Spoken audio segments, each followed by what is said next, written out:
will take us a little while to get through. The first item will be the sound barrier on Erb Street. The second one will be the Conestoga College bus stop.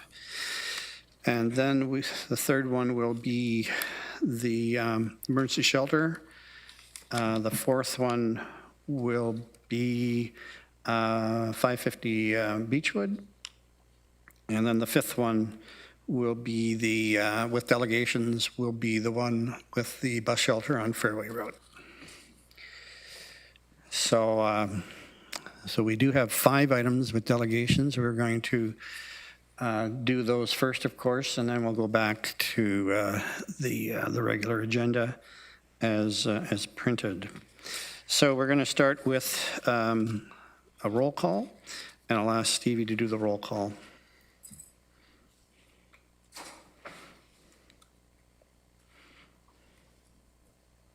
Chair Redmond. Present. Councillor Armstrong. Here. Councillor Clark. Here. Councillor Erb. Present. Councillor Foxton. Present. Committee Chair Galloway. Present. Councillor Harris. Councillor Jaworski. Here. Councillor Jowett. Here. Councillor Kiefer. Here. Councillor Lawrence. Here. Councillor Majaury. Here. Councillor Nowak. Councillor Shantz. Here. Councillor Strickland. Councillor Verbanovic. Here. Thank you.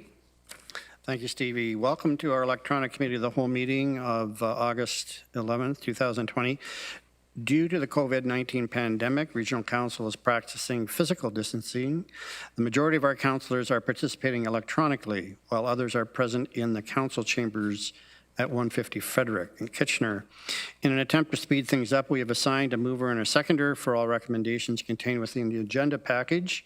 I will read these out at the appropriate time, and then I will state the result of the vote. Are there any declarations of pecuniary interest for any members of the council to declare? You can raise your hand on Zoom or raise your hand here in the chamber. For the benefit of the various delegations or people who are watching the meeting on YouTube, we do have 5 members of council in the chamber and an additional 9 members of council who have joined the meeting via Zoom. We have 2 members who are not with us today. 3? Well, there was one member who I think will be back shortly. So anyways, in the chamber, because you can't see individual pictures like you can on Zoom, we have Councillor Armstrong, Clark, Shantz, Chair Redmond, and myself. The other 9 members of council you should be able to see on Zoom. Before we're commencing hearing from delegations, I would like to remind all delegations of some guidelines for participation. Please leave your video camera turned off and your microphone audio muted until you are called upon to speak. Delegations will be allotted 10 minutes. There may be some that are only getting 5. Or maybe not. Anyways, we'll deal with that. And I will provide a 1-minute warning reminder when your 10 minutes is nearing completion. We also ask that you leave the meeting once your issue has been addressed. You are then welcome to watch the remainder of the meeting being webcast live on via YouTube. If you conduct yourself in any of the following manners, it will result in immediate removal from the meeting, interrupting councillors, staff, or other delegations, derogatory statements, turning your camera on at inappropriate times, and hate speech or defamatory comments. I don't imagine we will have any of that. So as I said, we have 5 items to deal with that have delegations associated with it. The first item that we're going to deal with is the height of a planned sound barrier along the hill on Erb Street. And I'd like to welcome Mr. Gary Klassen to the meeting and ask that Mr. Klassen join the meeting. This item is not on the agenda, but he wishes to speak to the matter because it is a timely situation. So hopefully Mr. Klassen is still with us. I apologize to all the delegations. Our special council meeting went way longer than it was anticipated a week or so ago because items got added to that agenda that took up a tremendous amount of time. Mr. Klassen, do we have Mr. Klassen? I am here, but I can't start my video. Okay, well, thanks, Mr. Klassen. See if staff can sort that out for you, if it's something. It's been fixed. Thank you. There you are. There you are. Thank Yep. you. Okay. Hey, thank you, Chair Galloway. This is my first chance to participate in a meeting like this. And the first thing I want to say, I've been observing the morning.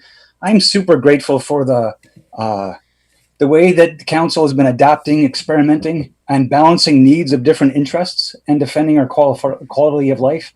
I know these are unprecedented and exceptional times, and I'm grateful for it. I'd like to, I'm here to request an increase to the height of the planned sound barrier behind our homes. And I'd like to present some slides to make a visual presentation to try to make as clear a statement as possible. Is it okay if I share my screen? Yes, you certainly can.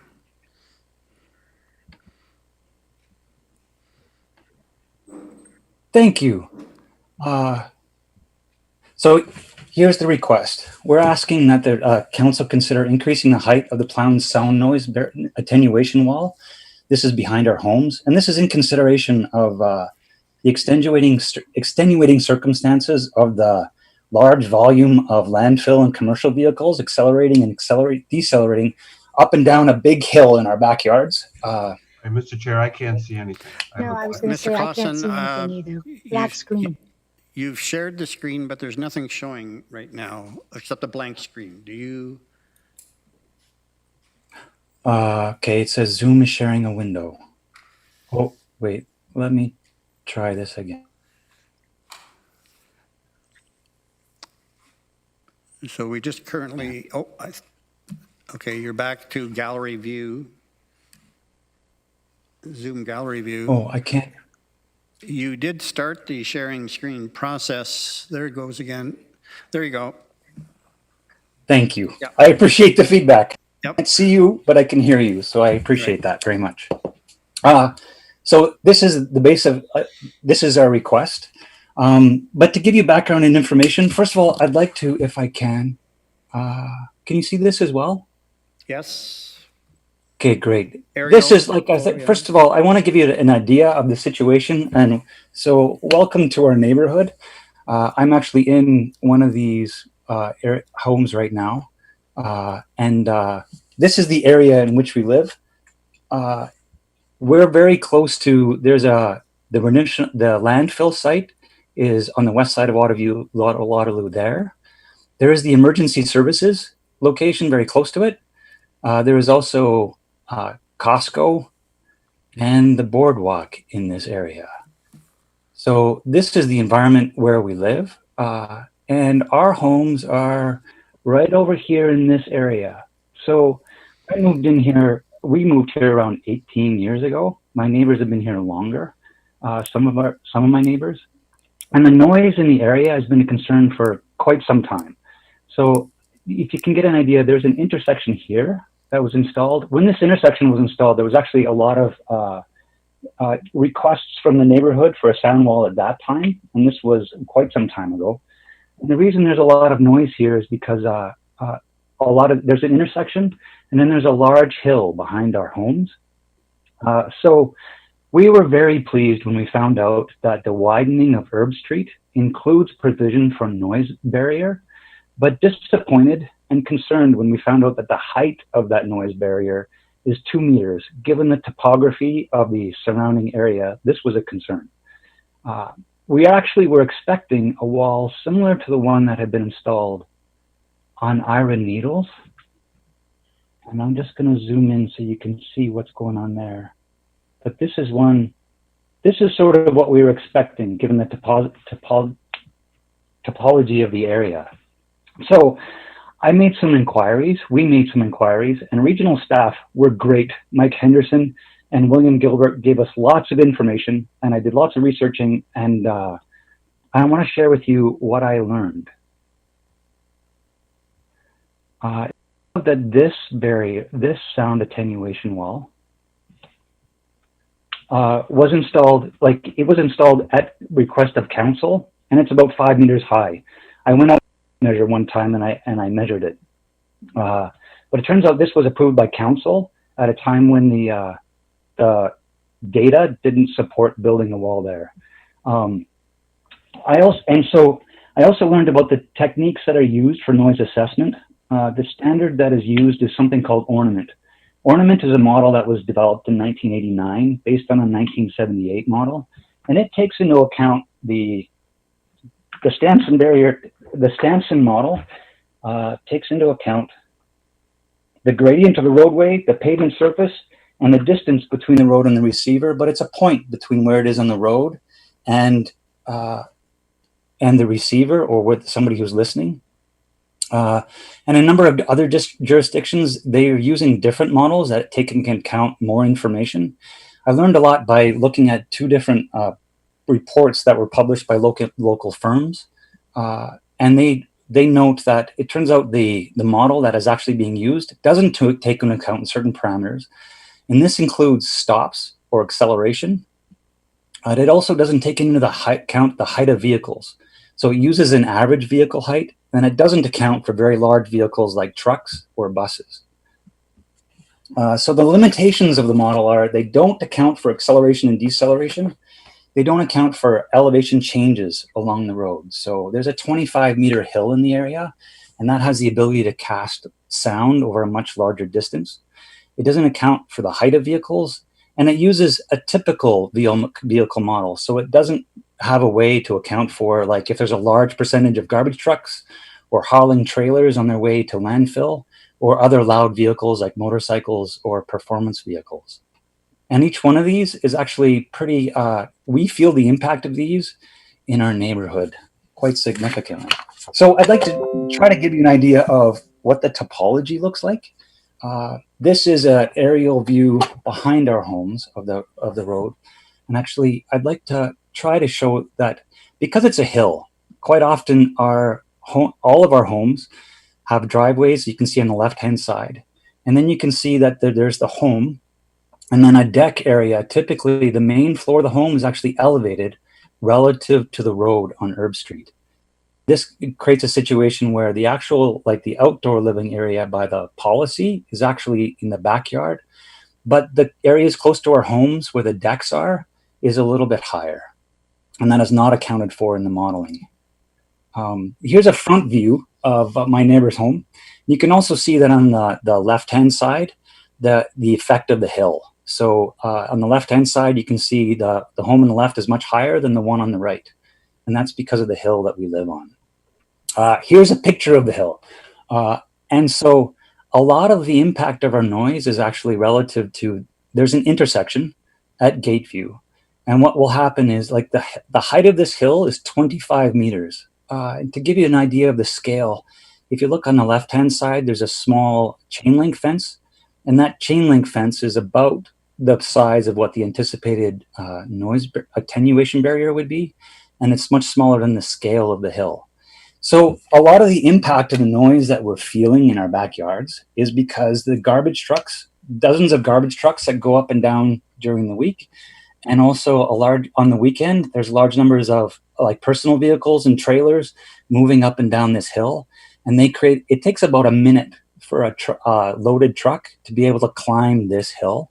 And it takes a lot amount of time. And also when they're coming down the hill, they quite often brake and use their binders. And it adds a lot to our perception of noise. And this is not captured in the modeling that is being used. I have a video of a truck, how long it takes a truck to go up the hill, but maybe I'll just skip that. But you can probably it's difficult for me to capture a lot of images of what's going on because of the construction that's going on right now. But this, I think, is a lot of the reasons that of the noise that we're feeling in our backyards. To try to get an idea of what the impact would be, they gave me a copy of a sound plan modeling package where you can download information from online maps and do some quick modeling, and that allowed me to compare some other modeling approaches just to get an idea of what kind of impact these things have.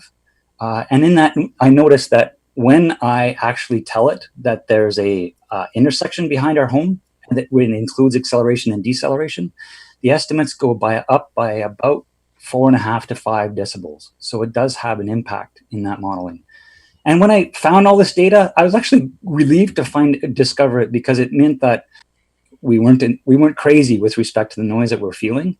That it also might help explain why over the 18 years when we made requests to region staff, that feeling a quality of noise in our backyards that the modeling that staff was using didn't fully represent. Mr. Klassen, I just wanted to mention, I'll give you an extra minute because of the technical difficulties, but your 10 minutes is up now. So if you could get it done in another minute, I'd appreciate it. Yeah. Okay, thank you. I will. Okay, quickly, here's the level of scope. These are the metrics that were made by the region. And when I type in that, and sort of to scale the different receivers, the main floor is estimated at 61. The current barrier would provide no protection. And if I do a sound modeling, the numbers go up significantly. And also the modeling also shows that if we did increase this height of the barrier, it would have a major impact. So overall, I guess that overall the request is the region is putting in time and money to put in a sound wall. And it's there's also, if we had the opportunity to increase the height of it, it would have a major impact on our living and our communities. And at this time, for our families, our homes and our communities and our yards are a 24/7 enjoyment of our backyards and our areas. And at this time, this consideration it seems valuable to consider making a change like this. I think the cost would be something around 1 to 2% of the cost of widening the road. And it seems like a wonderful opportunity to be able to solve a problem well. And we're grateful for your consideration of that. I spend a lot of time on VC calls these days with people all over the country. And I would love the ability to be able to show off the Waterloo region and our yards and participate in those conversations. And this type of consideration would help me do that. Thank you. Okay, thank you, Mr. Klassen. I'll ask council if anyone has any questions of the delegation. Councillor Verbanovic. Thank you very much, Chair Galloway, and thanks, Mr. Klassen, for coming in. I guess my one question, obviously part of the issue is the acceleration and deceleration, but I know quite frankly, near my house, sometimes part of the issue is Highway 8 coming into town and trucks using what are referred to as, I think, Jake brakes or air brakes. Is that part of the issue in your area as well, or is it simply the deceleration that's an acceleration issue? It's the deceleration, and you're certainly right that when the J brakes come on, I'm not sure actually what they're called, but we feel it whenever that happens and the trucks are decelerating. Because it's a steep grade, they come over the hill very quickly, and then they have to decelerate, and they often use those brakes. And we not only hear it, we feel it. Okay, great, thank you. I'll have some more questions of staff later. Councillor Clark. Question is of staff. Okay. Okay, thanks, Mr. Klassen. There's no further questions. We're going to now ask staff to give us an update on that project and the policy that has been used to decide the height of the wall that is being installed shortly. So, Mr. Schmidt, I will pass it to Mr. Bauer, and I think he may pass it on to a staff person who has a brief presentation. Okay. Mr. Bauer? Yes, thank you, Chair Galloway. Our project manager for the construction, Bill Gilbert, does have a short presentation with 5 or 6 slides that give a little bit of the history on this project and do summarize some of the modeling results. So if you would like, we could ask Bill Gilbert to go through that presentation. Looking around or on Zoom, are people wanting to see that, or do you just simply want to ask questions of staff? You want to see it? Okay. If we could do it quickly, we got a lot of delegations. Mr. Gilbert?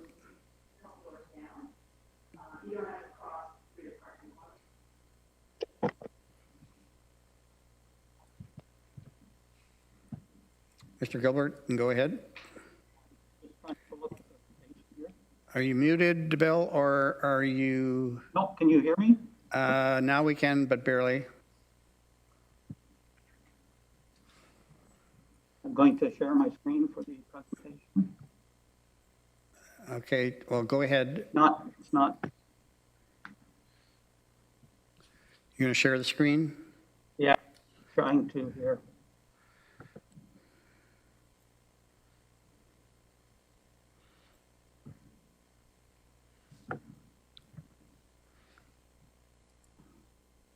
It's not pulling up. We've got a template up. Yeah, apologize. You'd have to add something to the template. Yeah. No. It's not. It's not coming up? It's not. Okay, well, maybe you could I can speak to it. just do it by memory and give us the thumbnail on this. I will. So thank you, Mr. Chair, members of the committee. The municipal class environmental assessment for the Erb Street improvement was approved by Region Council in June of 2018 and then filed with the ministry in March of 2019.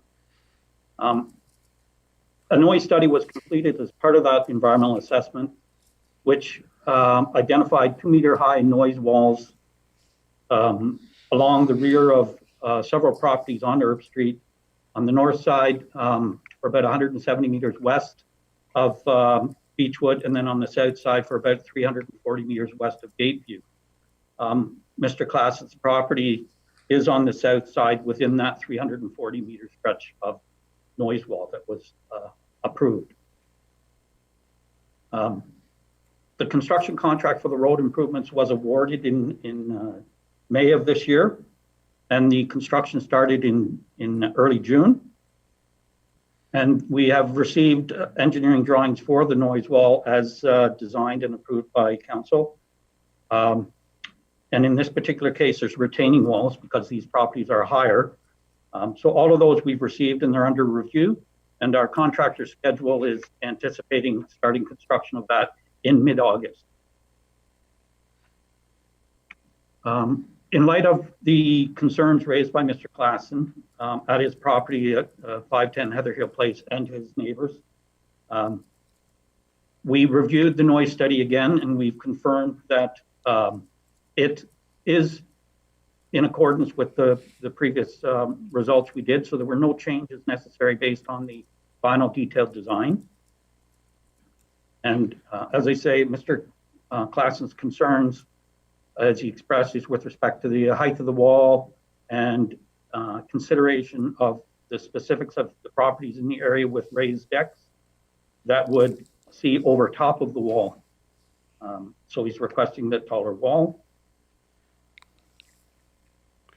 Part of our policies for these implementation noise guidelines, under Part B of our policies, existing development impacted by proposed regional road undertakings, we use a model called the Stamson model, and it's based on geometrics and traffic volumes of the roadway and the proposed road improvements.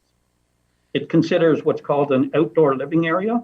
So it does an assessment from the road to an outdoor living area on the property, which is roughly 1.5 meters off of the existing ground level, 3 meters from the back of the house.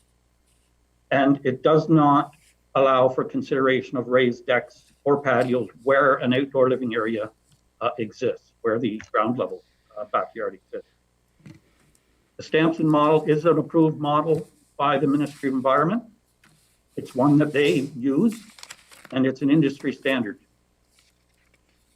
The noise attenuations for our policies say noise walls are considered where the noise levels exceed 65 decibels or where the projected noise level exceeds 60 decibels and the difference between the existing and projected levels is 5 decibels or more. So as I say, we've looked at the original study and there were no changes needed from it.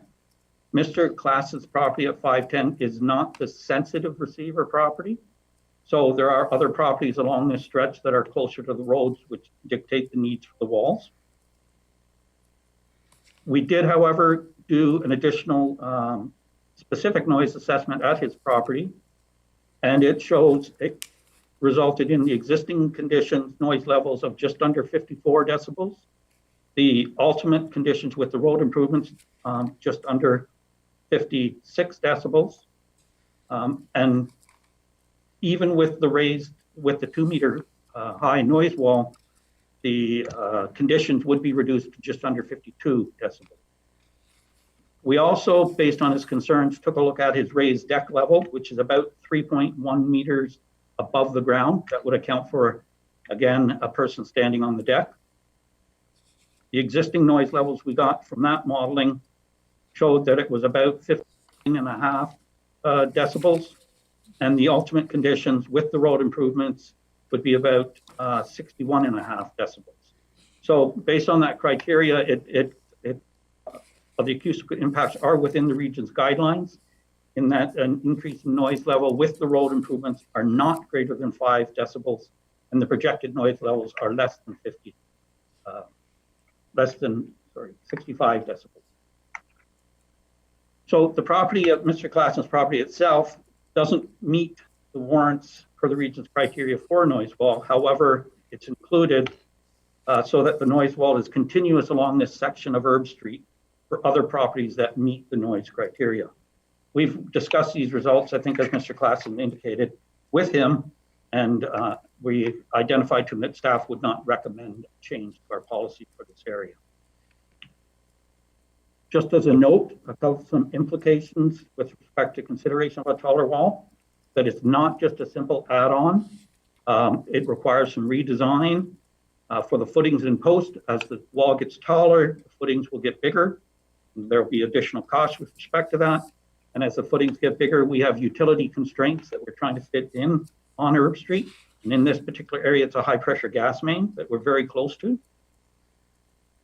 Any change in consideration of the noise wall right now would highly likely result in the delay of construction of the wall until the next spring in 2021.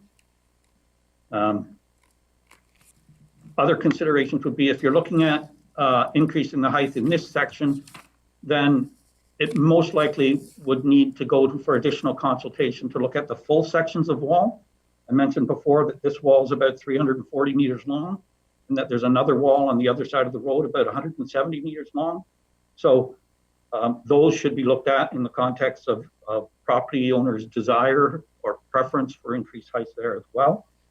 And then there's also existing noise walls along the corridor that were not intended to alter, so they may raise questions as well. The cost of adding 2 meter height, say, to the existing wall could be $1,000 to $2,000 a meter. So for the full length, a taller wall built for everybody, if that's what's considered where a noise wall is being proposed, could amount to $500,000 to $750,000 or more. And that's for the engineering and construction costs associated with that. So that's the information I have. If there's any questions, I would be more than happy to try to help them. Thanks, William. Yes, Councillor Clark. Thanks, Chair Galloway. I think a lot of my questions which had to do with the cost implications have been answered. This is a question that comes to council, the matter of noise barriers, a lot. and this may be a moot given that we're looking at a $500,000 cost, but my question has to do with our policy. I know that we have in our policy that certain levels of warrant for a wall, and if a need is sort of borderline, we will cost share with the neighbors in some cases. Would the same potential for cost sharing apply in a case where neighbors wanted a wall that was perhaps higher than our standards required? Who can answer that? Is that Mr. Schmidt or? I'm going to pass it to Mr. Vanderkeer. Okay, or Mr. Bauer. Actually, why not Mr. Bauer? Because I think he's actually done more work on the noise barriers. And I also, Mr. Vanderkeer can maybe comment on a report that we're planning to bring forward in the fall, specifically on our noise policy, because there has been some review work done on that with councillors. So first, Mr. Bauer, maybe to the specifics of cost sharing, and then Mr. Vanderkeer can comment on where we actually are with the noise policy. Yes, thank you, through you, Mr. Chair. So our noise policy has a Part C, which does contemplate a scenario where property owners could pay for a noise wall that is not warranted. That part of the policy doesn't explicitly or specifically address a taller wall. It kind of addresses just the question of whether a wall gets built or not. And in essence, the policy requires a majority of the property owners in that section to agree to the installation of a noise wall and to agree to pay for it. And it does allow for, if the majority of the property owners agree to the wall, it does allow for them to come back to council and request a cost sharing of the wall, but that's not automatic. So it could be at entirely the cost of the property owners, or they could request cost sharing from council. Thank you. Councillor Verbanovic. Thank you very much, Chair Galloway, and thanks to staff for the presentation. I guess a couple questions in terms of the model, the provincial model that we use right now. Is it more focused? It's obviously trying to find that balance between sort of commercial transportation needs and what happens on a regional road and the impact on quality of life for residents. And so is sort of all the analysis done really from the perspective of maximizing the benefit for residents as we look at this? Mr. Vanderkeer. Through you, Chair Galloway. The Stamson model that is used as per Bill Gilbert's presentation is an industry standard accepted by the Ministry of Environment. It's in use in the region here for many, many years, and it's also used by many other municipalities. The model itself does take into account the topography of the road as well as the position relative the outdoor living area to the road itself in terms of the differences in elevation. It also takes into account the road grade. So staff feel it's a very reasonable model to assess noise impacts. And in fact, in the early 2000s, to address a similar concern, the region did undertake a study whereby we compared measured noise levels to calculated noise levels by Stamson. So we actually set up a bunch of noise meters adjacent to regional roads, collected noise data for, I think, several weeks. That the noise levels were averaged and then compared to what the Stamson model would calculate. And at that time, it was found the differences between the two methods were negligible. So staff concluded that the Stamson model was a reasonable model to assess average noise levels. Now, the policy itself has some arbitrary thresholds for when a wall is warranted or not warranted. Staff feel that the thresholds and the other components of the policy they represent a fair balance between building more noise walls in terms of the cost and in terms of protecting the backyards of homeowners. Now, that policy was recently reviewed by an ad hoc committee at the request of council, I think it was in 2018, there was a request of council to form an ad hoc committee to review the policy. And I believe Chair Redmond, Councillor Strickland, and Councillor Lawrence were a part of that ad hoc committee, and which did take a look at the policy to see if there was any need to make any changes in terms of the modeling, in terms of the thresholds. And I had hoped to get that report in front of committee actually today. We were a little late in doing some of the fine tuning on the policy, but the decision of the ad hoc committee was to leave the policy as is because it was considered to be a reasonable way to address these issues. So that report is planning to come to committee in September, but the recommendation so far therein is to maintain the status quo of the policy. Okay, well, thank you. And it's certainly, I guess, helpful to hear that there's nothing, imminent coming, at least from a recommendation point of view, that would be different than what we're dealing with right now.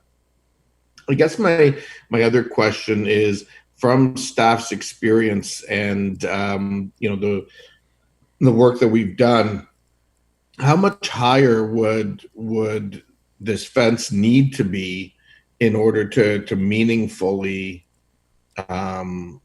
change the volumes or the impacts for people? Through you, Mr. Chair, I believe the Bill Gilbert said it would go from a current 2-meter wall to a 4-meter wall. So it would essentially double in height. Meaningful is difficult to assess. I think that probably provides better protection to the higher area, to the elevated deck area. But the problem with sound is we all hear it differently. And we're talking about average sounds. People will, even with a wall in place, some of the loud noises that people complain about, accelerating motorcycles, things like that, you would continue to hear even with the wall in place. It's just the nature of sound and how we hear it. And then I guess my last question then is, just as I sort of reflect on other walls on regional road right-of-ways, there's not many of them that seem to only be 2 meters, which would be about 6 feet. Most of them seem to be significantly higher, primarily because of the topography in this area, and so we don't need something higher. I will ask that Mr. Gilbert speak to that, but I believe that is. I want to move on, if I could, because we have more people want to speak on this. I think what Mr. Gilbert said earlier is that, or somebody said, this property actually is not warranted for a wall in the first place.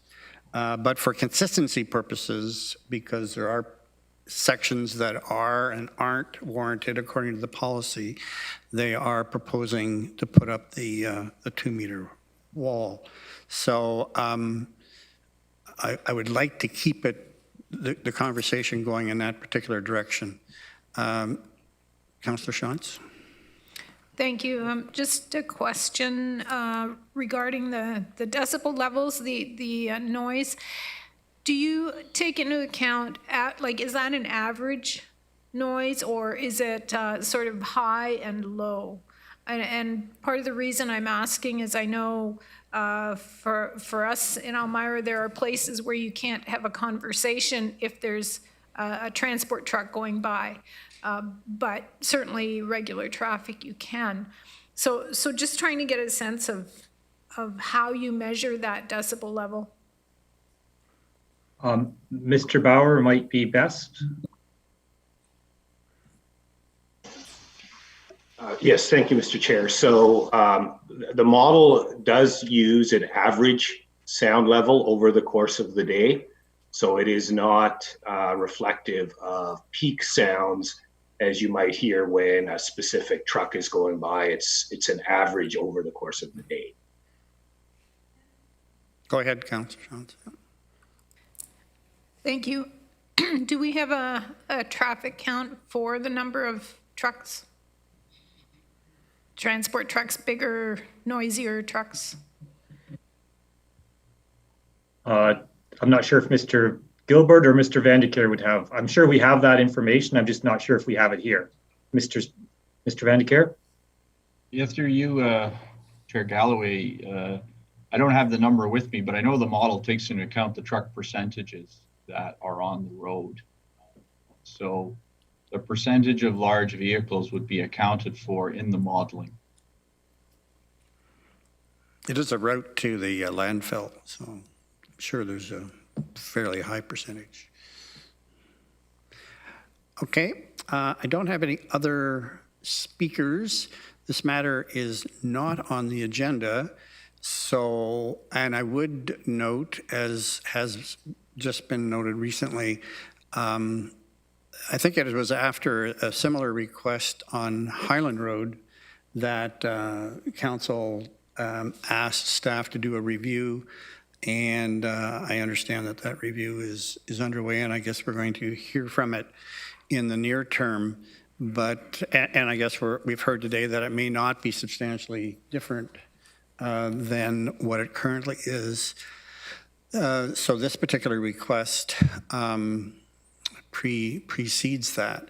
So I will ask if there's anyone on the committee that wishes to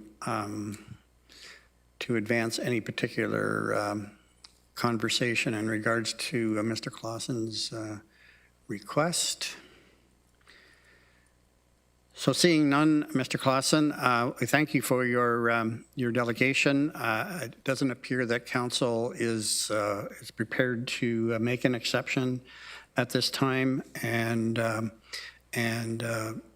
hopefully the wall that is going to be installed, notwithstanding it's apparently not warranted, will be sufficient to assist you and your neighbors in regards to the noise issue. Okay, we will move on to the next item, which is the Conestoga College bus stops. We have 2 delegations in regards to that. So we have Mary Cunningham and Barbara Thomas. If Mary is ready, Mary Cunningham is ready. I see her. So Can you hear me? I see you and hear you. So please go ahead. I need to say that Barb had to leave due to family matters a couple of hours ago. I have a very short piece from her if we have time. That'd be fine. No, we'll allow you extra time if you need it because of our delay. Okie doke. My name's Mary Cunningham. I'm a professional home economist, and I was an educator in Ontario for 30 years. I retired in 2003. Now I volunteer as a fetal alcohol spectrum disorder intervention and support specialist. But I'm an absolutely incredibly busy person because of the FASD, but I'm here today to stand up for and speak up for unheard permanent taxpayers living in Lower Doon, because I'm one of them. This is the second time permanent resident taxpayers in Lower Doon have tried to be heard about the GRT bus hub issue. We sent an email letter called Saving Waterloo Region Money in Lower Doon in 2020 to Chair Redmond and Councillor Galloway last January. We received no sign whatsoever that our letter had been read by anybody, so we don't know what happened to it. My husband and I moved to Waterloo Region from Toronto in 2004 and purchased one of the 76 semi-detached units at the Mill Club, a condominium designed for seniors on Doon Valley Drive. We were attracted to this nice condominium community in a beautiful and historic area on the Grand. In the winter, I might add. 17 years ago, Conestoga was a very modest campus. Lower Doon used to be a community with deep and rich Indigenous and pioneer history, situated beside the largest river in southern Ontario. But all of this appears to us to have been conveniently ignored or forgotten, so the college and student landlords could have whatever they wanted, whenever they wanted it. Tax-paying permanent residents are simply collateral damage down here. Other than paying our taxes, we don't seem to count for anything to any level of government. What did happen here? Did the planning process fail completely? Or were the overall aims of the college to grow and grow and grow, and in doing so, overwhelm the small amount of privately owned lands in Lower Doon? Was that more financially important than meeting the needs of any of those of us permanent residents who hadn't fled already? I'm very familiar with the concept of buyer beware. That's what home economists do, and that's what I am.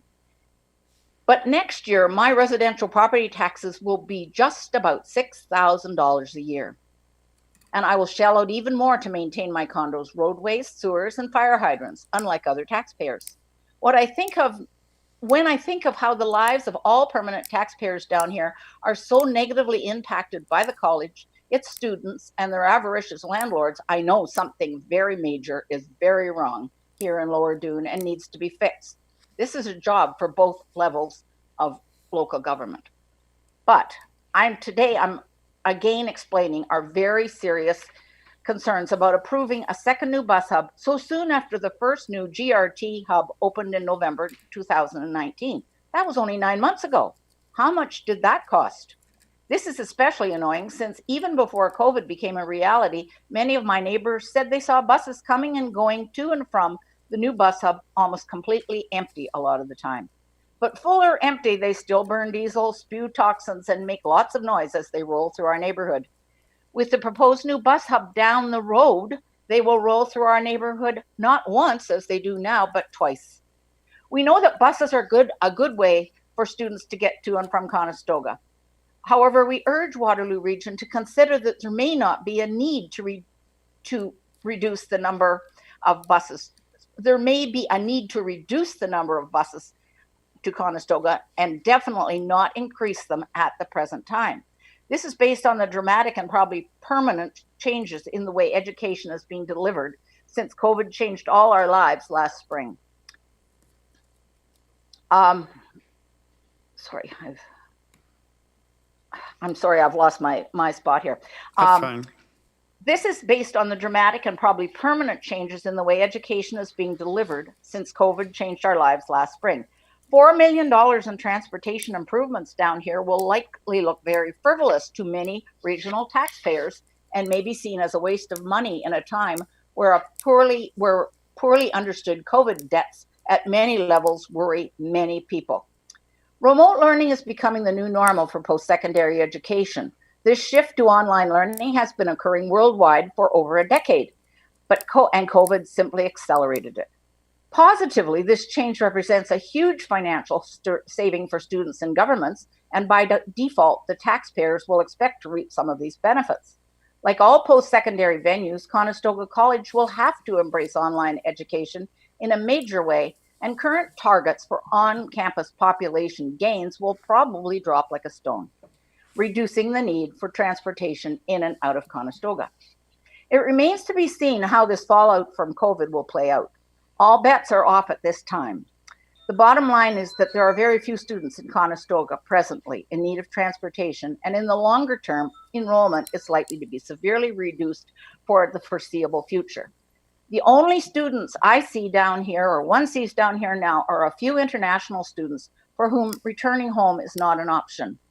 I do feel sorry for these kids. I'm always a teacher who always seem pleased when a neighborhood adult speaks to them kindly.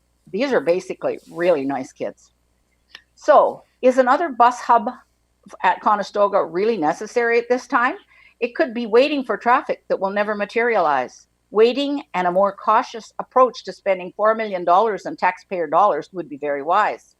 Spending by the region should benefit the broader public, not just Conestoga College, especially when the need for a second new bus hub following the one opened only 9 months ago cannot be demonstrated. At the very least, wait before you commit to starting a new bus hub. We were shocked to learn that this 2019 bus hub was paid for by GRT. We were under the impression that Conestoga College had built and paid for it. We were so surprised. At first, we checked our facts and found out that not only was this a GRT project, but that it was meant to be temporary from the very start. What were you thinking? The taxpayer money grows on trees? I know you don't think that way, but it seems that way. How much did this cost, and what was the plan for it when it was no longer needed? That's that first hub from last November. This first and seemingly functional bus hub opened only 9 months ago. The cost of creating another brand new and expensive hub to simply add 2 more bays, parking for bicycles, which may not get much use, sadly, in Doon, and heated seating areas on demand and covered bays seems very excessive. Personally, it strikes me as a vanity project, especially during this period of existential threat from COVID. We also think it's odd that a bus hub serving multiple routes ends with a proposed location buried as far away as possible from the source of its traffic on Homer Watson Boulevard. There's plenty of space for a bus hub near Homer Watson if the college will part with some of its extensive and empty land holdings. Most bus hubs are in busy downtown locations and not 1.5 kilometers from the main artery near the end of a worn-out community road that leads to the local golf course via a residential area. Rethinking this location could save up to 3 kilometers on every GRT bus trip based on GRT numbers.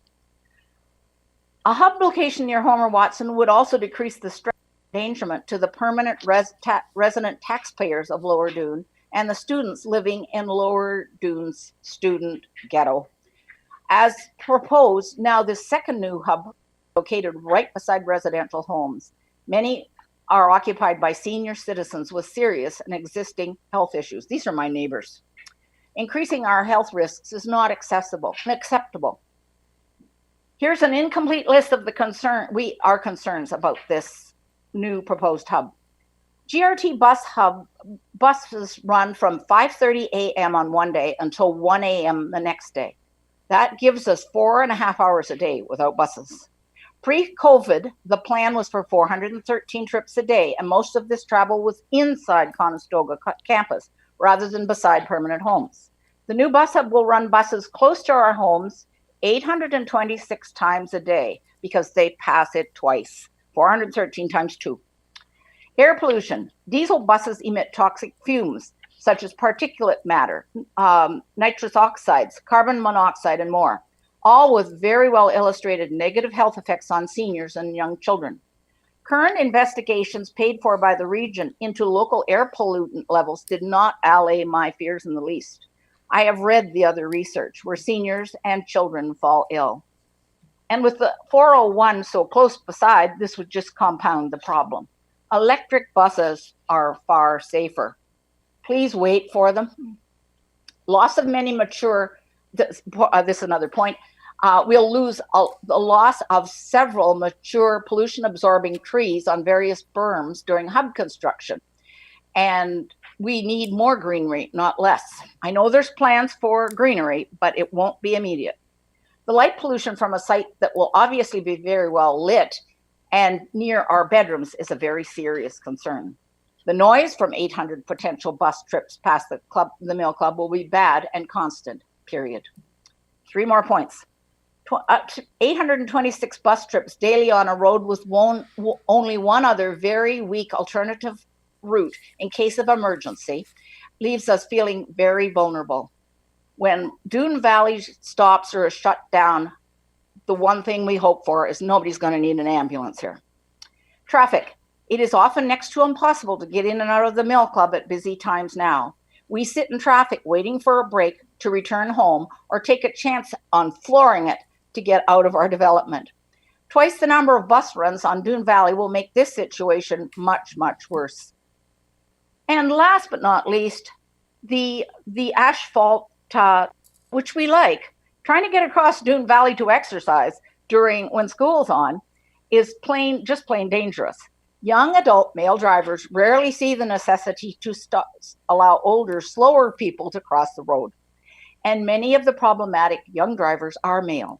I'm not trying to be sexist here, but I taught for a long time. I know the boys, including the ones who chased me one day for fun in their car. In closure, at the very least, I ask this council to please wait and see what happens before proceeding on this unnecessary project. Thank you for listening to me today. Okay, thanks, Mary. Any questions of Ms. Cunningham from council? Okay, I'm seeing none. I just wanted to comment, Mary, that the letter that you did send me and Chair Redmond, I certainly did read it, and it led to us pausing the project as we did to look at other options, and that's now what we are looking at today. So your letter was certainly effective in regards to at least pausing the project, notwithstanding that you still object to the proposal. Okay, so did you have something further to present on behalf of Barbara? Of Barb, I'll summarize it as, it won't take me long. My name is Barb Thomas, and I'm a resident of Lower Doon. She doesn't mention it, but she's also an architect, so she knows what she's talking about. Bus hubs. These are the locations where buses sit and wait, where they idle in the winter, in the cold, in the rain, 6 to 8 months of the year.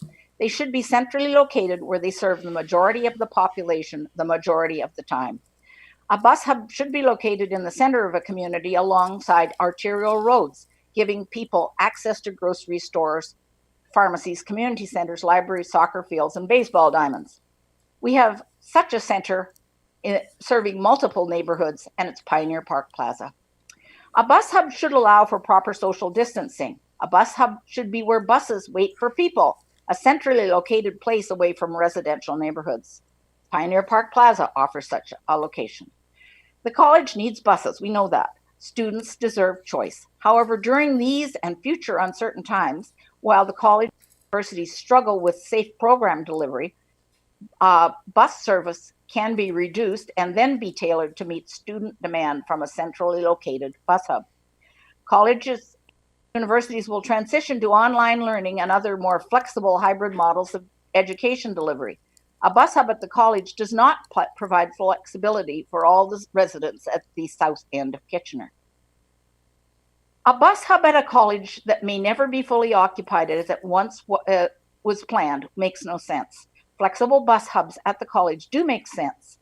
A bus hub for the multiple neighborhoods at a central location makes sense.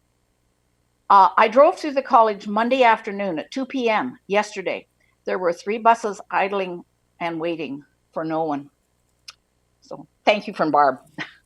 Okay, thank you again, Mary. So there is no staff presentation. Are there questions of staff in regards to the recommendation? What I would like to add is something you just referred to. You said that's why we paused the project, and that's what we were hoping you were doing. And when COVID hit, we thought, well, we won't have to worry about this for a little while. Have you actually paused it? I didn't quite get that. Mary, you've done your delegation, so now I'm turning it over to council. All right. Okay, it was just a rhetorical question. You don't have to. Okay, thank you.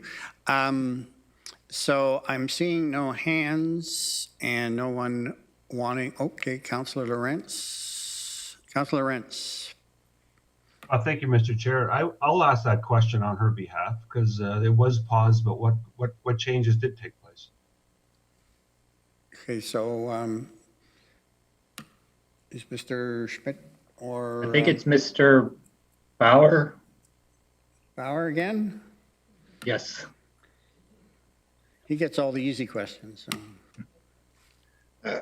Thank you. Through you, Chair Galloway. We do have our project manager, Skylar, is here. He does have a few slides that give a little bit of the history. So I can answer some questions, but if council would like some more detailed information, that is available as well.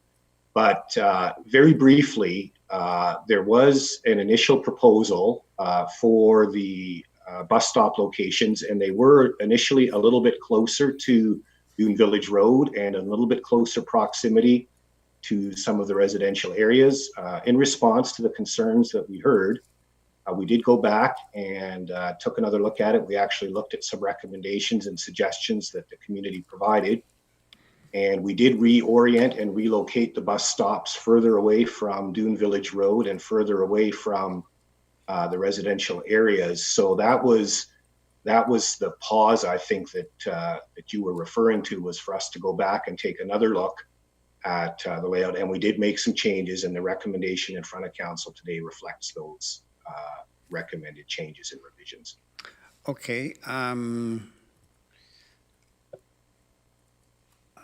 Councillor Rentz, is that? That's a good answer. I Okay, guess okay, just a fine. follow-up question would be though, the delegation mentioned a number of good points about COVID and even the school coming back and how it all is going to change. Are we looking at that, or are we just moving ahead like it's still 1999?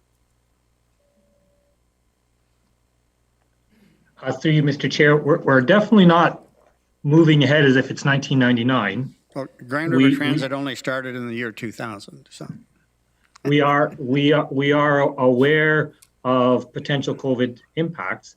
For the timing of this project, approval today means earliest completion is over a year from now. So this would not be finished until essentially September of 2021, or maybe even later than that, depending on how construction goes. We have looked at and had discussions internally and otherwise concerning the number of students at schools, whether that's Conestoga College or the universities. I would say it's hard to know for sure, but we actually feel that many students will be going back to campuses, that many students want to be back at a campus, and that, yes, there is distance learning, and that may continue to be a bigger part of learning in the future, but we still believe the need is going to be there to provide transportation for students. And I would say for others as well, we find when we provide a higher level of bus service to the universities or the colleges, that also encourages others to use that service that we've provided. Okay. I see no other questions or comments. Yeah, no, I've got my hand up, Chair Galloway. Oh, yes, you do. Councillor Urbanovic. Thank you very much, Chair Galloway, and thanks, Mrs. Cunningham, for coming in today and sharing your thoughts. Question just as a follow-up to you, Mr. Schmidt, in terms of, you've indicated that we've been having some dialogue internally. To what extent have we had dialogue with our partners at Conestoga College and at the universities? I mean, I know notionally at the universities, because a few of us are on the boards there, the anticipation is that a number of people will still come because they're young, they want to get away from home, and many have already leased their homes, and so for the coming year they're planning on coming, and even if their classes are going to be online, some of their labs will be in person, and so they'll want to be here for those. The college system's always been designed differently for the most part, and there haven't been a lot of people who come from out of town. That's changed obviously with the international focus. But we may see a very different scenario in terms of how the colleges come back on stream, because they're mainly local people, and so they may continue to focus with online, if that's the approach that the college is taking. Have we had conversations with the administration at the college? I've got Mr. Malcolm here. He can speak to that, and I would say I would agree, if we were looking simply at this fall or next spring, then I think, yes, distance learning is going to continue to be a big piece of things. But I think the question that we're trying to understand is, once you are past this COVID crisis, and at some point we're past it, whether it's through a vaccine or other means, what type of distance learning and what are the populations of students going to be then? So that's really what we're trying to think about. But I'll hand it over to Mr. Malcolm. Neil? Thank you, Thomas. Through you, Chair Galloway. Our transit development staff have ongoing and constant communication with staff at the college. We don't know today a full picture of what campus life will look like at the college for this fall. And as has been clearly pointed out by others, we do anticipate this fall will be lower ridership, lower demand, with some returning I expect for labs and other things that have to be done on campus. The college does have a lot of laboratories and things that have to be done on campus. We do anticipate students returning. We don't yet have a full picture from the college of what it'll look like for the fall and then the winter, but we do anticipate that the need for this terminal will be there over time as a community hub for transferring between routes between Kitchener and Cambridge, and for students and others to get to and from campus. So the need for the terminal remains. In the long term, In the short term, we'll continue to correspond with the college, who have been a valuable partner in this planning and working with their campus master plans to fit this onto the campus in this location. We'll continue to work with them to better plan for what's going to happen this fall and beyond. Okay, thank you. Okay. I have a couple of questions, if I could, of Mr. Malcolm, I suppose, or possibly Mr. Bauer. So I looked at the plan, and of course, one of the big concerns that Ms. Cunningham and others have expressed is the number of buses on Dune Valley Drive.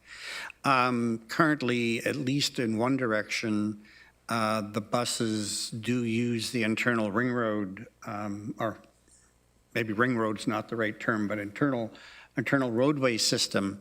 Why can that not continue? Is there an actual physical obstruction or reason why we couldn't, and there could be some cost, of course, to maybe do some redesign to the college's internal road system, and we certainly have done that at the University of Waterloo with the terminal that's going in there currently.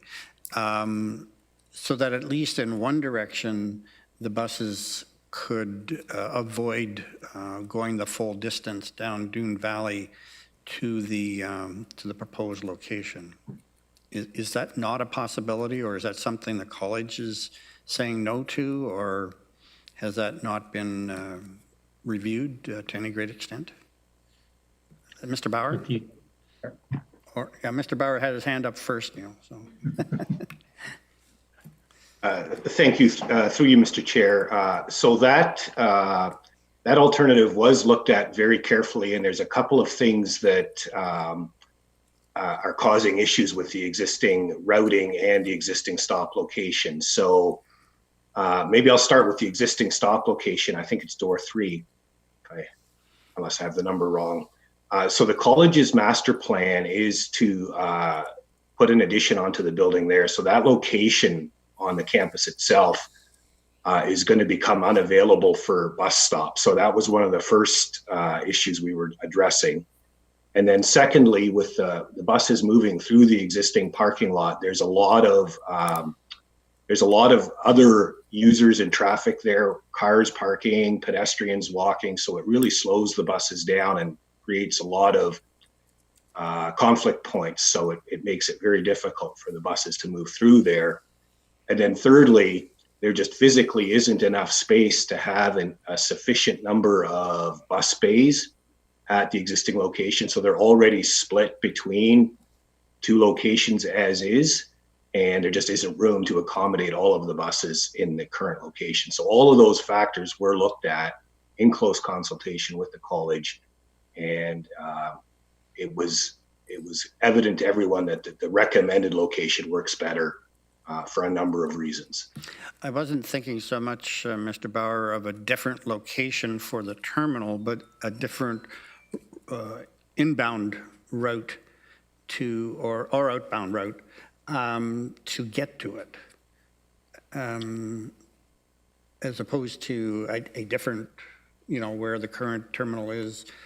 I'm saying where it's now proposed, is there not an internal route in one direction to get to it, and then avoid having 2-way traffic on Dune Valley for the full length of what would be needed? So my understanding is there is not an internal route available that does not involve crossing through and navigating through the existing parking areas there.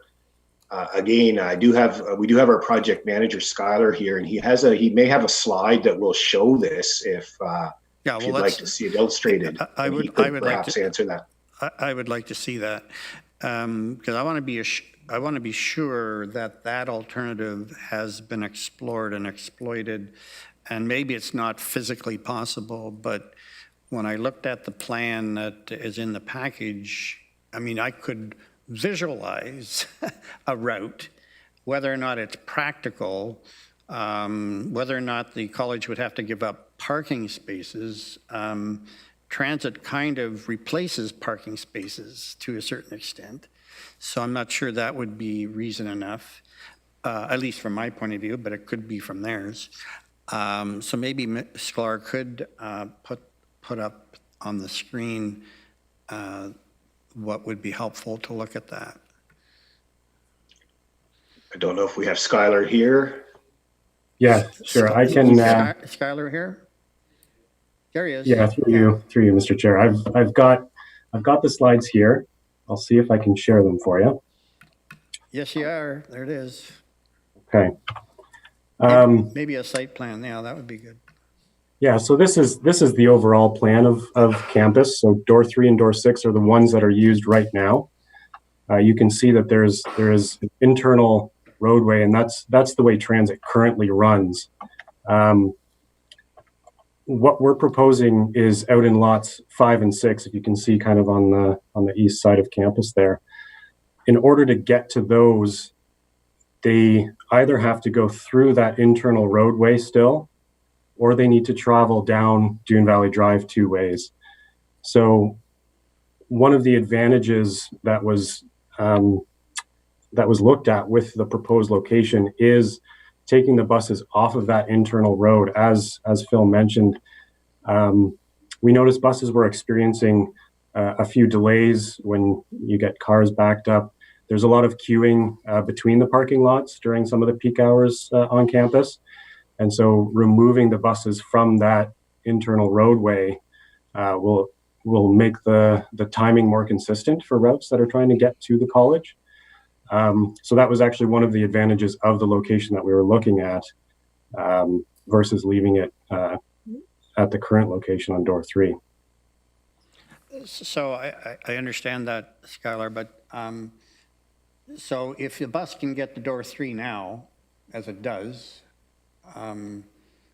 it appears it could get to parking lot 5 and 6 by just continuing on the same road, internal road. Is that correct? That there would need to be some modifications to the entrance of parking lot 6. I don't think they could make that turn into parking lot 6 currently. Yeah, but we're going to be reconstructing in parking lot 5 and 6 the actual terminal, right? Correct. So that could be part of those modifications. I'm just trying to see if there is, it may be inconvenient, but I mean, it is a large number of buses on Dune Valley Drive if they have to go both directions. It's a large number of buses if they have to go one direction, but only half as many if they could go in one direction only. So that's what I'm trying to see if is that something the college has ruled out, or have we ruled it out? Sorry, through you, Chair. I know that the college has in their master plan a building proposed in lot 6 as well. So in terms of long-term solutions, I think they would rule it out. I'd have to talk to the college specifically about this option. But if you look at, let me see if I can go to, yeah, so you can see here, this is what they've flagged as their future student life center. You can see sort of on the left-hand side of that drawing. So they have some development plans there in the future that I think would limit the space there for buses to get through. There's also an addition sort of south of that building that they've flagged in their master plan, which is one of the reasons that we have moved it over a little bit into lot 5 rather than lot 6. You, Chair Galloway, if I can just add to that, pre-COVID, there were significant operational delays navigating this number of vehicles through the internal campus roads. The very low speed limit, which is appropriate, a lot of pedestrians, a lot of congestion around the parking lots. So we experienced a lot of operational delays getting to and from door 3 through the campus road. It really makes a lot more sense operationally to stay on the Dune Valley Drive to get in and out of the bus hub that's being constructed. There's no need to go through campus to deliver students to the campus when the hub is built, when the terminal is built. So going through there would just be operational delay, would delay the vehicles and the connections, getting to other vehicles that are going to be waiting for them at the terminal. So it's operationally, it's more important to stay on Dune Valley in both directions. No, I understand that, of course. It makes it much simpler, but I'm trying to deal with the the objection from the condominium group and other neighbors who live on Dune Valley. The potential future student life center, I take it that that's unknown at this time. May or may not take place, who knows when. And we have not, while we have this design, we've not tendered this, have we? We haven't gone to final design, have we? This has not been tendered. So our plan would be to move forward with the design process and then have it tendered next spring type of time frame, construction through next summer. Mm-hmm. The other question I had, and I'll come back to this point in a moment, but the other question I had was in regards to vegetation. Ms. Cunningham was indicated that that may come in the future. Would it be part of this tender to, I'm not sure if that's what she's referring to, but would there be a planting plan that would go along with this construction? That would. I'm sure there's a planting plan that we would have for trees and other vegetation. That would go into effect at the same time as construction, or at the end of construction when landscaping gets done? Yes. So I guess the next question is, what schedule are we on in terms of completing this? I know that there is, I believe there's federal money involved in this project from ISIP. Is that correct? That's correct. It's about 70, I think it's 73% from IKIP funding. So do we have a drop dead date on that money, or do we have some wiggle room given circumstances?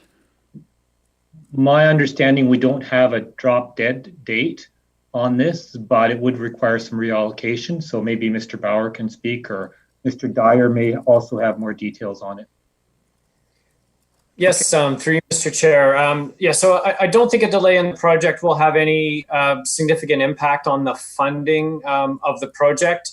You may recall we were under some fairly tight timeframes with respect to the former PTIF program, and actually had to extend timeframes on a couple of those projects. I don't think that we're under that kind of pressure at this point with respect to IKIP.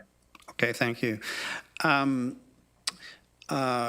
Just speaking from, not from the chair, but as a member of the committee, I would like to suggest that we send this back to staff to explore fully that option to see if that has any practicality at all.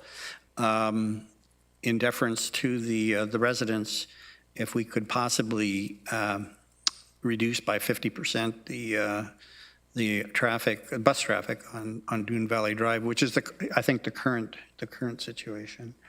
I know it wouldn't be easy, and there would likely be some modifications to the internal road system that would be required to make it efficient, and not hopefully have as many delays as is currently being experienced. And it seems to me that whether it's COVID related or not, we do have some time in regards to this particular project. It's not tendered, still kind of in the design stage, and we're not having a full return to classes or in-person classes. So that's kind of what I'd like to suggest to the committee. Councillor Vrbanovic, your hand is up. Yes, thank you, Chair Galloway. And that, listening to your line of questioning, that's exactly where I was going to go with this. I think, when we think about the neighborhood and the area, doubling the volume of bus traffic is significant. The area already has all of the traffic coming into the college. And we know at the end of the street, there's traffic that's going into the municipal golf courses as well. To now see that, double with the, 400 some additional 40-foot buses would be significant. And so I think it would be worthwhile to have a dialogue with the college. I know this doesn't address Ms. Cunningham's, questioning around whether or not it's needed in general, but certainly if we can somewhat ameliorate the situation in terms of the numbers going along that stretch of Dune Valley Drive, it would be, I think it would be in everyone's best interest. And in having, a stop on the inner roadway as it's going into, towards lot 5 and 6, where it comes in, actually provides a higher level of service as well within the college proper, and it is a large enough property where that would be beneficial. So I would certainly be prepared to ask staff to go and have that dialogue. And I don't know what's reasonable. See it come back sometime in our September cycle or October cycle. Well, I would support that, Councillor Banovic, and I'd ask staff in terms of how long that review might take. I suspect it won't make the next cycle, but we could hopefully still support a 2021 construction, potentially, if whatever we decide. Still hope that we could do a 2021 construction. Is anybody in an objection to that? If I could ask Councillor Banovic to put that in the form of a motion, or we can just provide direction to staff to go forward in that particular manner. If everybody's okay with direction, nod your head. Or Mr. Schmidt, maybe you can give us... We will target, I mean, September's not possible. The reports for September are pretty much written already. So it'll likely be October type of time frame. And we will do everything we can to try and maintain the schedule for next year. But we'll aim for October and bring that back. Yeah, I certainly don't want to lose the 70-some% funding, but it doesn't look like that's in jeopardy. So I don't think the funding is in jeopardy, and I think there may even be reallocation potential if we needed to do that. Well, but, yeah, we've got a lot more projects than we do money. Okay, so if everybody's okay with that, we won't proceed with the motion that was prepared for today's meeting, and Mr. Cunningham, it'll come back another day. There's no guarantee, of course, that it will be different, but hopefully we will have at least made sure that we have looked at this particular option that would, I think would be supported because it's half the traffic that you might otherwise be experiencing. Okay, so we'll carry on with the next item, and I just before Ms. Cunningham goes, I take it she's on she and maybe Ms. Thomas are on the communication list, and will be kept informed. Skylar, I think, or absolutely, they're on our list. Okay, thank you. Okay, the next item we're going to move to, and we have 7 Chair, or 8. when are we breaking for lunch? It's 1 o'clock. Sorry? When are we breaking for lunch, or are we not? Breaking for lunch, I said after all the delegations are done, which I suspect will be another hour or 2. Well, I think a lot of people have to leave around 4 o'clock as well, so I don't know. I don't know how, I don't know who plans these, and I've said this before, but this time allocation is completely wrong. I mean, I don't even think we were supposed to be meeting. Well, Jeff, I'm sorry, but we can't change it now. We got to get through it, and we can discuss it, but it is what it is. I think we need to take a 15-minute break to have a bite to eat. I mean, I don't know how everybody else feels, but I don't have sandwiches I can just walk up and grab.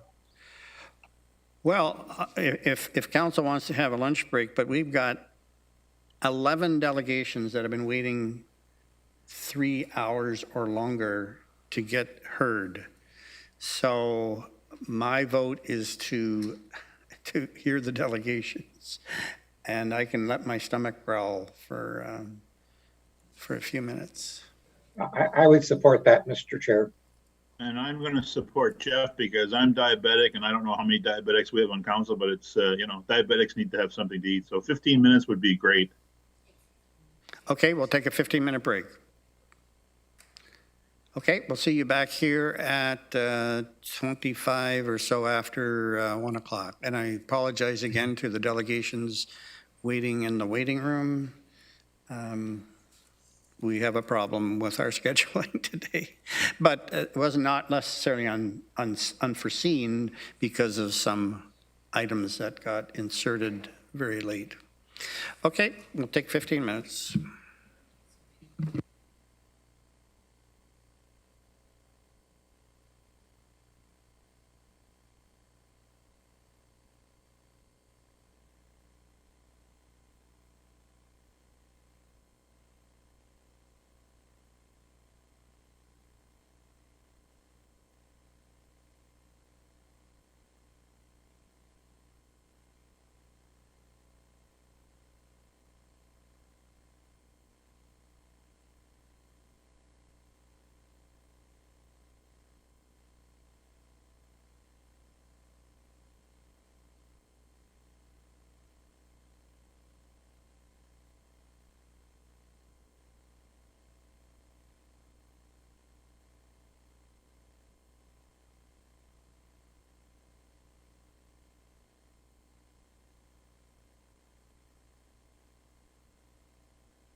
Okay.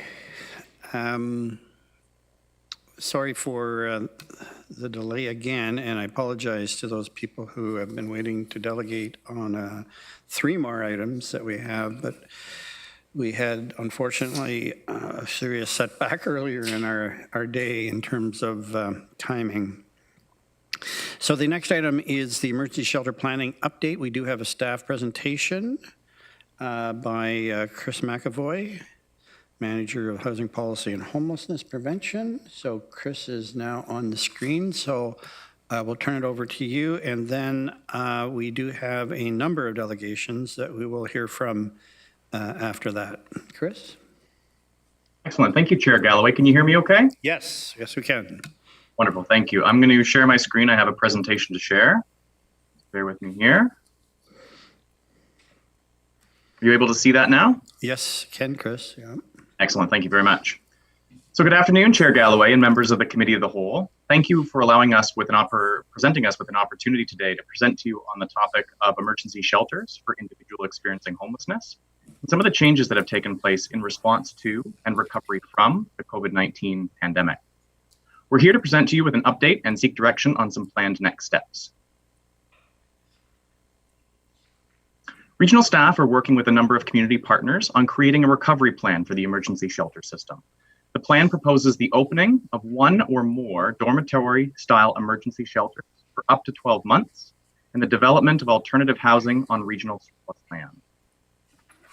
These immediate recovery actions would contribute to the work of ending chronic homelessness in Waterloo region. Through the pandemic response and recovery planning, staff and community are committed to making decisions and actions that support the implementation of the 10-year housing and homelessness plan.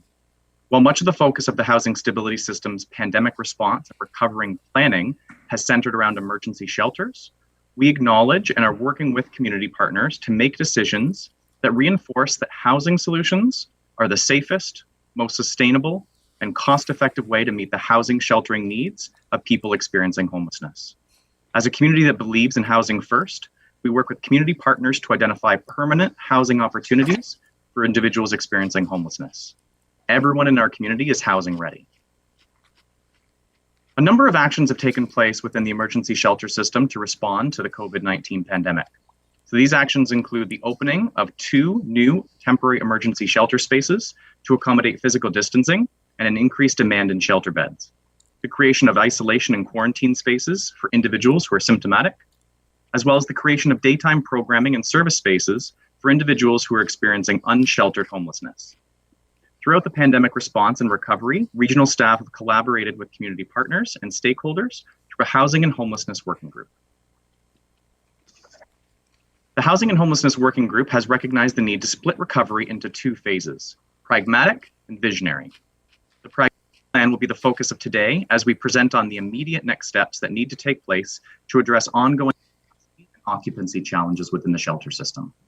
The visionary plan will be developed over the coming months and will contain changes to the operating hours, types of accommodations, and on-site services provided within emergency shelter spaces, with the goal of creating shelter spaces that are housing focused. The visionary planning conversations will also seek to answer several questions. How many shelter beds are needed in our community? How might we invest in more prevention and in diversion and upstream work to reduce the need for shelter beds and shelter capacity? And how can our community explore increasing in the availability of affordable housing, rent subsidies, and our mobile or scatter site supports to increase the number of people who are exiting the shelter system? Since the beginning of the pandemic, the emergency shelter system has experienced a capacity pressure with regard to single adult men.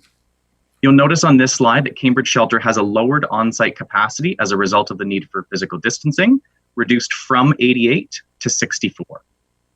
There's currently no capacity pressure within the Cambridge Shelter, as there have been more than 20 shelter beds available on any given night at the Cambridge Shelter over the past 5 to 6 weeks.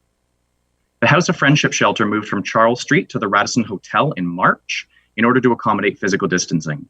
As a result, their capacity increased from 50 to a current capacity of 96 beds for single men.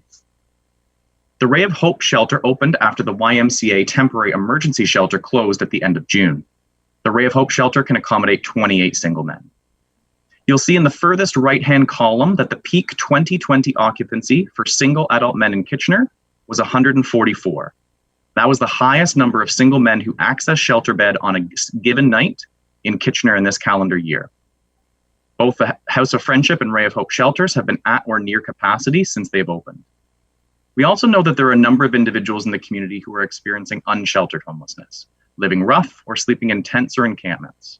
We're including individuals who are currently unsheltered as part of our recovery planning conversations and plans. Also included in the pragmatic conversations and considerations are the need to anticipate a second wave of COVID-19, as well as the potential need to expand shelter beds in the fall and winter months, as in the past we've seen an increased need and increased demand over the fall and winter months. The House of Friendship shelter and in the Radisson Hotel and the Ray of Hope shelter need to transition out of those spaces within the next 4 weeks. This is the reason we are today to seek direction. We're looking to open one or more dormitory-style shelters to accommodate the single men staying within these shelters, the House of Friendship and Ray of Hope, as well as individuals who are experiencing unshelteredness. This slide provides an overview of the pragmatic plan to expand system capacity, to open one or more dormitory-style shelter spaces for up to 12 months as we continue to build and collaborate with community partners on a more robust recovery plan. Each of these spaces could accommodate between 80 to just over 100 single adult men. And we're also exploring whether these sites could accommodate couples. You'll recall from the last slide that I shared that the peak occupancy this year was 144. So therefore, we would need to open more than one site in order to accommodate the peak occupancy for earlier this year, as well as begin to respond to individuals experiencing unsheltered homelessness. You'll see that the rental cost for each of the space is approximately $1.8 million. That's for 12 months. And the staffing cost for each space would also be $1.8 million. The total rental and staffing costs vary depending on the exact location and the staffing needs. Each building and setup that we're exploring is a little bit different. And so the size and location and the physical setup determine then the staffing model that we would work with community partners on. Another action that staff would like to explore as part of the pragmatic plan is to expand system capacity in order to create alternative housing with supports on regional surplus land. This table, the table on this slide rather, outlines the potential costs associated with single and double occupancy units. It would cost an estimated $3.75 to $7.1 million to permanently house 100 individuals within alternative housing type accommodations. Staffing and operational costs would cost an estimated $300,000 per year to ensure that individuals are supported on site. And this would be similar to fixed site supporting housing model that's currently used throughout our community. Exploring the creation of alternative housing with supports would provide a way to house 100 individuals by the spring of 2021, reduce the capacity pressures within the emergency shelter system, and act as a transitionary step out of the pragmatic COVID response plan. With regard to next steps, based on council direction, staff would work to establish one or more dormitory-style shelter spaces for up to 12 months in partnership with one or more shelter providers, as well as explore alternative housing on regional surplus land, including the confirmation of the budget amounts, explore and finalize the potential sites in the collaboration with regional staff as well as municipality staff, and conduct an expression of interest for the development of the alternative housing, and then report back to council. Regional staff remain committed to working with community partners to complete actions outlined within the 10-year housing and homelessness plan while recovering from the COVID-2019 pandemic and working to end chronic homelessness in Waterloo region. Thanks again for your time and attention. We're happy to answer any questions that you might have. Okay, thank you very much, Chris. I think we'll go to the delegations now, and then we can have questions of delegations, of course, after each one. And then we can have some discussion, including questions of staff. Possibly some of the delegations' comments will also create some questions for staff that members of the committee will wish to have answered. So the first delegation on this matter is Geoffrey Nelson. Is Mr. Nelson with us on the call? I'm on the call. I'm just having trouble getting the video started. Okay, that's good. We hear you, Mr. Nelson. There we go. And there you are. Oh, great. I see you. Okay. Good afternoon.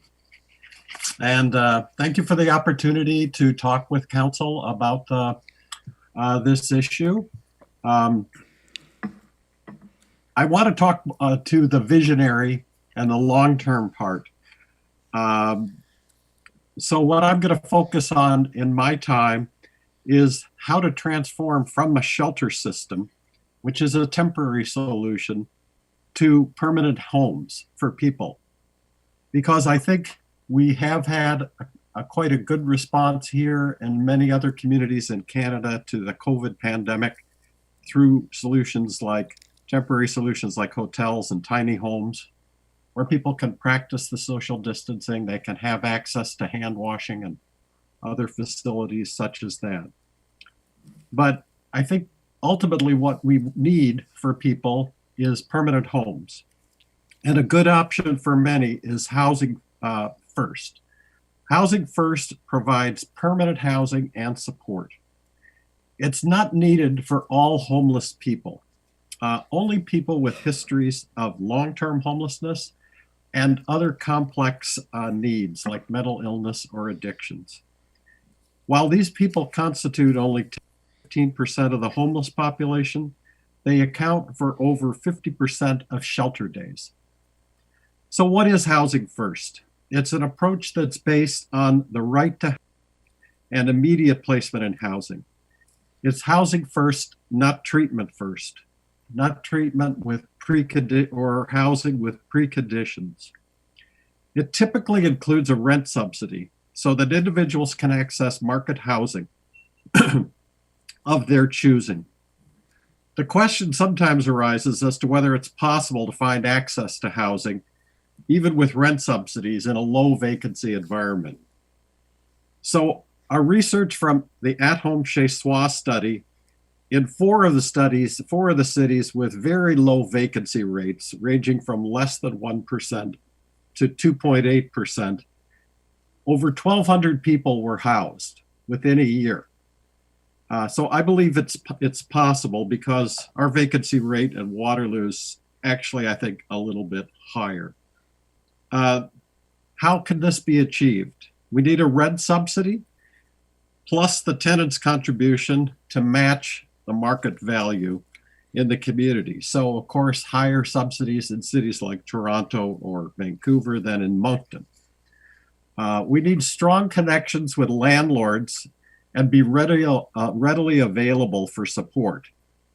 And that includes paying the first and last month's rent or security deposits, being in there to quickly repair any damages. I think one opportunity here in this community in the fall is to take advantage of apartments that will be vacant because many students will be living alone. Ottawa is doing a housing blitz campaign right now to try to get 100 people housed by September because they will have more access to rental units. It's also important, I think, to understand that given the choice, 80 to 85% of people with serious mental illness, including those who are homeless, want their own apartments.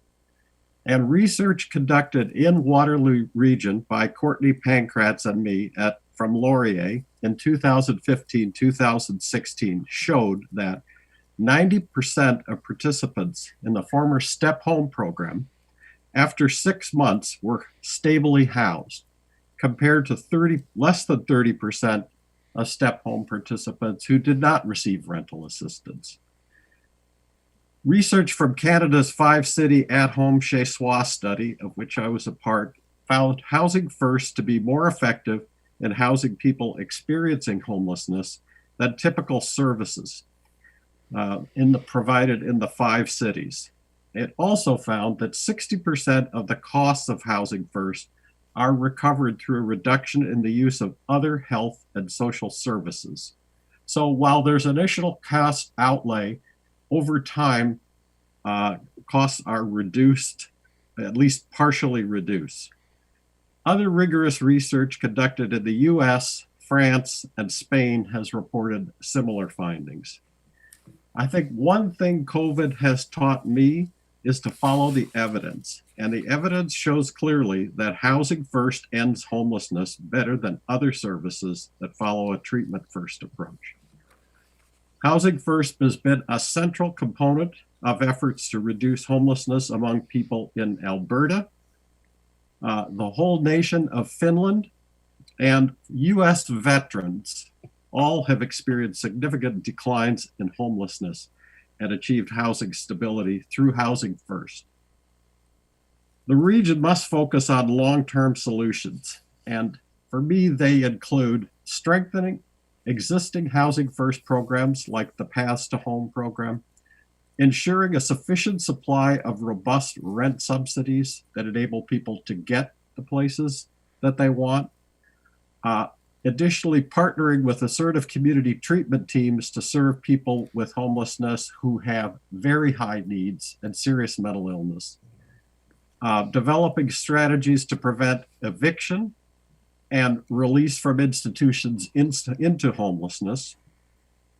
And I think we need to continue to fund the shelter system until the population of shelter users and the duration of shelter stays is reduced. But that all new money should go towards permanent housing. So I think the more that's invested in permanent housing, the less demand there will be on the shelter system. We should see a reduction in the shelter beds just as they have in Finland and other jurisdictions. Moreover, shelters can sometimes be converted into private apartments. This was done in Finland, but they shouldn't be expanded into treatment centers, or we're going backwards to the treatment first approach that we know is less effective than housing first in eliminating homelessness. And finally, we need to expand housing in the region to prevent people from becoming homeless in the first place. We need to stop the flow in as well as people to get out. So thank you for your time, Mr. Chair and Council. Okay, thanks very much, Mr. Nelson. Any questions, Councillor Majaury? Thank you very much, and I really appreciated your delegation here. And I note that a lot of the work that you've done through Wilfrid Laurier really does add a lot of credibility to what you had to say today, in particular in prevention to begin with, to keep people out of the shelter system to begin with. And you made a lot of good points about those individuals that are finding themselves homeless or looking for shelter beds. You've made that good point that with some supports, including housing, they can better address some of the issues that they've been dealing with. And I know that certainly a roof over the head is certainly the first step. In some of the statistics that you put in today about making sure that individuals have their own space, was there sort of any consideration towards the supportive housing versus just, providing a roof over the head? Or is that sort of a combined approach that you've taken here in your presentation today? If we ask people, and this has been done in 10 or a dozen studies, where they want to live, it's overwhelmingly they want their own place. They want privacy. They want their own apartments, typically. And if they're provided with that, that's what they seek. Given the alternatives of staying in a supportive housing and residing with a number of other people who've experienced homelessness or lived in shelters together, they'd rather be on their own. So that's why a key element of housing first is choice. It's about having some control over your life. We also know that when people have more choice and they have more control over the housing they live in, their outcomes are better. They begin to have a sense of control that they didn't have when they're on the streets, where life is chaotic and unpredictable. Thanks for the question. Thank you. Follow up, if I may, Mr. Chair. Go ahead. And just really to your point, about more choice and the ability to have their own apartments. Is it your sense that the individuals that we're talking about here would accept supports? I wasn't thinking necessarily of a supportive group environment, but I was looking at individuals that are looking for this kind of housing and whether they better accept supports coming in to assist them with, whatever they need assistance with, whether it's health issues or mental health and addiction issues, or whether it has to do with medical care or job training skills, whatever it takes. Is it your sense that these individuals, once they have that housing addressed, are better able to accept the supports that can come in to help them? It's a really good question. Because you're asking people to make a shift in their heads from not trusting a lot of professionals into really trusting them to the point that they are able to access them and use them for help.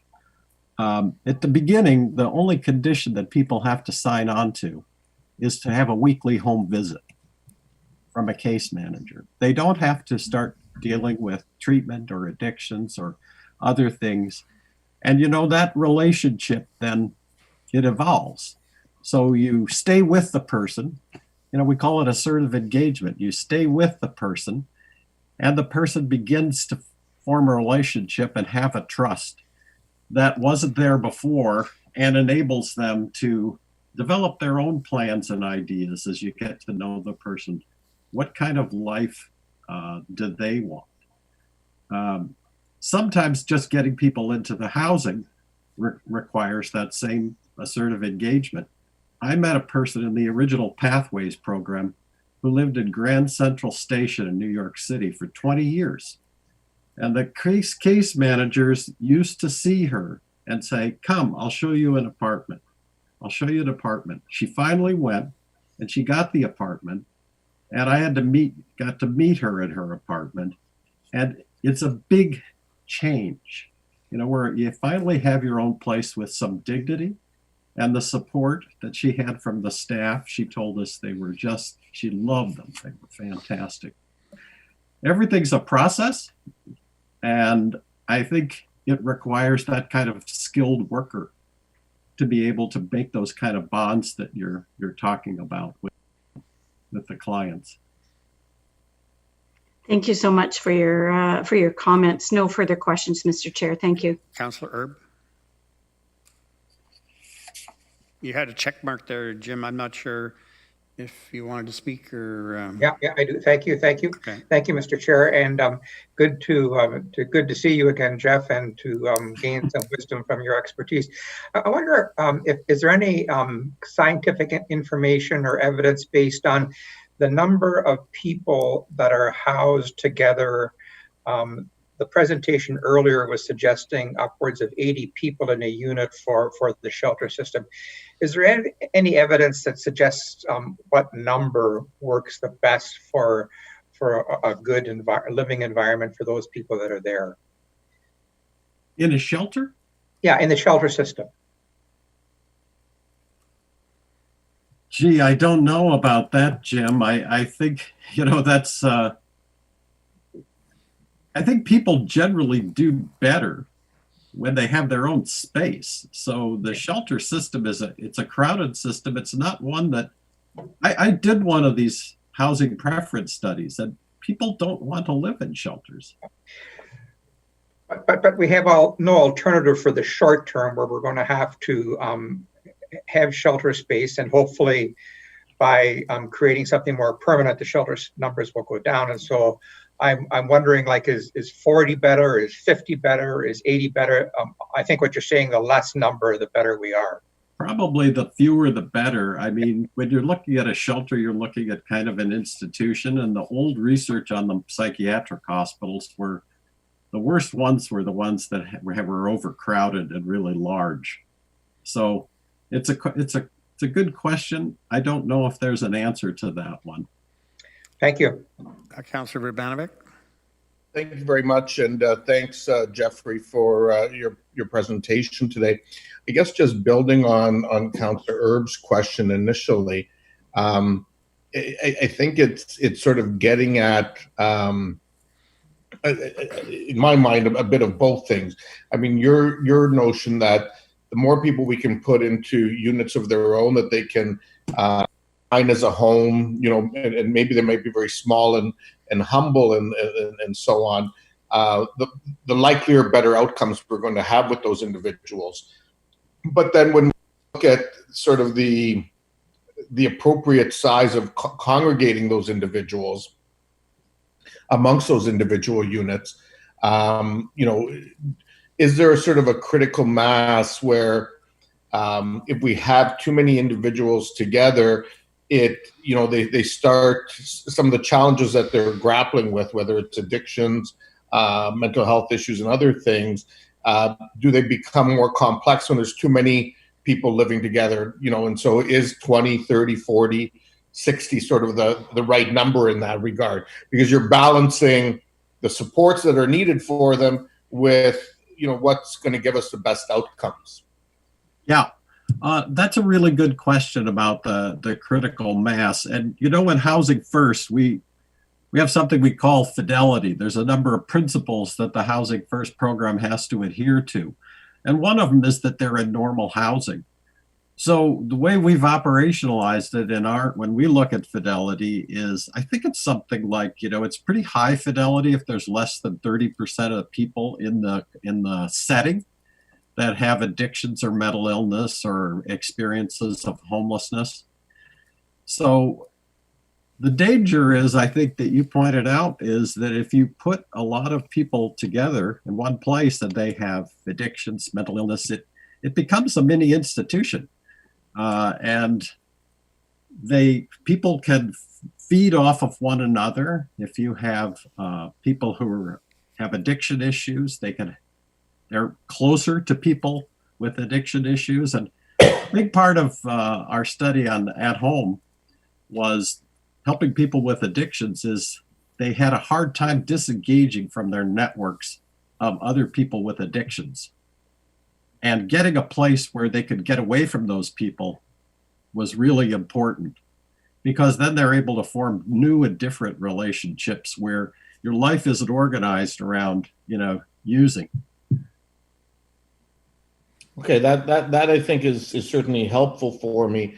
And the second question I have is, as we reflect on this, and I'm wondering if you can talk a little bit about outcomes and sort of the system implications around dealing with these vulnerable populations, those with, you know, who are grappling with addictions, but it was funny because just yesterday in my mail I got my House of Friendship community report in the mail, and so I thought this was sort of timely in light of the agenda topic today.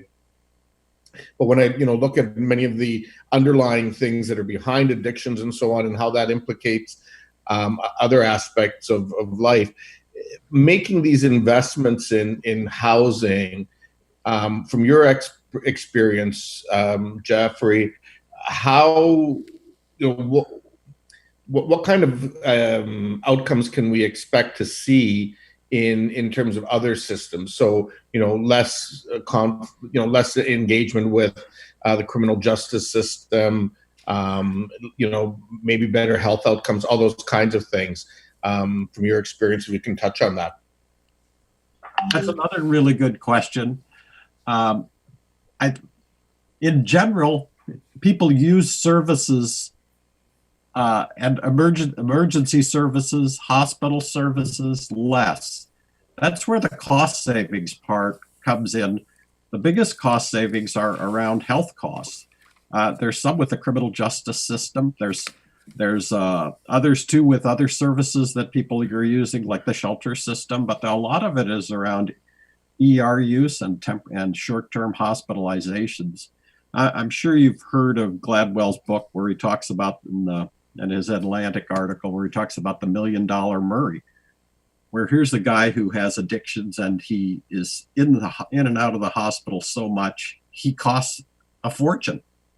And getting him his own place enabled him to reduce the system to reduce costs. as far as the outcomes for individuals around health problems, is Housing First isn't a cure for mental illness. It isn't a cure for addictions.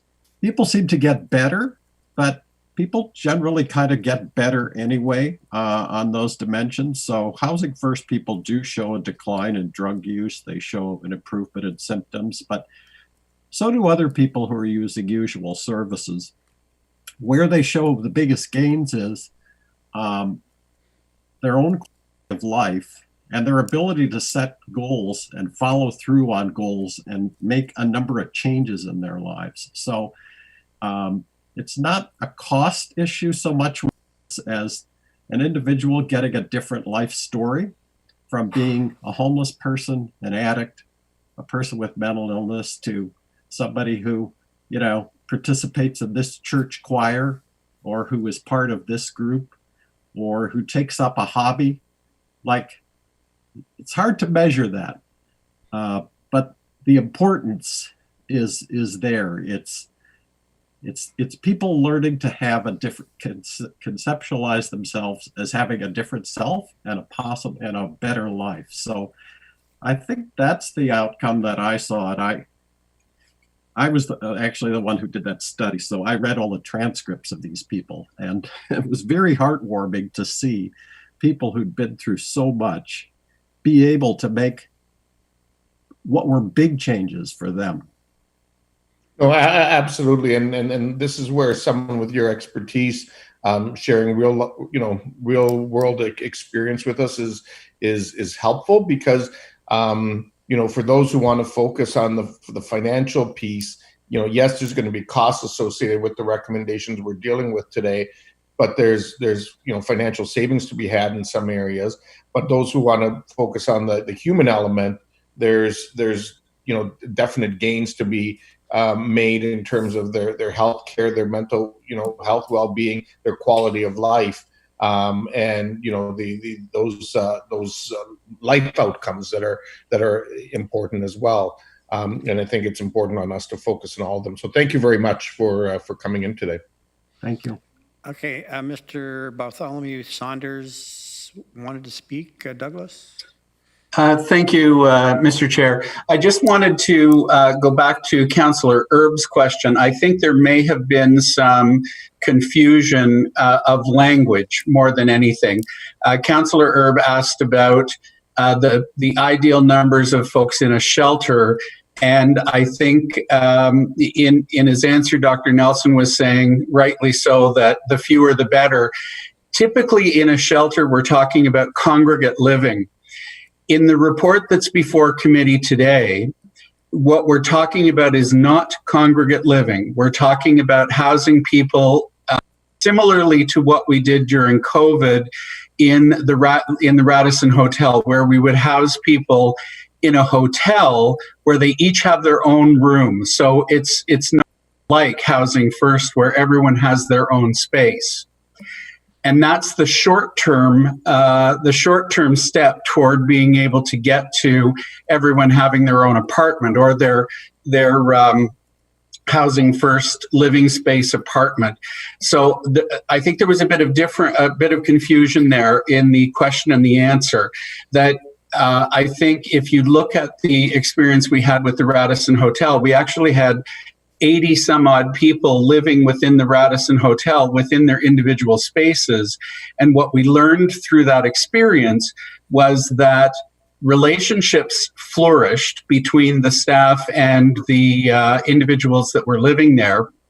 Their behaviors, both those behaviors generating from mental health conditions and addictions, diminished. And they felt much more secure in their space. And as we talked more about having to move them out of the Radisson, they became more disengaged or somewhat more disengaged. So what we're trying to do is, through this report, is to make that interim step for a year that would put them into either, say, a university residence or a hotel that has been talking to us about being available, while we put together a longer term solution where they have their own spaces. So I just wanted to clarify the language there so that we weren't thinking that this was a congregate living site that we were trying to create. Thank you. Thank you, Mr. Chair. Okay, thank you, Dr. Nelson. We'll move on to the next delegation, and that is Martin Asling. Mr. Asling with us. He's with us twice this afternoon. There he is. I see you, Martin. Okay, can you still hear me? And I can hear you, yes. I got muted again after unmuting myself. First of all, thank you everyone on Regional Council for giving us a platform to speak on this very vital issue. I'll start by saying that I enthusiastically support the work that the Unsheltered campaign has been doing, and I'm impressed with the stories that I've heard from activists such as Reagan and Lesley about the degree to which unsheltered neighbors came together under very challenging circumstances. It is vital for council to listen to the Unsheltered campaign, and it is even more vital to listen to the voices of our unsheltered residents themselves, some of whom you will hear later on in a following recorded later in following delegation. Also, please understand that when the Unsheltered campaign advocates for something, there's a very high probability that the organization that I'm directly involved with, Waterloo Region, Yes in My Backyard, we will also want to augment that voice and add our own to it. I've heard the concerns of the delegates involved with this campaign and strongly support their delegations as well. I'll focus mostly on the clear need for housing, but I also want to mention and express solidarity with the Unsheltered campaign advocacy for greater access to clean and safe water options, as shared fountains that are offered in one case could be a COVID risk, and we've seen evidence that some folks have been resorted to drinking runoff water as well. So that's very concerning. Housing is a fundamental human right. I hope that we agree on that, and I believe that we probably do, at least in principle, but it's not enough to agree in principle. If housing is a human right, we have to believe in the philosophy, and if we believe in the philosophy of housing first, we have to live it in practice. That means we do not allow our region to fail to provide housing or sufficient rental subsidies for any of our fellow humans that wish to live here. So to state the obvious, housing first is not housing first without housing. It's not just a philosophy, it's a practice that requires us to ensure that everyone can access housing. I used to work at the Charles Street Men's Shelter and supportive housing of Waterloo. And a key takeaway that I got from that experience, aside from, of course, the dire consequences of homelessness and the clear need for more affordable housing, is the particular need for a variety of different housing options. So as we're kind of looking into the shelter plan, I really hope that we keep this in mind. If we fail to provide enough housing, we really need to make sure there is a significant variety of shelter, but of course, actual housing options is much better. It's hard enough for people to live in proximity in the best of times, but we also have to consider when people are struggling, they're not struggling in the same way. Sometimes they're struggling in ways that that don't lead to it being easy to live together. Some people struggle without structure. Some people struggle with structure and highly value their autonomy. Many people have opposing needs in many respects. And I agree that the fewer people having to live together, the better. In my experience, working at a shelter, it's pretty much impossible to have policies at a shelter that works for everybody and their different needs because they don't always align. Anyone that worked in a shelter, or particularly that anyone that has lived in a shelter, will tell you that the more people you have grouped together at once, the harder it is to keep things safe, secure, and productive for people. So yes, I very much hope that we do have that type of situation where people are able to stay separate from each other, and not just now because of COVID, although it's an even greater concern right now, but moving forward hopefully when this pandemic is hopefully resolved. And when the resources and creativity of our community is available and harder towards permanent and often supportive housing, I've seen time and time again that so-called hard to house people that we might assume choose to be homeless, they can be housed. And just to, I mentioned, I guess the same thing that Douglas Bartholomew mentioned, the stories from the Charles Street Men's Shelter moving to the Radisson, to put concrete numbers to that. So 40% fewer incident reports, despite almost double the amount of people. The number of overdoses have also halved, and more residents are ready to seek addiction treatment. That was outlined in the Waterloo Region record as well.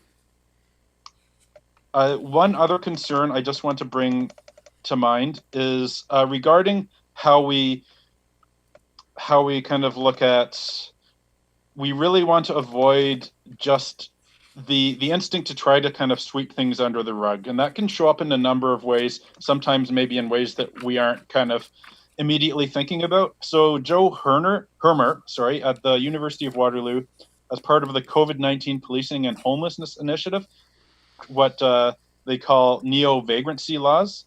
And I'll just note briefly that Waterloo Region does have a bylaw that this project lists as a loitering bylaw. And so one of a kind of neo-vagrancy bylaw, and that's bylaw 13050 regarding regionally owned properties, buildings, grounds, etc.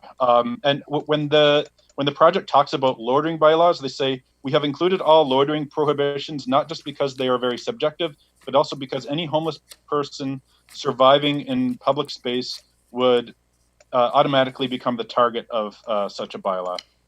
So I'll close by saying we should be very careful not to effectively criminalize homeless people with our bylaws, and to effectively model to the cities of Kitchener, Waterloo, and Cambridge that our approach should be to resolve the issue of homelessness by providing a clear range of accessible and suitable housing options for people in need. The answer is not to push homelessness out of sight and out of mind, whether it's with our bylaws or otherwise. Homeless people are also concerned neighbors, and we really need to respect their dignity and meet their needs. So thank you very much for having me here today. I welcome any questions if you have them. Thank you. Okay, thank you very much, Martin, and we'll hear from you on the next item as well. I see no questions, so we'll thank you. Carry on and get back to you soon. The next delegation is Laura Hamilton.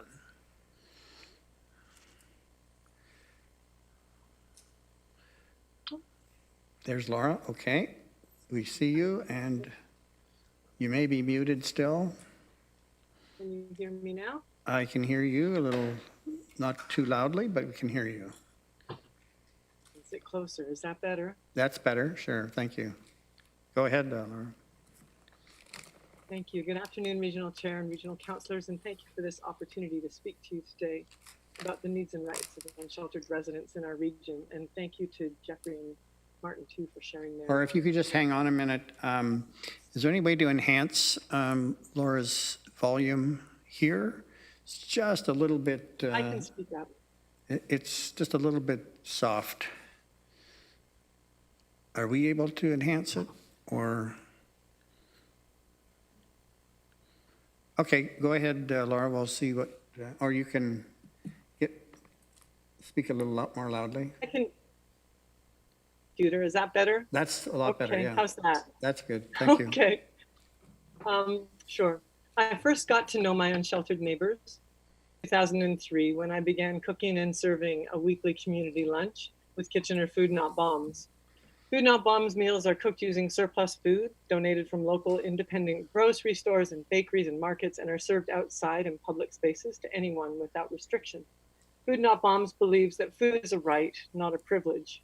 There are now over 1,000 independent Food Not Bombs chapters globally. We're an all-volunteer organization dedicated to nonviolent social change. Food Not Bombs support sharing, respect, peace, cooperation, dignity, a nurturing of the environment, and most of all, optimism in a time when many are in despair. We encourage a do-it-yourself feeling of empowerment, and a rejection of the need to solve problems through violence, violence of war, violence of poverty, and violence against animals in the earth. Food Not Bombs began servings in Kitchener in 1997 and has for the most part, really maintained regular weekly servings since then. Hundreds of people, mostly but not exclusively students, have volunteered with Food Not Bombs over the past 23 years. We serve approximately 70 meals every Saturday in front of Kitchener City Hall and have continued to do this during the pandemic, changing our serving time from 1:30 to 4:30 at the request of the Housing and Homelessness Tactical Response Team. It was my involvement in Food Not Bombs, it was because of that Ron Doyle reached out to me early this year to ask me or to tell me about his plans for a better tent city. I should let you know that while I'm also on the board of the Social Development Center and an active volunteer with A Better Tent City, I'm not speaking to you today on behalf of any of these organizations. So we in Canada are signatories to the international treaties and covenants that provide a basis for the claim that access to housing is a human right. For example, the International Covenant on Economic, Social, and Cultural Rights declares that all signatory states must recognize the right of everyone to an adequate standard of living for themselves and their family, including adequate food, clothing, and housing, and to continuous improvement of living conditions. This human rights perspective, or a rights-based approach to housing, can only be realized through an explicit, time-bound, and measurable commitment to prevent and end homelessness.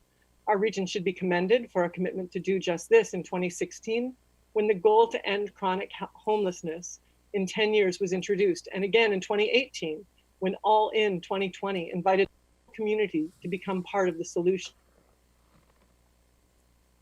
For this goal by raising awareness, resources, and support for this initiative, so we could, as she said, save lives and enhance the safety and well-being of our community at the same time.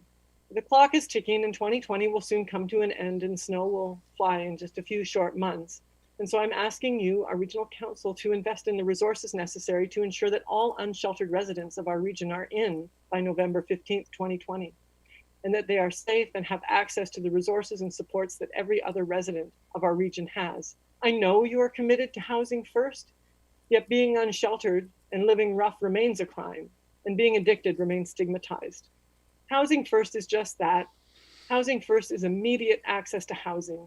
And we agree that housing is a human right. And we all know that human rights are not dependent on whether or not you are considered to be ready for them. How condescending and paternalistic is it for those of us with ease of access to resources to suggest that people who are struggling with addictions and who live in abject poverty have made bad choices, and that they need to make good choices in order to receive the supports and services that the rest of us enjoy. People living rough self-medicate to survive, to cope with their incredibly difficult and dangerous lives, to mitigate the hopelessness that comes from constantly colliding with a system that oppresses them and criminalizes their very existence, a system that they believe is set up to work against them, and a system that shatters their drugs have never been more abundant, more accessible, more affordable, more addictive, and more deadly than they are right now. It is so easy to get addicted. And once you are in, it's almost impossible to get out. And I don't know about you, but I have dear friends and family who, despite their access to all kinds of supports and resources, continue to struggle with addictions and mental health challenges. How can we possibly expect people living rough or even precariously to make positive changes in their lives without a home and access to supports? A recent City of Kitchener housing needs assessment indicates that 250 to 750 people are in need of supportive housing in the 3 cities. So your plans to immediately provide dormitory housing for 160 to 200 of those presently in the shelter system is a great place to start and a terrible place to stop. No one in our region should be living for another winter. A better tent city is not the answer to homelessness. It is simply a better tent city. Permanent housing and supportive housing is the answer. I'm calling on you today to recommit to All In for 2020, to truly commit to all, not some, in for 2020. How you do this matters. You need to do this in a good way, and you need to listen to those who need shelter and supports, to center their needs and voices as you create opportunities to provide them with homes and services. Your report is a positive step as it recognizes that you need to do things differently. Dignity comes from choice and control. Rather than forcing unsheltered residents to fit into your service offerings, I'm asking that you center the needs of these complex social beings as you expand supportive housing in our region. And expand it you must. In addition to the time I spend cooking for and talking with the folks, the good folks at A Better Tent City, I also spend time helping to coordinate their donations and answering a Better Tent City email. This has been both incredibly rewarding and heartbreaking. So many people are inspired by this initiative and write to us with encouragement and kind offers of support. And sadly, we also receive requests from many people wanting to know how they or the people they love can join this community. So in closing, I want to share with you some excerpts from a few of these requests. I'm hoping you can help my friend. She doesn't stay in a shelter because she was attacked, and she is an epileptic. Can you help my friends who have their eviction from their rented house scheduled for 8:30 Tuesday morning? They both have severe mental health challenges, as well as autism and some physical limitations. She has a service dog for her PTSD. They have fought for eviction for a long time since they haven't been able to find other accommodation they can afford on ODP.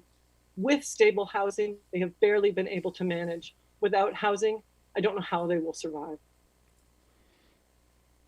My girlfriend and I have been homeless now for the past 3 weeks and have been couch surfing at friends and family, but have exhausted our resources and have resorted to sleeping outside.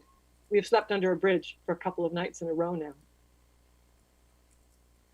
I'm 31 years old and I've been suffering from mental illness for the past few years, and my life progressively got worse because of it and not being able to find a safe place to live. I have a dog as an emotional support animal. I do not want to get rid of my dog because that will worsen my mental state. Because of this, I can't stay in a shelter, and I have no choice except to stay in a tent to keep my dog safe. A friend of mine sent me your story, and they thought you might be able to help. After reading it, I was very hopeful.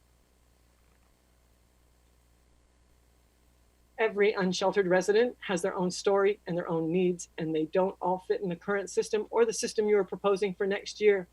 These are unprecedented times. COVID has shown us that collectively we care about the most vulnerable among us and that we expect all orders of government to work together to meet their needs. It looks to me like you are proposing to provide dormitory-style shelter for 160 to 200 men this winter, and that you will continue to provide existing shelter services to 100 or so others who've been accessing your system. Does this mean that you are sentencing the hundreds of remaining unsheltered residents of our region to another winter of living rough? Instead, I'm asking you to prioritize the needs of vulnerable, unsheltered residents, that you consider creative, alternative solutions, that you commit to using all available COVID relief and recovery resources to create good, local, low-carbon jobs that dramatically and immediately expand access to supportive housing across the region for all who need this. I'm asking you that you embrace housing first and all that it encompasses, and that you actively include those who need homes and supports in the design and delivery planning of housing, supports, and services. I love that this report recommends that you explore a continuum of harm reduction models within shelters, and that you undertake a review of service restriction practices and policies, as well as provision of additional on-site services related to health, mental health, and addiction supports. But you absolutely must engage the end users of this service to inform this exploration. And you absolutely must ensure that all unsheltered residents of our region have a place to call home and access to these services before another winter sets in. Thanks again for this opportunity to talk with you. Okay, thanks very much, Laura. That was great. Any questions of Laura? Okay, seeing none, we'll go to the next delegation, who is Mr. Jeff Willmer. Jeff.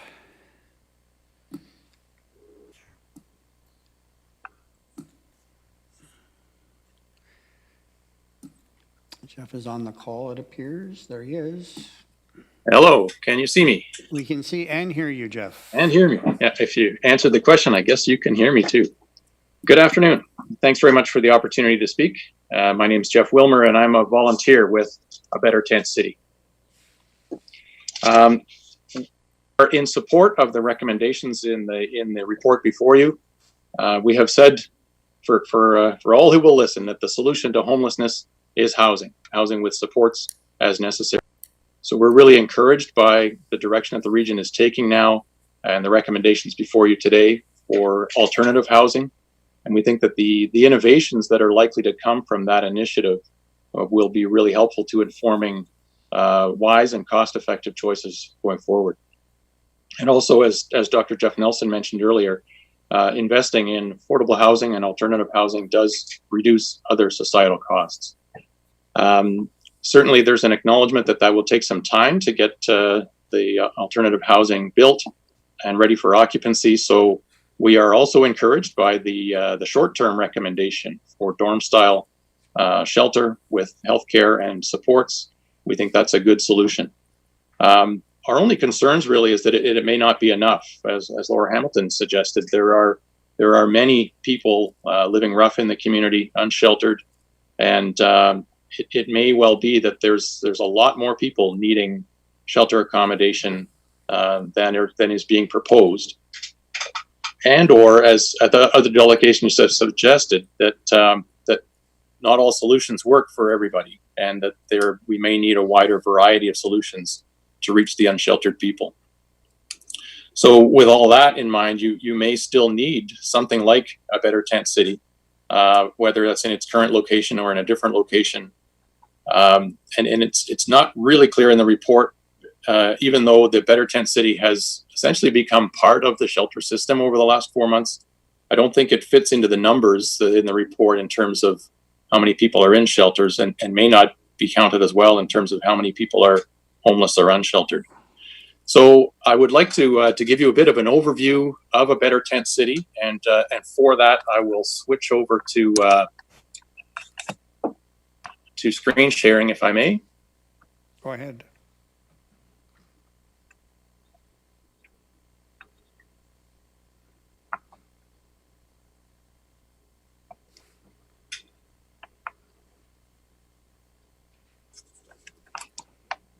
It's not going to be as easy as I thought it was. Never is, Jeff. Yeah. Okay. Here's another way to do it. There's always a workaround. Okay. Can you see the photo now? Not yet.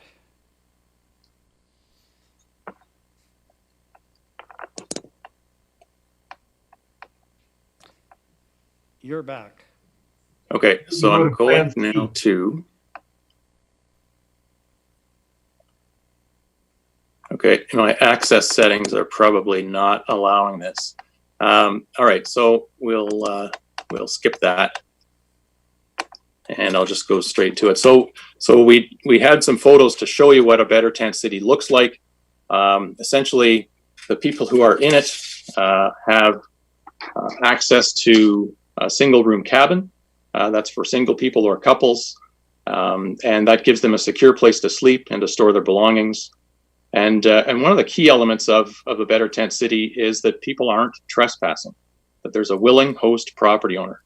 And so this is key for the unsheltered people. That's people who can't or won't use the emergency shelter system. And it's difficult to find a willing host property owner. In this case, Ron Doyle at Lot 42 was willing to make his property available. And so we've got about 20 people living in cabins and another 20 tenting in a large indoor space in the assembly space or event space at Lot 42. There are shared facilities at the site, including washrooms, kitchens, showers and laundry, waste bins, and there's indoor community space for community collaboration, also as a warming center or cooling center as the weather requires. So we've got about 40 plus residents living there now. And one of the most important things to note really is that the people who live there are managing the community themselves. There's a lot of volunteer support, but essentially this is a self-managed community that's managed by the residents of the community. There's a long list of successes. This is a pilot project, and so we're keen to understand where we've succeeded and where we can improve. And so one of the successes that was very quick to set up. Ron Doyle saw a need. He made his property, land and buildings available, and it was set up almost immediately. Community fundraising was another huge success. Over $60,000 has been raised.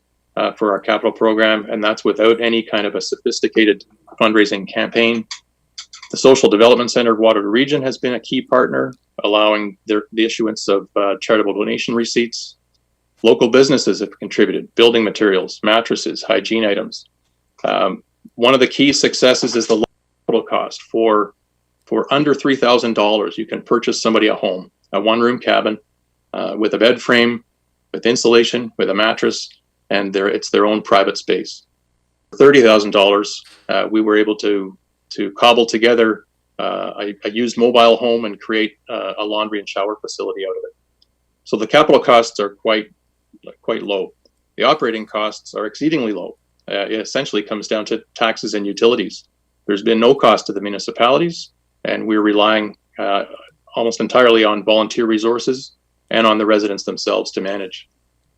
There are low barriers or no barriers to entry. I think this is a key thing. The barriers to entry are what keeps many unsheltered people from using the shelter beds that are available. And so us having no barriers to entry at a Better Tent City has enabled us to provide support to 40 people who are otherwise living rough. I mentioned volunteers and our reliance on them.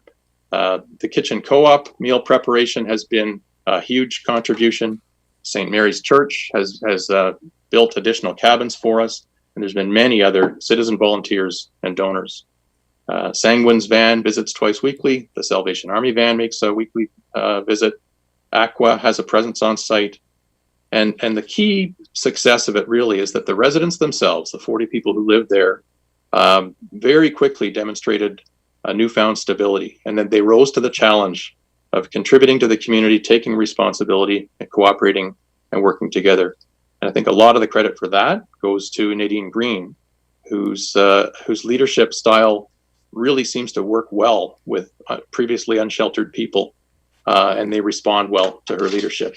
So there's a lot of successes out of our pilot. We are certainly looking to understand what are the opportunities for improvement as well. And so one of them is we have one large community of 40 people, and if we were to do it differently, we would prefer to have smaller communities with fewer people, as was referred to earlier. The more people you have living together, the more there's likely to be friction. And so whether that's different sites for smaller, Better Tent City communities, or whether it's one site but developed as pocket neighborhoods instead of one large neighborhood, that's something we would do differently another time. We would want to integrate street outreach supports up front, because we're not just collecting people, we're wanting to help transform their lives. We've got issues with hoarding and people accumulating new possessions, and so we would figure out how to address that. And then there's what we experienced was people got stabilized, and then we sort of plateaued, and we may have slid into a period of sort of complacency or entitlement. And so there's a few things we would want to do differently, making sure that we get people's paperwork done up front, whether that's OW or ODSP, shelter allowance, emphasizing people's responsibilities for chores and tasks, and emphasizing really that the Better Tent City is not the long-term solution. It is a stepping stone, a transition to housing. And this really follows the model of San Jose, California, which we still see as a best practice for this type of shelter. And then finally, I think one opportunity for improvement one additional one is to integrate a social enterprise with the community so that people have a purpose, and when they're ready to, they can start to adapt skills and feel like they're contributing in a new way, and give themselves hope for the future. And so as I wrap up, our response to the report today is very much in agreement. We agree with the alternative housing recommendations. We would suggest that if you're not already doing this, working with local municipalities to look at their lands as potential sites, and considering faith communities. The faith community has reached out to us with a lot of support, and while they might not have a lot of other resources, they do have lands. And so the idea of alternative housing on faith community properties is certainly something where there may be opportunity. We agree also with the recommendation on additional dormitory style shelter space with supports, bearing in mind that one size does not fit all. I think something with a low barrier to entry makes sense there. And we're encouraged by the reference in the report to reviewing shelter system practices and services to better assist unsheltered people. So our main concern really is that we think that the unsheltered population will still exceed the capacity of the interim solution that you're proposing this winter. And so if that is the case, then please be assured that the Better Tent City cabins are still available, even if the site is not. And it also occurs to us that a site in Cambridge is probably going to become a priority. While we recognize that there's capacity in the shelter system in Cambridge, there's certainly, at least anecdotally, but I think most that are would agree, there's a lot of people living rough and tenting in Cambridge who are not using the shelter. And something like a Better Tent City might be a good solution for those folks. Thanks very much. Thanks, Jeff. Councillor Vrbanovic. Thanks, hi Jeff. Great to see you again, and thanks for coming in today. And Laura joined you as a private individual, but I know she's a big part of the team with this, and had the opportunity to chat with Ron Doyle on I guess it was late last week, and get a bit of an update from him as well. And I'll say publicly now what I've said to both you and him. Thank you to all of you for your leadership on this issue, and for your commitment and drive to bring this forward, because it's taken the need for some out of the box innovative thinking to really look at this as an option. I know your replacement has certainly worked with you to try to facilitate some of that from the city's end. I guess I have a couple questions in terms of things that you said in your presentation that I think are important. And that's, if you can just maybe talk a little bit more around this notion of smaller communities, pocket neighborhoods, and why that's important, and how that plays out with the mix of needs and individuals that you have there right now from your experience. Yeah, so the model really comes back to what do the unsheltered typically find for themselves, and tenting in groups, whether that's in natural areas or parks or in public spaces. They'll try to, or they tend to associate with like-minded or compatible people. And so folks that they get along with, they stay with. And if somebody's not welcome in that group, they'll leave and or start their own neighborhood. And so, that makes perfect sense, right? Human beings are that way. There's some people we get along with better, some they're more challenging. And so if we evolve into smaller neighborhoods where like-minded people are in one area, and a different group of people who may not be all that compatible with them can have a different neighborhood, that would probably be more effective. When we were a community of 15 to 20 people, we seemed to get by just fine. When we grew to 40, there was noticeably more friction. And so that may be a function of more time together, or maybe a function of more people. But either way, I think that the smaller communities would be beneficial. Well, thanks for that. And I think the other part that's interesting in terms of your comments, and I think this really sort of builds on your response there, is this notion that one size doesn't fit all. That in fact, it makes sense to maybe bring groups of people together that are sharing similar life experiences. But in other instances where we bring certain groups together, it actually serves as a trigger and ends up being negative. And so I'm wondering if you can talk about that and just the importance of the one size doesn't fit all approach. Yeah, so I'm no expert on it, but I think our own experience at the Better Tent City is that some of it has to do with barriers to entry, and some of it has to do with simple compatibility with your roommates. And so I think we've talked a little bit already about the compatibility idea, but the barriers to entry, that's really what causes a lot of people to be unsheltered, is that whether it's their mental illness or whether it's been their past conduct has made them restricted from the shelter. Couples, and there's a lot of couples at the Better Tent City because they don't want to be separated from each other. So the men's hostel or the men's shelter and the women's shelter, neither is a good option. People who rely on their pets for companionship. And so there's all kinds of reasons why one size doesn't fit all.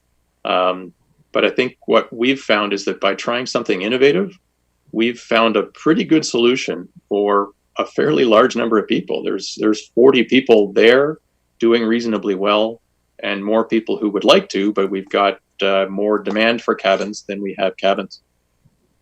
And so that maybe takes me to the last question, which is sort of the cabin design and this notion of stepping stone, type of housing, which is referenced in the report in terms of creating some units that would be would give people a sense of place and a place to live, prior to sort of working into the housing first, affordable housing continuum. And I know what the units that you guys have built have cost. I look at what we're talking about, and we're obviously talking about a different kind of unit. And I'm wondering if you can just share with council some perspectives on that, and what's more important, having more units or having better quality units, and in terms of size and amenities. Are some people ready for those right away? I mean, if you're transitioning from sleeping in the rough to, sometimes that's, for some folks, I know in talking to them, sometimes that's too much of a transition. And so I'm wondering if you can just sort of share some of your experiences on that. Yeah, so again, I'm no expert on that particular aspect, but what we have seen with the people who had been living rough, and almost all of them are battling drug addiction, that the stability that was given to them by being able to tent indoors where they weren't trespassing, or to have a cabin of their own, gave them hope. And they were no longer in a life of pain and despair and hopelessness. They had stability and hope. And so that very, very quickly resulted in stability. And we were surprised and impressed at how quickly that change was made. And again, this is with no professional services, no counselors, that this is just people living as a community, but now they're given a space where they're not trespassing and they have a place of their own. Okay, and then the last question I have is, as you look at the report, and you were certainly supportive of a number of parts of it, but as you look at sort of a Better Tent City model, does the report sort of speak to your model, or are there things that you think it's missing outside of the concern about numbers that would be beneficial to your group or to groups that are looking at this entry point into the system, this stepping stone point of the system? Our concern is mostly about numbers, but I think time will tell. Like if we're able to move all 40 of the people at Lot 42 to the new dorm style shelters that are being proposed, that would be terrific. If they're willing to stay there and if they're doing well there, terrific. And if they're able to be housed, even better. We'll never need the Better Tent City again, and that would be a positive thing. But if there are people who try the dorm style shelter and for one reason or another it doesn't work for them, then they're probably back to being unsheltered and living rough. And so if that's the reality, then the cabins at the Better Tent City would be, we think, a pretty significant step up from living rough. Yeah, and I would agree with you. I mean, I think that for me was a compelling part of your vision from the beginning. So thank you very much Thank you for everything. You're very welcome. Councillor Erb. Hi, Jeff, and thanks for coming in, and thanks to you and Ron for taking the initiative and making this happen with so many other volunteers now. It's quite remarkable. I was down a couple of times, and to see the pride that people are taking in having their own space is very heartwarming. There were a couple of people building a patio in front of their little house. They were helping another person do a step to get in because they had difficulty. And just the sense of self-worth, I think, has improved the lives of people there. Councillor Verbanovic partially answered my question. So of the 40 people that are there, and you know them as well as anybody, their personalities, their needs, and what they are, like, is there a 50%, would 50% of them, do you think, move into the dormitory style thing, living accommodation? I think so. I think it probably also depends on what other options they have. So if a better tent city was to just simply continue on, it may be that more than 50% would rather stay there.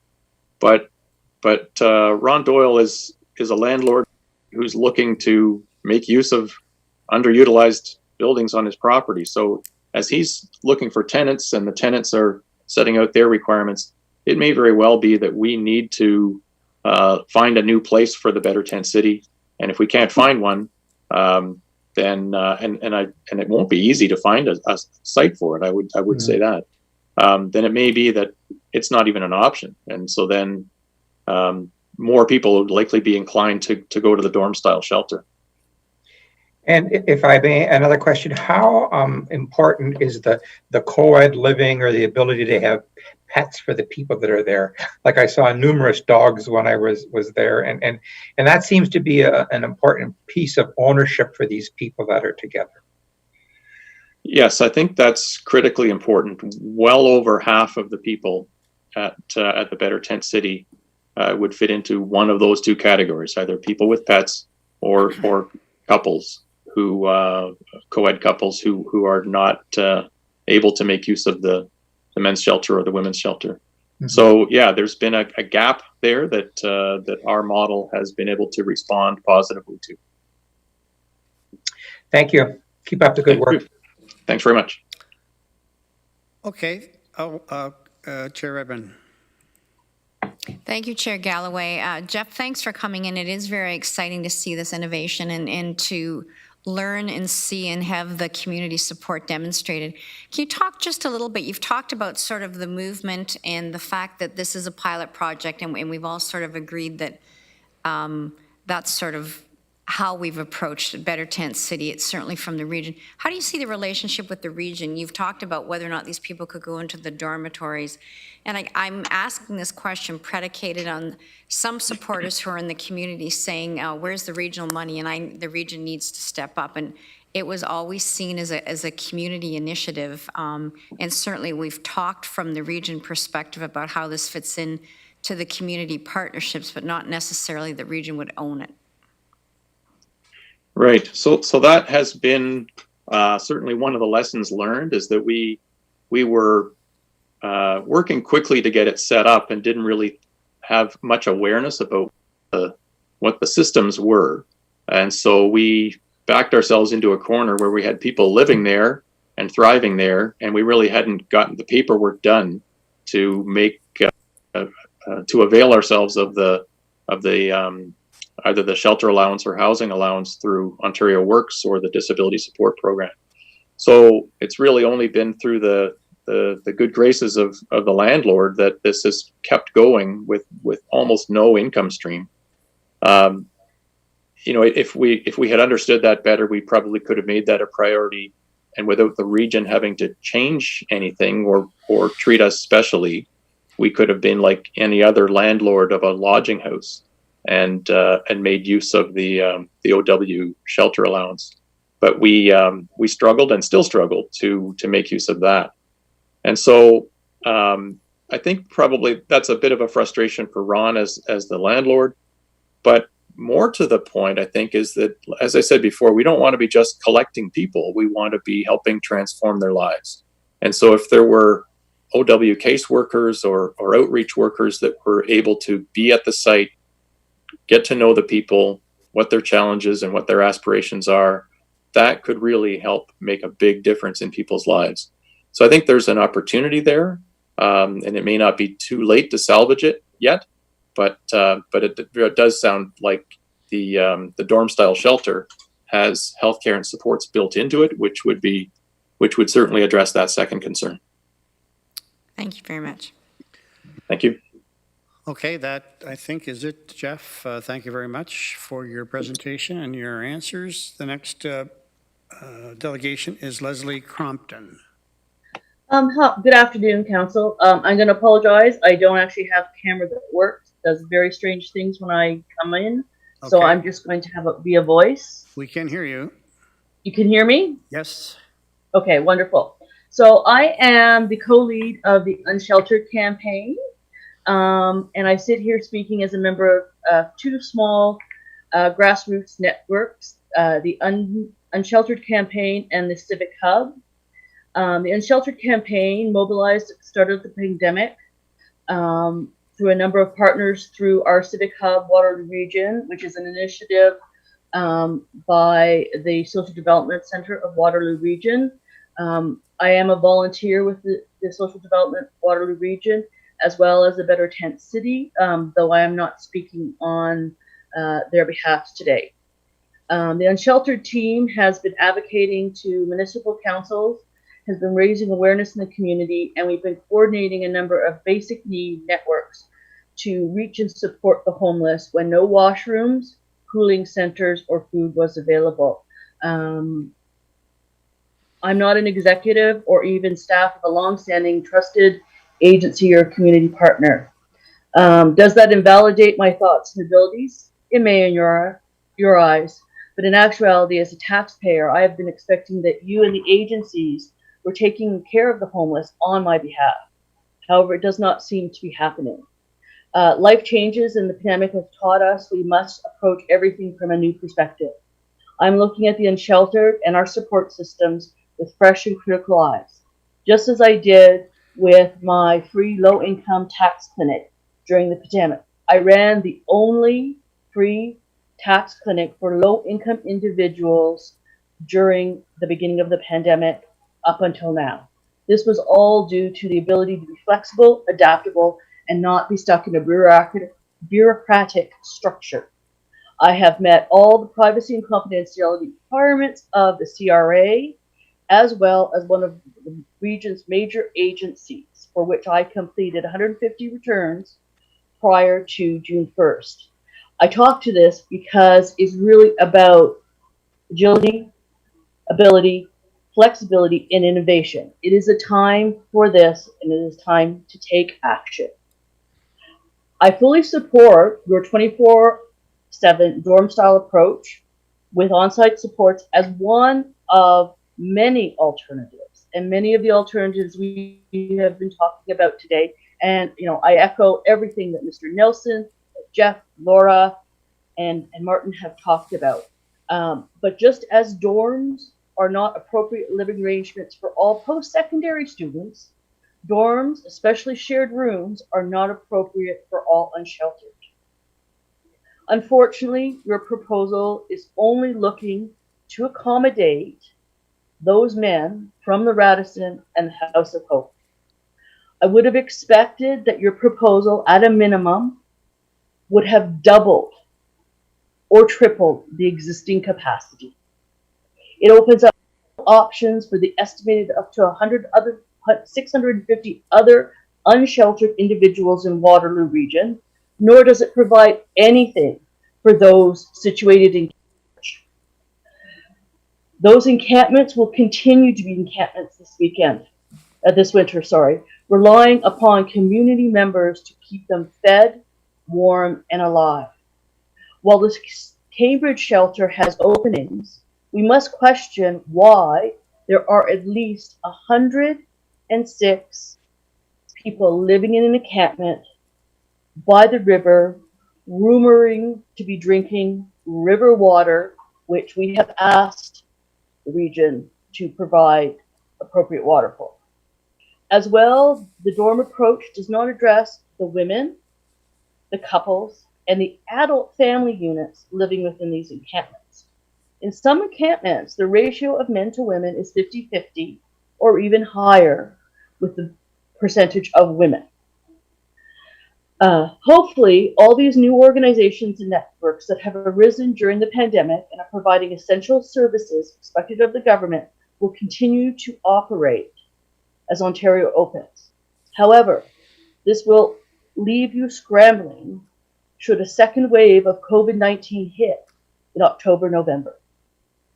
In addition to increasing the dorm-style residence you are leasing, would it not be better to actively engage these community organizations to work on alternatives with the region and other agencies, similar to a Better Tent City, the rental units at the student housing, which can be a better dorm style.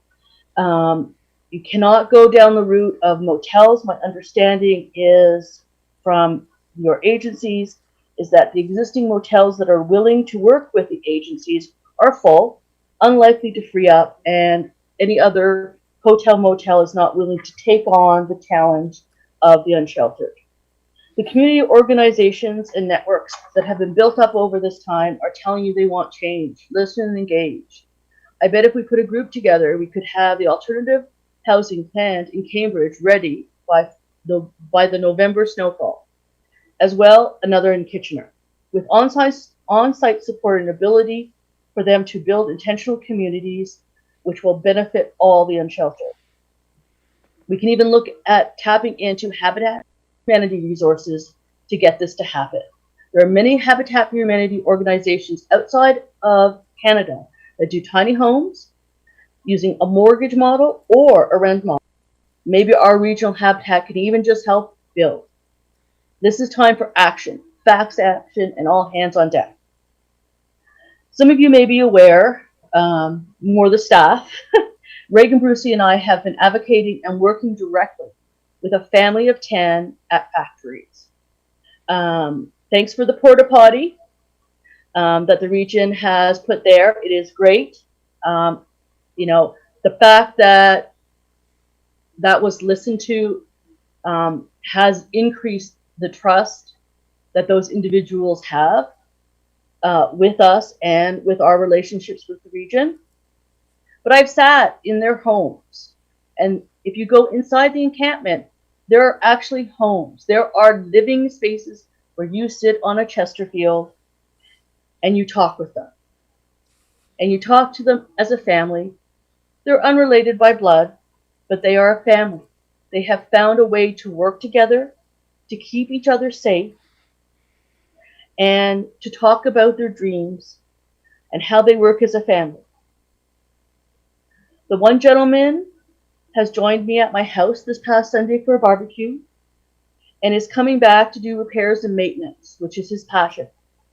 It is also how he manages his addiction. He would love to be part of building his own home or hut to start with. And when asked about his addiction, he is only maintaining. He's keeping himself from getting sick.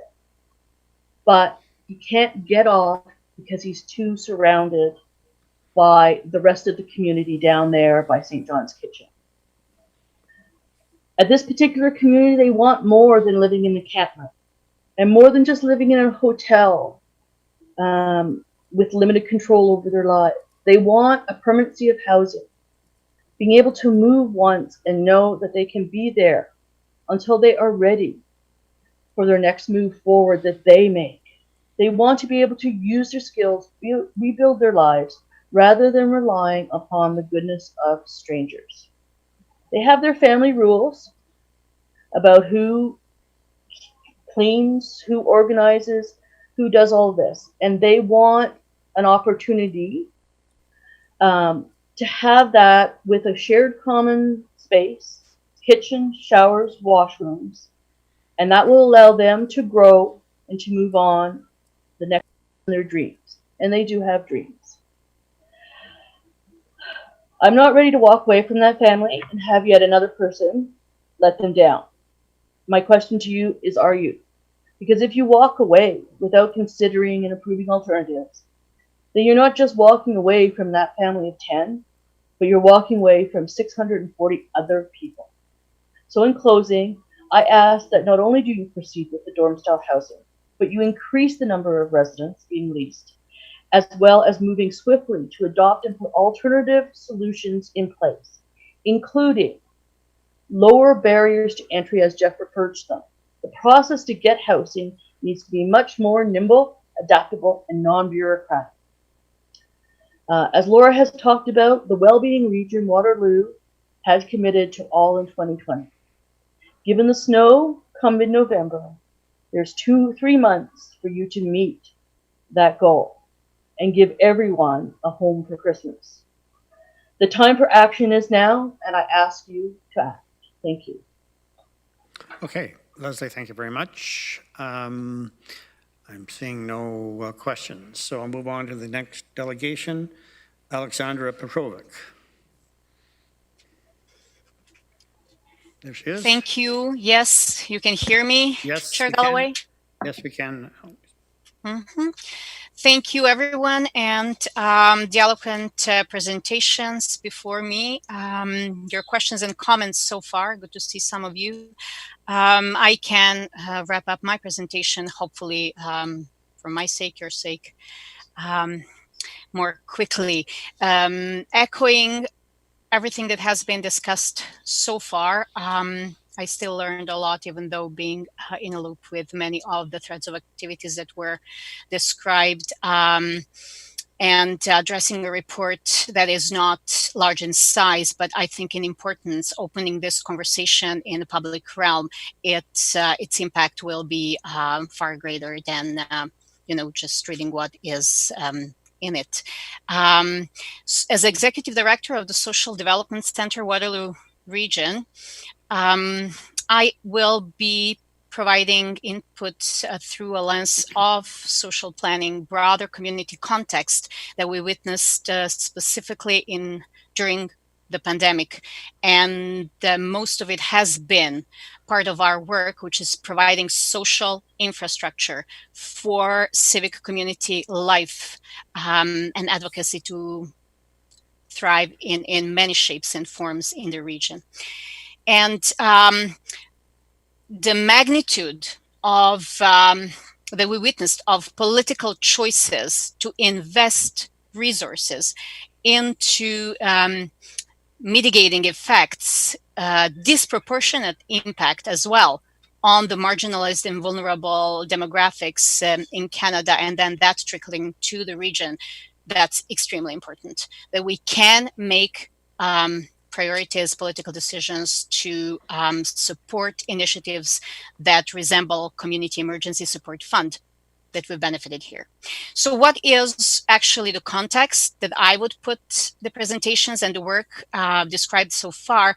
We had Henry Mintzberg here, and there in the council chambers when we opened strategic planning process for regional council, and the words he said were echoed in a lot of our work with lived experience groups, that renewal at this point and progress for the societies as a whole will not come from the private sector, will not come from the public sector. They will come from the plural sector, where he sees a whole scope of community resources partnering and being involved, now visible more than ever, into providing those thin social networks, right? And social nets for community. And that was the case. Together with staff and agencies, we had socially minded businesses and so many grassroots groups providing support. So that has to be taken into consideration.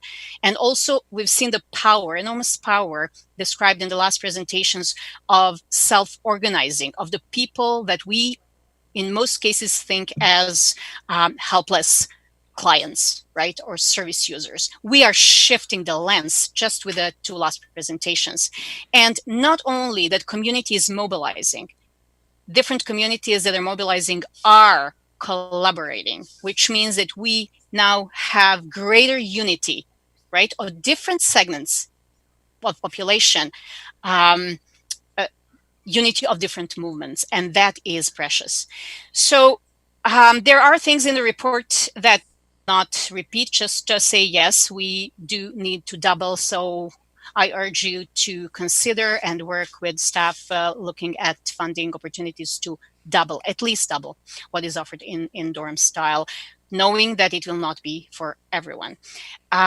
Something else that's in a report, and as maybe a minor piece here, expanded in another harm reduction continuum report from the staff, there is now an opportunity and a direction of exploring continuum of harm reduction and review of service restrictions. I think this line in the report, actually through the lens of Social Development Center work and its partners in the Civic Hub, actually opens an enormous review of the work we do as service providers or support providers in any shape or form. We have to be transparent and intentional about decisions we're making, interventions we're creating in services, both from the potential positive and equally so from the potential negative and adverse effects.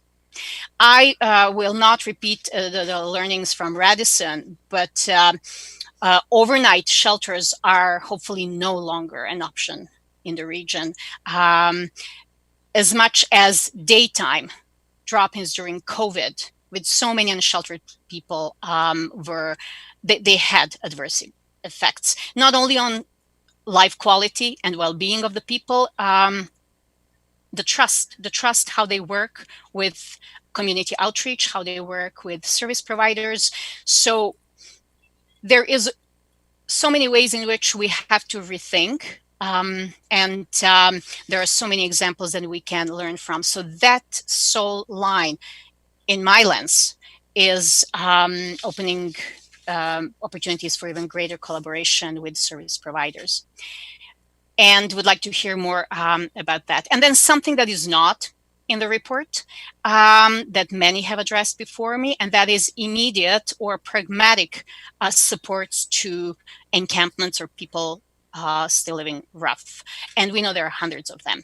So the estimates really vary depending from outreach staff or people living rough themselves. All that to say that direction and ask from the council, the conversations started with community connectors, with activists, with service providers and staff. They continue and reflect more of what has been presented through a Better Tent City or the encampment that is highly visible in Kitchener, because truly supporting people in encampments or supporting those communities is not temporarily decriminalizing right locations or suspending bylaws or providing, people would say, one porta potty in highly visible locations. So location, we will need a more robust or pragmatic plan for currently unsheltered, and how this can be done, as well how the adverse effects of our interventions, right, like does the benefit outweigh the harm in medical profession. It has to be done directly in collaboration with people who are impacted. In this case, residents and communities that are still unsheltered. As any consultation, right, where we have process and content expertise being put to good use, it all has to have a price tag with it and recognition and compensation for the work that's been done over a very long time and highly visible during the pandemic. So doubling spaces offered so we can have more people sheltered than we're currently in the system. Clear and also budgeted plan for direct support to encampments, current encampments across the region. We hear very little about townships in our conversations. We would like to learn more. And engagement as a long-lasting relationship building and trust is a different model, is a continuum of working with the community, as Chair Edmonds said, where governments have supporting role and not taking over, so that we can balance the best knowledge and practice and expertise that we do have in the community. Thank you. Okay, thanks very much, Aleksandra. Any questions? I'm seeing none. Okay, we have two more delegations that have registered today, and the first of those is Heather Majaury. Is Heather with us? Yes, she is. I am. Hello. Yep, so we can hear you. Awesome. Okay. So my name's Heather, and I'm a resident of Kitchener. I live in downtown, and I'm also a homeowner. I have some past experience having been homeless at one point in my life, as well as I focused some of my masters on homelessness. But I'm not here to talk about moi. I want to talk about issues of homelessness and housing with my neighbors. And just mention that I got to know Nadine, who's at Lot 42, over some hot chocolate in the wintertime. So she really inspired me to continue to work on these issues. I want today to function as a bridge of communication for silenced, disempowered, invisible voices of actual grassroots in relation to this issue. I want you all as counselors to notice how often you use your own lived experience, and I experienced it a lot today watching your sessions, to support your arguments, your decisions, in your duties as regional government, likely more than you think you do, to be honest. You've used them a lot today. Those lived experiences validated patterns in your own observations. It also created powerful narratives of persuasion of your colleagues, of which you have significant power. You have a great deal of power to influence people's lives that you're never going to meet and that you do not know. So I want you to think about that, and I want you to humor me. I want you to close your eyes, and I want you to just listen.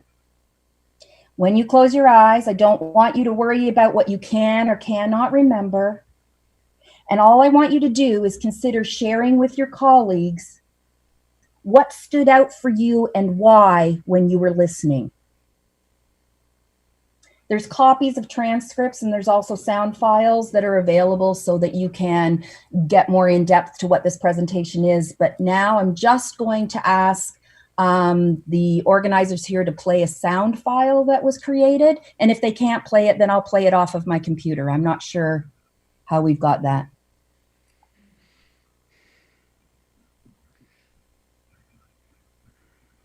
I was involved in sexual abuse as a child. Led to some post-traumatic stress disorders throughout my life and stuff that I didn't really deal with until later in my years, and found myself broken and ended up in hospital and was released. The first time I went to a shelter, that was because I was trying to escape from the abuse. Right now to rent, like, you need to be almost have a debt to be able to rent. Housing is the first line of defense against this pandemic. So when I was released, I was just told to, go find somewhere to stay, and I said I had nowhere to go. I walk into the room, and I'd say that's the first time I saw needles, because they were just on the bed, and there was sheets with blood all over them, and the needles laying on the bed. Lost everything and homeless, and going to be living out of my car and stuff. And I left the next morning, and because they were trying to make arrangements, all the shelters in Kitchener were full. It's easier to get a house than an apartment right now, based on your credit, and that's scary. And when I got out of jail, I had $20 to my name. Emergency settlements are needed for sanitary homes for those who do not have the option to self-isolate. Now we have COVID, it's kind of like I can't get it back because of a lot of things in life, you know, like policies and restrictions. I said, I'm able to get it back. I'm just waiting for it to get back. So many women have seen abuse in so many ways. So she understood the cycle and she understood what I would go through. And so her and her mom spent the next couple days driving me around. I went to Lutherwood. I went to the region. I went to all of the places you're supposed to go. And then it's like, nope. I had to start fresh. And for someone to start fresh when you're dealing with depression, anxiety, any type of mental illness or an addiction. No, we have nothing. No, it's a wait. No, you need this. You need ID. I left with nothing. Do you understand? I escaped and I walked out with nothing. I was a working guy, you know, had my own business. I'm still that guy. It's just, I've taken a new perspective on trying to get nested, I guess. Listen to people with lived experience. Listen to people who have been in the system. Most people can afford is a rooming house at $400 a month, living with 5 other people. If people are unknowingly sick, the worst thing to do is uproot them and transplant them into a new community. Actually, most people are either on OW or ODSP until they start working. You know, a 1-bedroom apartment out of their price range for sure. It's either I live and don't eat and live on the street. Shelter and emergency housing is of paramount importance in the times of pandemic. I would like to see more transitional housing, right? More outside the box way of giving people a place to stay with dignity until they get back on their feet. And I'm living off the charity of other people that are not exposed to this world. So I go back. Somebody who has no debt is not able to get a place yet. Somebody who's carrying debt is able to get a place. And I find that's kind of backwards. I'm like, becoming homeless in those ways and coming up against those systems and those cycles showed to me that we have no control. I think for anybody right now, the big thing is to put a stop to the rent increase that's going around right now. I've seen the same building advertised on a few sites. One apartment's $1,200. The other apartment's $1,600. Both 1-bedroom, both same footage, both same layout, different floor. One's just had way more tenant turnover. The minimum rent or the maximum rent they're paying through housing assistance right now and shelter allowance through the Ontario Works is just, it's so 20 years ago. The people who are getting the help really aren't getting the help. They're just getting the shovel in their hand to dig their own grave, you know. That's all. That's it? Okay, thanks, Heather. Any questions to Heather? Okay, seeing none, we'll go to the last delegation, Joseph Wanachuk. He never came in. Okay, he registered just a little while ago, but does not appear to have entered the meeting. Okay, so those are all the delegations. The report is for direction. There's no specific recommendation, and I'm wondering, Councillor Clark, or I can ask staff, but you're wanting to speak, so maybe you can answer that question, or we can get staff to answer that question. Go ahead. Well, I have a question of staff. So. Yeah, and let's go to that first. I'm sure there will be some questions of staff, and but we need some guidance in terms of what direction that staff are looking for. Okay, so, Councillor Clark. Thank you, Chair Galloway. My question of staff has to do with the numbers that we are planning for and the rationale and our ability to flex. I know that one of the things we've heard over and over from delegates is that the numbers we're planning for in this report don't represent the full number of people who are without housing in our region, and I know staff are very aware of that. But I also know that we're also very aware that not everybody that might be counted as needing shelter will access our services. So I guess I'm wanting to hear from staff how we came up with the plan and the numbers we did. Are they driven by budget? Are they driven by other factors? And what ability do we have in the event that demand does exceed these numbers to flex our plans so that people are not turned away from the services we offer? Mr. Chair, I'm going to ask that Ryan Pettipier take the question. Okay, Ryan. Thank you, Councillor Clark, and through you, Mr. Chair. The way that staff figured out the numbers that are based on the report was through peak occupancy throughout 2020 so far. So during into the pandemic, it expanded the number of spaces that we provided, and the goal throughout was to provide enough spaces that those that were looking to access shelter were provided safe space and access to overnight shelter beds. So going by peak occupancy and the number of spaces that we were able to provide, that's what we've based the numbers that are contained in the report on and how we got to them. One of the things that we'll be looking to do as we implement the pragmatic approach will be to continue to do ongoing work about decreasing the barriers for people that are accessing shelter overall. And we've heard a number of comments to that respect today, and we do understand and believe that that's important work to do to continue to create enough spaces and continuing to create shelter spaces that are accessible for those that need it. On the other side of that is, and part of this report as well, is to create additional and permanent housing spaces too, so that we're able to transition people from the shelter system into permanent housing in line with housing first approaches that we also heard a lot about today. So that's partly how we got to the numbers and partly how we anticipate creating additional and flexible space within what's proposed in the report today. So in follow-up, I'm very pleased to see that we're going to be spending some energy and resources on alternative models of shelter or housing, depending on how you want to define it. I think that's excellent. How did we come to those numbers? How did we decide that that was the number? I'm not disputing the numbers. I'm just interested in the rationale. Go ahead, Brian. Thank you, Councillor Clark, and again through you, Mr. Chair.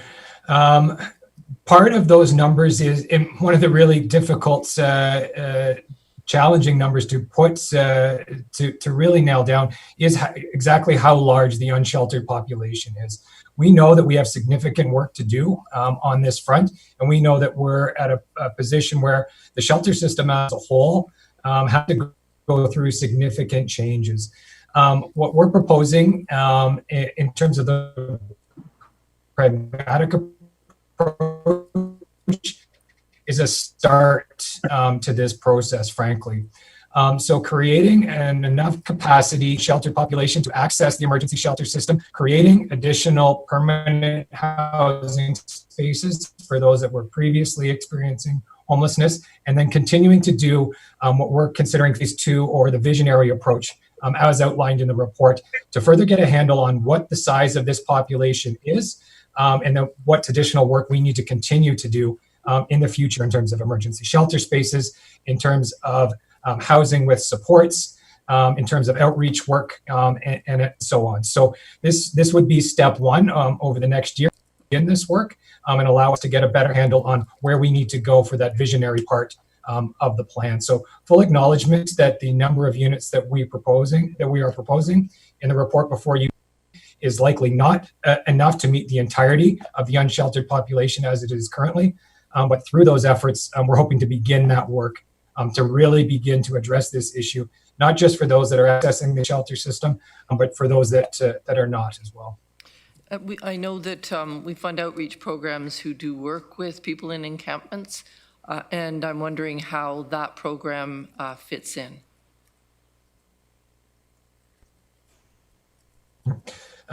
Thank you again, Councillor Clark, and through you, Mr. Chair. Historically, the way that we've worked with our unsheltered population is through outreach services. So number one, to connect with them, to begin to form a relationship, to understand what it is that they need, to try to make sure that they're safe and connected to whatever other service it is that they need. Also to begin to transition them, hopefully through that relationship building and connection to services to the more formal shelter system, and then on to housing. Obviously, that system is backed up. The outreach function we still see as critically important as connections to those that are unsheltered currently. So we would see those staff continuing to be engaged in the system and still playing a critical role throughout those transitions and across the continuum overall. So I think that we heard today from many delegations, and I know that we have come to the same conclusion ourselves, that we need a broader range of sheltering options for people. Will the outreach people be asking those questions about, I think one of the questions that we need to have answered is what is a barrier to using shelters? What would a better shelter look like? Thank you, Councillor Clark, and through you, Mr. Chair. Yes, that's exactly what we plan to do. And again, outreach staff amongst different agencies and amongst other groups will be critical to that. The outreach staff, as I said, there are the staff that really do have key points of contact and are starting points to build relationships with this particular population. Better understanding what the barriers are, what we can do to decrease those barriers in terms of the shelter system as it exists and where it may go will certainly inform. One of the things that I think has become clear through this afternoon's delegations as well are just the number of different reasons that may make it challenging for somebody to access the system as it exists currently. There are things that we can do definitely to decrease those barriers. One of the challenges that we do have, though, we struggle with creating a system with an infinite number of options based on the myriad of different barriers that are out there. So we try to balance what the service that we are able to provide to make it as low barrier and as accessible as possible, and trying to work with that population to create the appropriate spaces. Creating a system with unlimited choices will be obviously quite challenging to do in a reality of finite resources. So I would certainly give that caveat. It's not that we don't want to provide as many options as possible based on individual needs and choices. We will do the best that we can, and we'll endeavor to do that work in redesigning and re-envisioning what our system is in the future. And we plan to start that work and taking some of those steps through the pragmatic parts of our plan. If I may add one additional thing to what Mr. Petitpier is saying, I think it's important to remember the other end of the spectrum as well. We tend to get caught up on whether or not we have enough space for people coming in at the shelter end. We have to remember that we're also adding affordable housing units, which will move people from some of the shelters and supportive housing units into permanent, long-term, stable housing, the housing first approach that Dr. Nelson talked about, which will open up spaces within the system that allow us to move more people in at the front end. It's important that we not forget about those, because we have several units, a couple of hundred units that will be coming online within the next few months. And then we have 2 units or 2 builds that are coming before you later in the agenda today for, we hope, for approval. And then we have the Waterloo Region Master Plan that contemplates 600 new units. So it's important to recognize that we are adding at both ends. So it's not that we've forgotten about the numbers of people or that we're not thinking about the numbers of people. There are two issues that need to be remembered. One is that we're adding at both ends. The second one is we don't have a confirmed number of people who are unsheltered. We get many different numbers depending on who the reporter is. Thank you. Yes, thank you. My final question, I promise, has to do with the alternative housing. The big difference between the capital costs that we've got in the report and the ones that were referred to in the presentation on a Better Tent City. I know, or at least I think I know, that the units we will be looking at will be winterized and serviced. Can you talk just very briefly about any other factors that might contribute to those costs? So part of the additional costs are exactly what you're talking about, Councillor Clark. It's it has to do with the fact that these we're not exactly sure yet which form they'll take or which bidder will be successful. But let me just off the top of my head talk about what container housing might look like. It would have a large open space, or shouldn't say large, a modest open space that has a bedroom, a sitting area, a small kitchen, and a fully serviced bathroom. So we're talking about something that's fully serviced. The client doesn't have to leave to go for a shower. They don't have to go to a trailer for a shower. They don't have to go to a trailer for a bathroom. They don't have to go elsewhere for food. They can store food within their unit. And they can prepare the food within their unit. So it's the infrastructure cost, or at least the overhead costs for them, are largely in the acquisition of the container units themselves, and then fitting them out with the necessary facilities, and then the servicing of the property that they get located on. It would also depend on whether we're using regional property or potentially area municipal property, where there may not be a cost for the land, which would keep the cost lower. But if we had to go out and purchase land, it would make the costs much higher. So that's the difference between a Better Tent City and what we're talking about in terms of these alternative housing units. Thank you.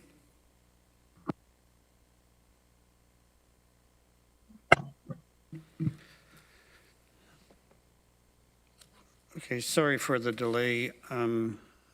We are losing a number of members of the committee shortly, and I'm not sure we're going to be retaining quorum, but we're checking on that. Councillor Babanovic.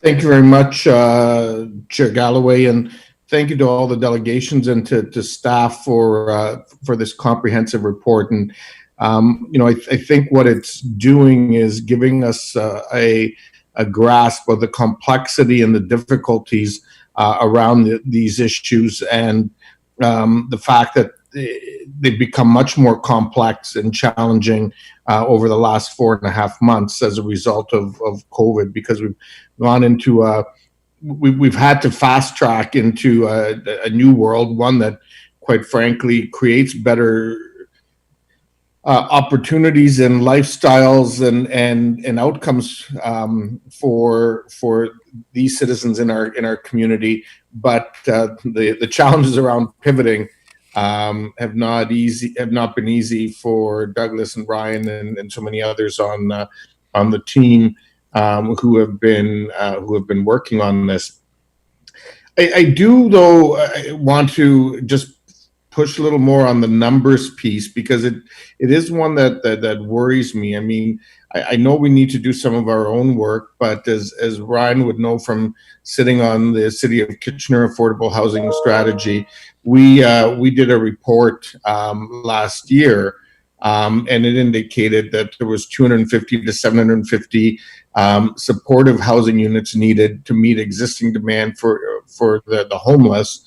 That in terms of community housing, there was approximately 4,500 units already in Kitchener, and the 37 out of the 3,750 households on the waiting list at the time, 3,000 had said they were looking for spots in Kitchener, and then on top of that, there was, there's the other end of the continuum, which is getting at an identified need. Based on vacancy rates and so on, of more than 9,300 affordable rental housing units for those with household incomes under 63,000 in Kitchener alone. So that's the Kitchener piece of it, without sort of dealing, Waterloo and Cambridge and, anything in the townships. So I think, certainly gives us a grasp of the scope of the problem. And so, and one thing that we aren't factoring in is that the opportunity for evictions have opened up again. They are happening, and that I anticipate this fall, the pressures on the system are going to even grow. And so I'm just wondering, a little further in terms of our nimbleness and how are we preparing and staffing up to be able to respond to that? Because I think the coming months are going to put added pressures on Ryan and his team, and you guys have done amazing work in a short period of time, and I just want to make sure that you have what you need in order to deal with these things, because this is not this is not a nice to have. This is an essential to have. So in terms of the staffing component, I'll go there first because that was the last piece I heard. The staffing component for housing services, I think what's important to recognize is that during the COVID period, we had a few staff who were relocated to other areas to provide services. So as those people come back into working within housing services, it brings us back up to full complement, and I think we're probably as ready as we can be for any increase in the number of evictions. I don't know. I think Ryan can probably tell us something about what the percentage of evictions is that we deal with in the course of a year. But I would suggest that if we found ourselves completely snowed under, or if we found ourselves dealing with a heavy volume, we would certainly come forward to council and indicate that and request additional resources. I think it's premature at this point to ask for those resources when we don't know what the workload's going to be. That said, the request for the money and the approval to go forward with this plan that's in this report, I think is our attempt to say what we think is reasonably doable, given that we're trying to be cautious with the number of locations we choose, or we want to start with, being one, and the amount of money that we think is reasonable to ask for, given the fiscal situation that we find ourselves in. That said, further, we're also in council's hands. If council were to tell us, based on the delegations, that they want us to go much further and create sufficient space for 650 unsheltered folks and provide us with the financial wherewithal to do that, we'd be happy to take that on, but we'd also need to take on a bunch more staff to complete that task.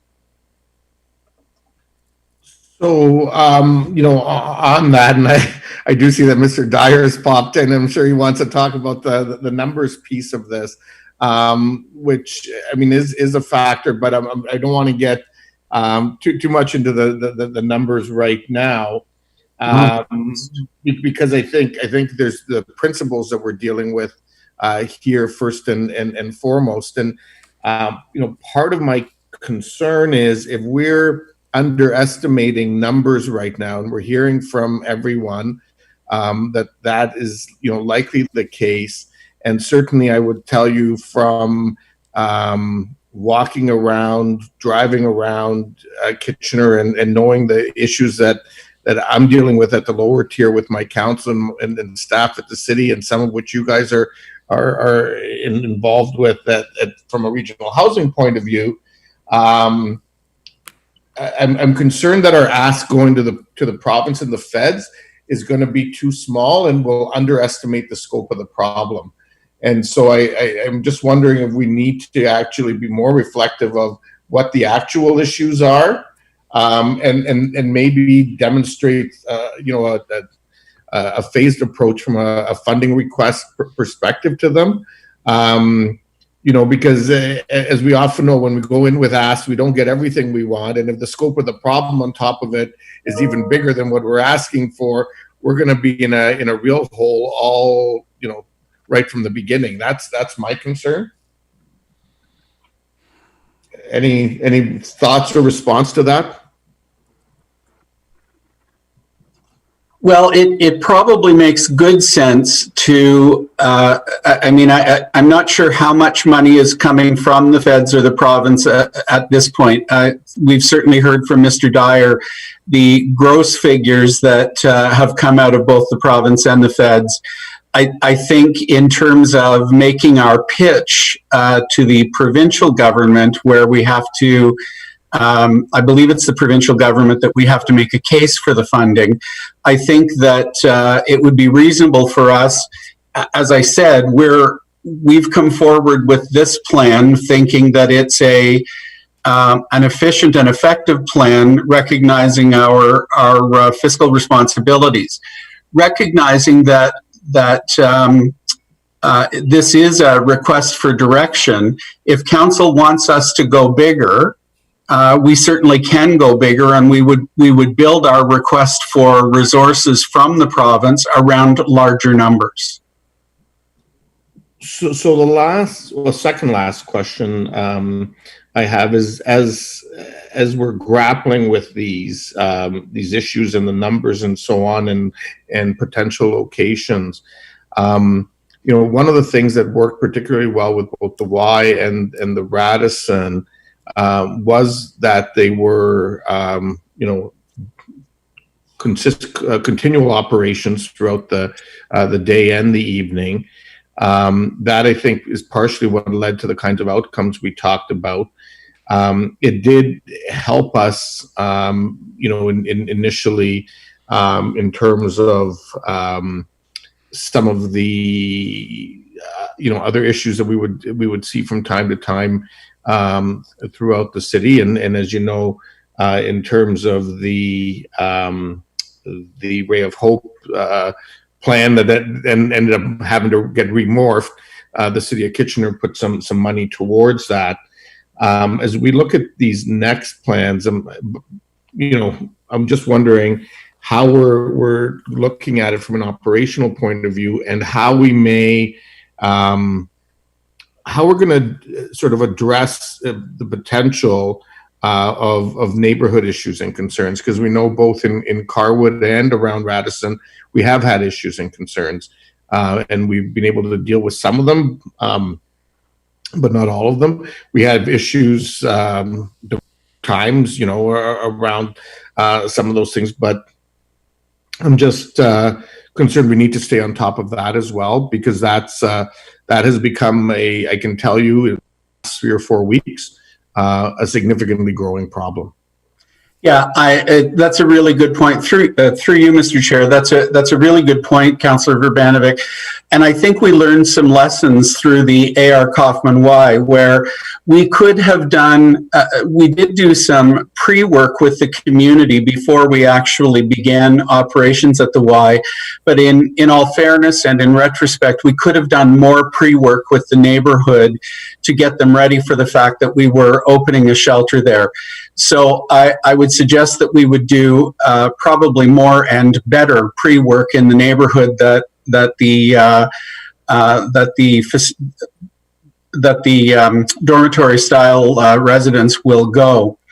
The other thing I would suggest we could do perhaps a little better or a little stronger is to work directly with Chief Larkin and his community support officers around how we can have a better presence and a more comfortable link with the police, our own staff, the staff at the residence, and the outreach workers, so that we're all working hand in glove.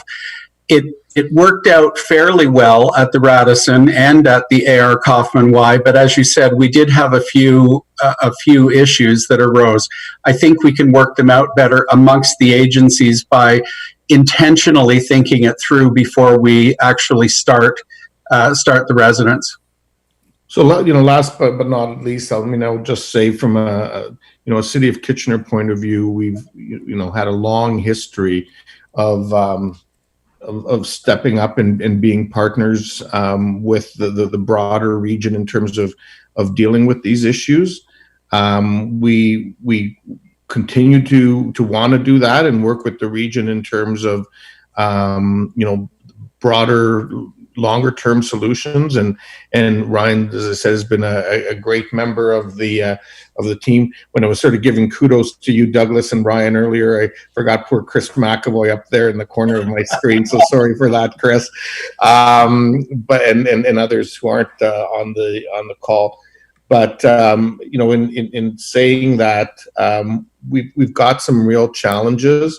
I think these are really positive moves, and I applaud staff for them in the right direction.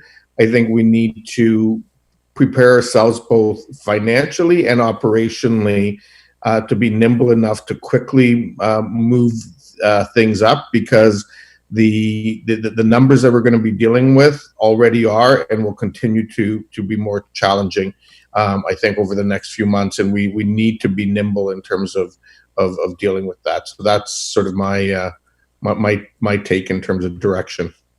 Thank you. Through you, Mr. Chair, first of all, thank you very much for the kudos, Councillor Urbanovic. They're both Ryan and Chris and their teams deserve them. They have worked very hard at this.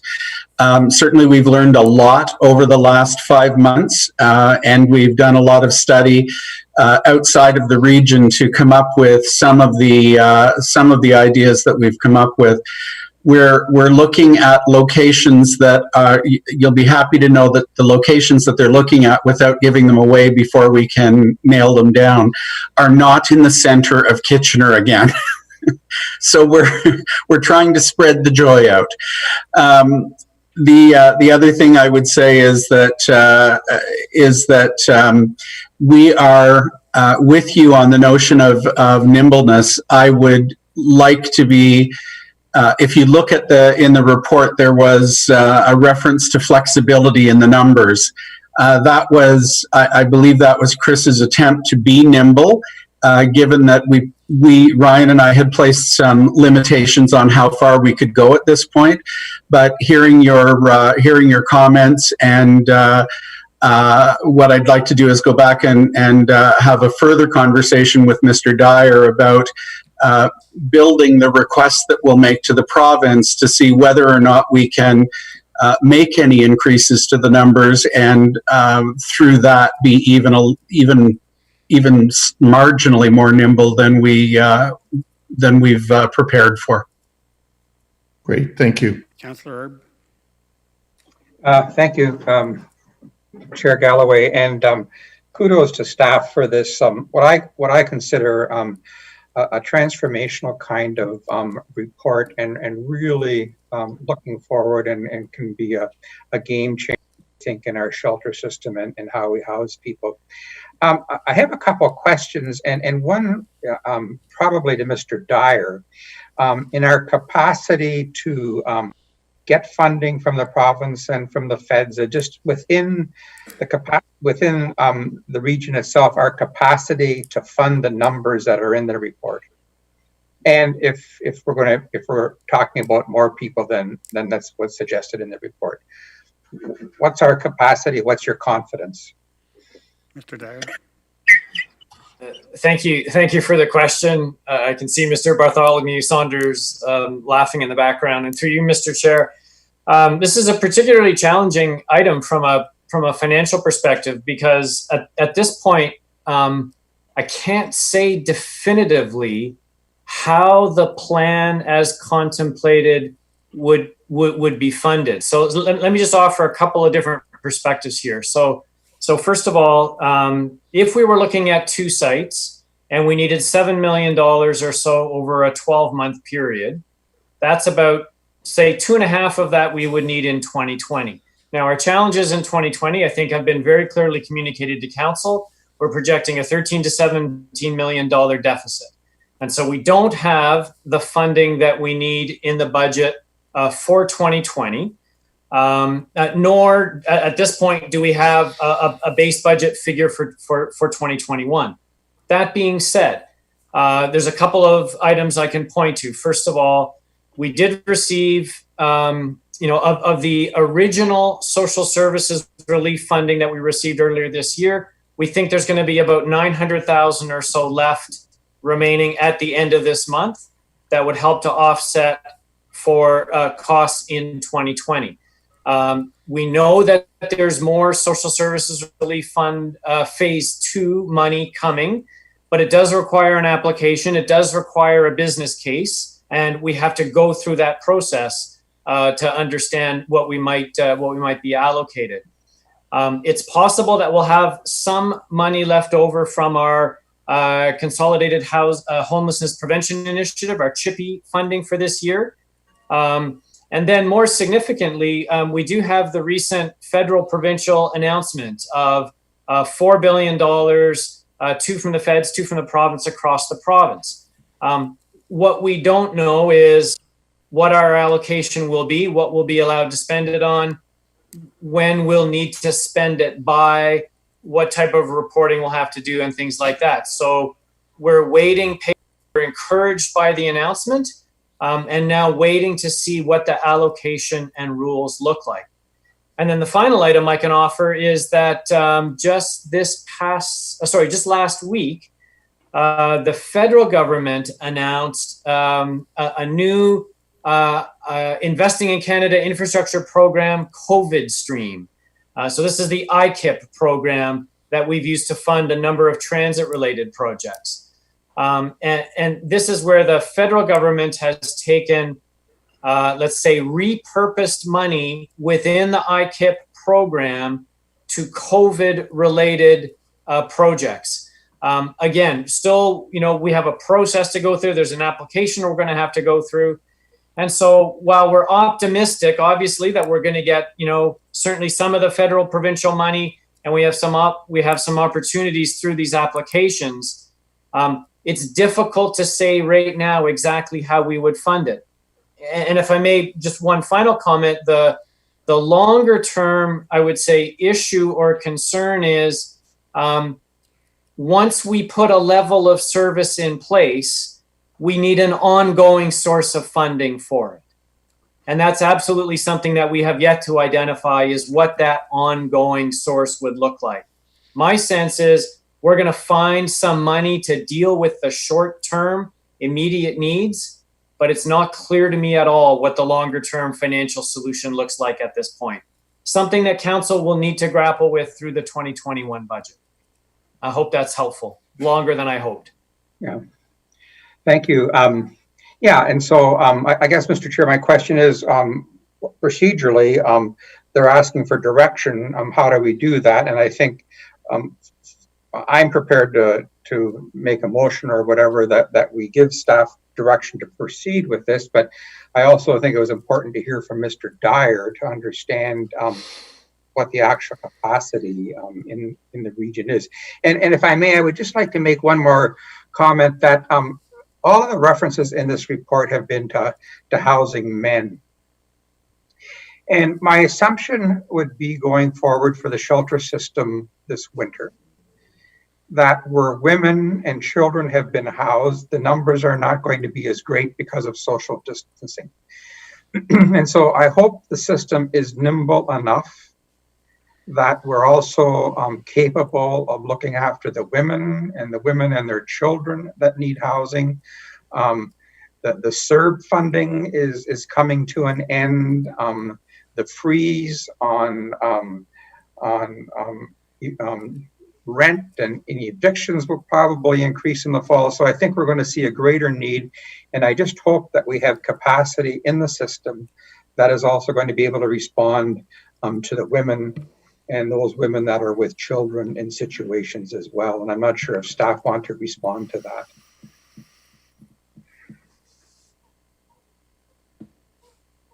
Who wants to respond to that? Ryan, do you want to take that? Ryan? Yes, I do. And through you, Mr. Chair, thanks for the question, Councillor Erb. Yes, it's again, we get into a bit of a situation of trying to forecast and understand what the demand might be in the future. It's certainly something that we have considered. We hope that we'll be able to adapt should the need change. As things stand right now, and if we're putting in place the initiatives that are before you today, we believe that there's capacity at this point in time, understanding that these things can change and can change quickly. So that's where the flexibility will come into play, and we hope to be able to adapt should that situation change. The best that I can answer for now is should we proceed as outlined along the lines of the report today. We believe that there's capacity for the other demographics that should need it at this point in time. Thank you. Okay, Mr. Lochner would like to contribute. Well, Great, thanks, Mr. Chair. Two things, a bit of a pitch for council as we look at our strategic plan and the priorities going into the next year. This conversation is exactly the kind of example we're talking about so that people like Mr. Dyer know what the top priorities of council are as we look to work with our partners at the federal and provincial level to try to match funding. To Councillor Erb's point, I want to also suggest to council that let's not just look at our current funding that we're getting either from the tax base, provincially, locally, or federally, but Ryan is involved in innovative partnerships with the private sector, with the not-for-profit, and I think that's the kind of thing that we also have to be looking at. Let's really push the envelope on that. There's no amount of funding that's going to come through the traditional channels that's going to solve our problem. The innovative pieces of this that Ryan and Douglas and team are looking at are super important, so let's not lose sight of that.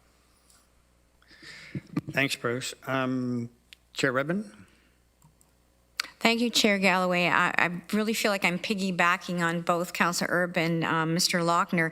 I had sort of written down, I did want to hear from Mr. Dyer, and this will only happen through partnerships, and we recognize that, and we can't just focus on men's shelters or one area, because the reality is that our shelter and housing systems are region-wide, and we need to consider all of those demands. I have to say that I do think this is a priority for us, and I hope all other councillors have put their top priorities in. But I did have some sticker shock for exactly the reason that I think it was Mr. Dyer brought out, which is that this needs to be sustainable. So $7 million in a time of austerity, when we know that we're going to be possibly $17 million, I see that as a shortfall in regional budgeting, I think is a big investment. So. And the IKIP money that Mr. Dyer referred to, I guess I'm just looking for confirmation, Craig. That's not new money. That's going to be reallocated for COVID-19 purposes, correct? Yes, that's correct. Through you, Mr. Chair. It's not clear to us at this point where exactly the money is coming from. There are, you may recall, 3 or 4 different COVID-related funding streams, IKIP-related funding streams, one being transit, one being culture, communities, and recreation. There's a third one that's just escaping me right now. So it's not clear which of the existing streams this money will be taken from. That being said, this money should be considered one-time in nature. This is not ongoing operational money. This would be specifically related to capital, and may make the longer term solutions contemplated in today's report a reasonable candidate for application under this program. And I guess if I could be indulged with one final comment, I know that there's been a lot of controversy around the numbers. I don't know that we will ever have it exactly right, but I think this is a good guess. And I'll go back to Councillor Erb's comment about providing direction for staff. If nobody's moved it forward, I would move the recommendation forward that staff have presented at this point in time, underscoring we are looking for partnerships, innovation, and more money at every juncture, because we know that this is not going to solve the challenge that we have before us. Okay. So we've had a very full discussion, but on a very, very important topic. And thank you to all the delegations, and thank you to the staff for their observations and answering to the questions. And thanks to the committee for your observations and questions. So the report is for direction, and I will take the motion that Chair Redmond is putting forward and seconded by Councillor Erb, I guess. And could you be just a little more specific, Chair Redmond, on what the recommendation is, just to proceed with the report, with the matters in the report? Because, $7 million, okay. Is that sufficient direction, Ryan and Douglas, to proceed? Because I did notice in the report there are options for council's consideration. I didn't know if those were, we had to choose one over another, or whether or not they were all inclusive. I just want to make sure that at the end of the day, or at the end of this meeting, you have the direction that you're looking for, or at least you have direction that you can deal with. I apologize, Mr. Chair. I didn't hear what Chair Redmond said. I think basically she's supporting the $7 million option, and whatever, all that it entails. And again, I just want to make sure if that's what we're going to deal with, that is workable from a staff point of view, that gives you sufficient direction, because there is no crafted recommendation in the report, but you are asking for direction. I believe, through you, Mr. Chair, but I believe we have some wording for a recommendation. Mr. Petitpier may have it. If you have it, we could consider it, but I don't see it in the report. No, it's not in the report. It was something that was after the fact, I think. Was that the back and forth email that you and Craig and I did, was that for this report or another? Through you, Mr. Chair, that's correct. We had drafted this report knowing that there were a number of different ways that council could direct us to do. So it did not come with a recommendation. If I could be so bold as to put one forward, I think that based on what I'm hearing, it would be that staff be directed to pursue the 2 dormitory style locations to meet the peak demand of shelter use, as has been outlined in the report, subject to CFO and regional solicitor authority, as well as directing staff to continue to explore options for sites for alternative housing options in coordination with city staff to bring a report back in the fall. So those would be the pieces that we would want to be covered, and I can provide that in writing if that is helpful to anyone. But I think that allows us to continue along the lines of both of what I heard today and what's outlined in the report. Yeah, the clerk would like to have that, I think. For the record, Councillor Clark. Thank you, Chair Galloway. I'm strongly in support of that, and I'd like to put in one additional plug. I think that the benefit of the 2 sites isn't just that it gives us more capacity, although that's obviously a concern, but it does give us the ability to experiment a little bit with service delivery to try to find a couple of different models that may suit different groups a little bit better instead of this one-size-fits-all approach that we keep hearing about. I'm particularly concerned about the loss of a low-barrier shelter in our community, and I would like to see some effort be put to having one of these 2 sites be lower barrier, if possible, in staff's hands. Okay. So the motion is on the floor. Chair Galloway, I've had my hand up for a while. Yes, yeah, I see it. Okay. Okay. Just take it easy. I'm trying to get the motion on the floor. So is it clear, Chair Redmond and Councillor Erb? Well, in my mind, what we're dealing with is the pragmatic approach for the next 12 months. And the other part is the ongoing planning, which is going to have to come back to council for more direction and funding. Is that correct? I'm getting some nods. So is that correct, Mr. Bartholomew Saunders, Ryan, Mr. Dyer. We need to know what we're voting on here, so let's get I think that sounds correct to me, Mr. Chair. The short-term plan based on the 2 sites and then investigating the longer-term strategies. Yeah, that's correct. Okay, Chair Redmond is okay with that. So that'll be the motion that we're voting on. Councillor Urbanovic. Well, and thank you, Mr. Chair, but that was one of my questions of clarification, because I just want to make sure that the motion that we're voting on also reflects what Mr. Bartholomew Saunders had indicated in his response to me and concerns around the numbers and nimbleness, that staff would in fact go back and take a look at some of that based on the feedback of all the delegations and some of the dialogue around the council horseshoe. And I would echo Councillor Clark's comment about the need of having a low threshold facility as part of the mix as being important as well. So is that all sort of assumed as part of the work plan in terms of things going forward? We can certainly assume those to be within the work plan.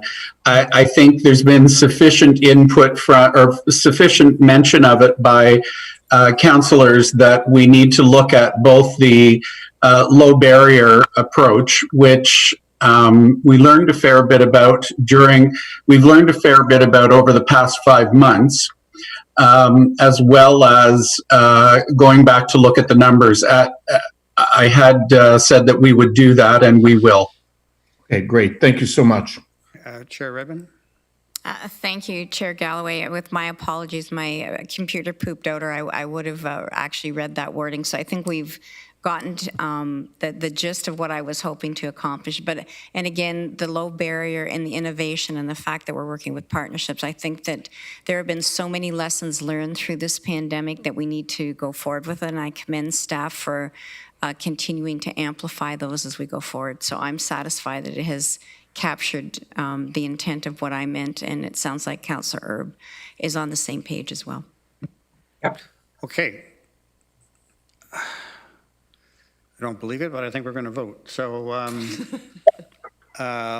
all those in favor on Zoom, you can indicate with a check or an X, and in the chamber by raising your hand.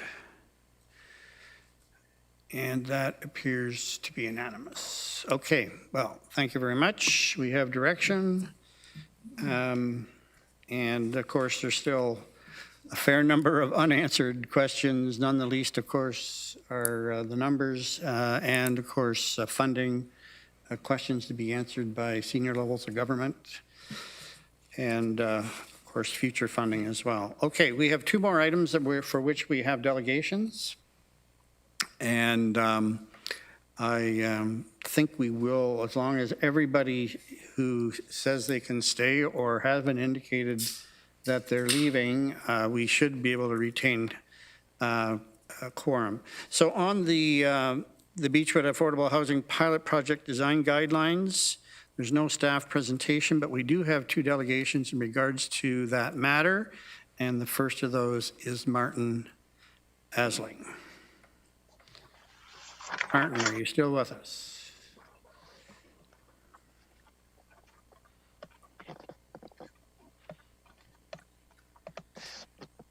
There he is. Can you hear me as well? We can.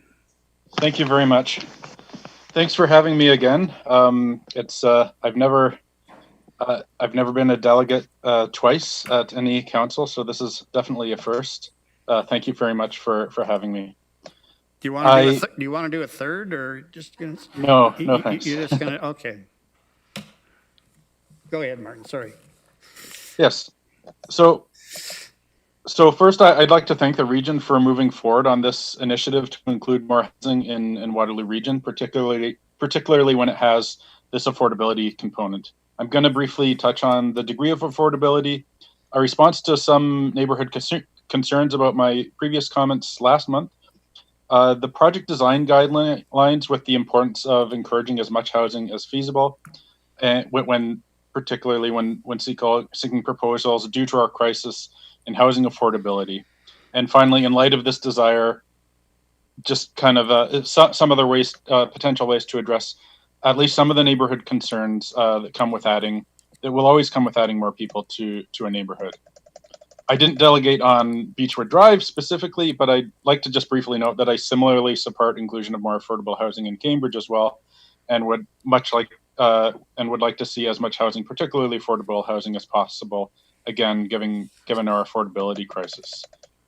As for the affordability component, ideally, of course, I would like to see an even greater affordability component in number of units and degree of affordability.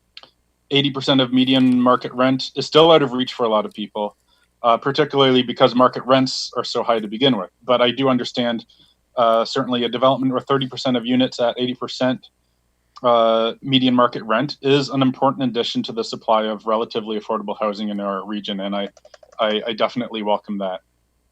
As a group, Waterloo Region, Yes in My Backyard, sometimes we get pushback on us individually commenting on developments in neighborhoods where we don't personally live. I just wanted to briefly address that. I do understand the sentiment that to some extent, but ultimately we have to look at the effects on prospective residents as well as current residents and consider the great challenges many people face accessing housing, particularly on a tighter budget. So I do believe this is a very relevant thing for any Waterloo Region resident to comment on. It's also what economists might call a diffuse or kind of spread out type of benefit of like talking about overall affordability, and the specific kind of affordable units are a bit further out in the future. So it's a bit harder to get people to come out and advocate for more affordable housing in this context. But these kind of diffuse benefits, as well as the future benefits, they add up and they can be very substantial as well. So I just want to emphasize that. Another reason why I think it's really important to advocate for myself, to advocate for more affordable housing in other neighborhoods, is some of my other advocacy with Waterloo Region Yes in My Backyard has been around the minimum separation distance for lodging houses, which I oppose that particular part of the bylaw. But I understand that it was implemented to discourage the idea of concentration of poverty. And in the previous delegation, we kind of talked about how hard it is to kind of live in close quarters with other people that are struggling. I just think instead of a punitive approach, we can allow and encourage this or other types of relative affordable housing in other neighborhoods in Waterloo Region. And this is one example of relative affordable housing. So here's why I kind of think it comes together to kind of address the thinking behind that bylaw. I think it's really important to support these types of development proposals that will have a bit more affordability throughout the region.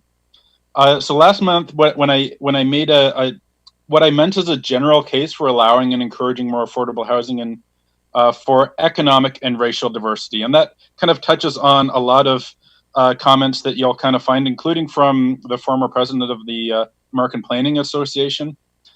So while my comments were directed more generally, I can certainly see how some people would have interpreted them as a specific kind of statement about the degree of ethnic or racial diversity within Beechwood in particular. So that's not specifically what I meant, although I do understand that in a lot of ways Beechwood West is a pretty wealthy, relatively high opportunity area that is highly desired. And so I think it's really important to have a range of housing types in all neighborhoods so others have a chance to become part of this community. So that kind of touches on why I feel the way I do about the design guidelines. So for the most part, I think they're very reasonable, right? You know, talking about, for example, using quality materials, I think to me that seems pretty uncontroversial, and I very much support that for a number of different reasons. So the one that I did kind of want to comment on briefly was the guidelines that mention a little bit about height and density fronting on Beechwood. So I can definitely see the logic behind this, and particularly around, and I think it does make sense to try to direct traffic in particular to the busier street on Erb. I do see a possibility, just a possibility. I see the possibility that this could lead to proposals offering less overall units than you might otherwise receive, particularly if the local Waterloo zoning limits some of the ability to make up the height, the lower height on Beechwood with higher height on Erb, as there is as mentioned in the document, a zoning for maximum of 20 meters, which I believe is about 6 stories. So I understand that this possibility of whether or not it'll be more or less units is dependent on the proposals that you and what proposals you might otherwise get without the guidelines, which, we wouldn't, they're hypothetical. I'll just note that the possibility of less units overall is my only potential concern with the guidelines, but given the great need for more housing and more affordable housing in particular, I just wanted to briefly mention that as well. The other comment that I want to make was just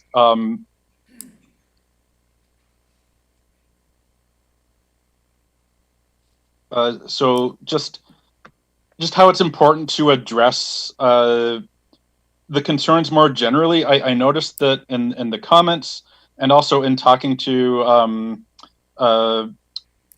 someone I know that's involved with Beechwood West and Interfaith Group, there's clearly a lot of concern about road safety, as you know from last month. There's also a lot of concern about transit, and people have been saying they've been pushing for a long time to have greater transit access to that neighborhood. So I think those are the kinds of things where it's really important to kind of listen and to follow up on those things, because they're good overall, and they're the kind of things that I would advocate for throughout Waterloo region as well.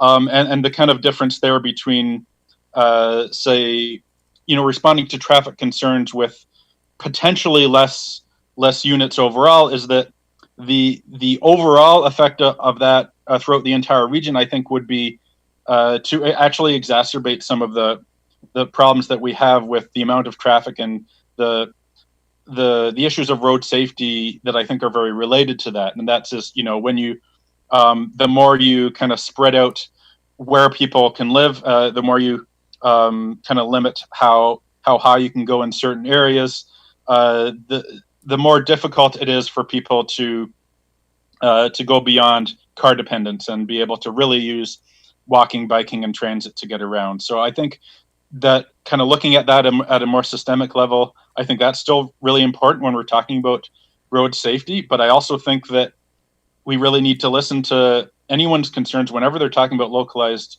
road safety. There's a lot of things that could potentially be done, whether it's at the regional level or if it's more the local municipal city of Waterloo level. So those are my comments. Again, I very much am in favor of what you're doing here. I think it's really important. I hope that the guidelines don't limit too much the number of units that are available, and I think there are some other areas where we can really address some of the local concerns, particularly around traffic and relatedly road safety. So thank you very much for indulging me. If you have any questions, I'll be happy to respond. Thank you. Okay, thanks again, Martin. I see no questions. So we'll go to the second delegation, Reza Ramezan. Is Reza here? There he is. Okay. Hello, can you hear me? Yes, we can, Reza. Thank you very much. I really appreciate this time, and I'm thankful to the committee and the councillors for taking so much time for today, particularly. May I share my screen? I have a slide. Yes. It's going to be fairly quick, but you can. If you share my screen here. You can do that. Yes. There, we see it. Okay, is it okay?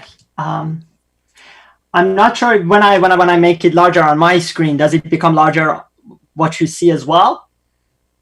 Yes, it looks okay. Yeah, okay. It looks good. Okay, is it visible? Okay. So thank you again. So I'm gonna touch upon three quick matters, and it's very good that the previous person who talked, if I can find something common, that means we are coming into an agreement. That's a good thing, and I would like to speak to some of the things that I'm going to speak to be along the same lines. But one thing, just a very quick comment, is about the communication. And I understand that the motion has passed and we are moving forward with this matter, but there is an ongoing need for community feedback. I please ask you to consider the fact that project was not really communicated well with the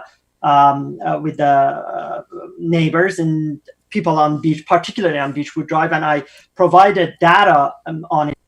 And then in this particular meeting, it was very difficult for me to figure out, okay, when do those guidelines come up? There's no RSS on the website that I can sign up for and get, hey, this report is up. It's my time to read it. I have about 7 days to read the whole thing and do my research. It was fairly difficult.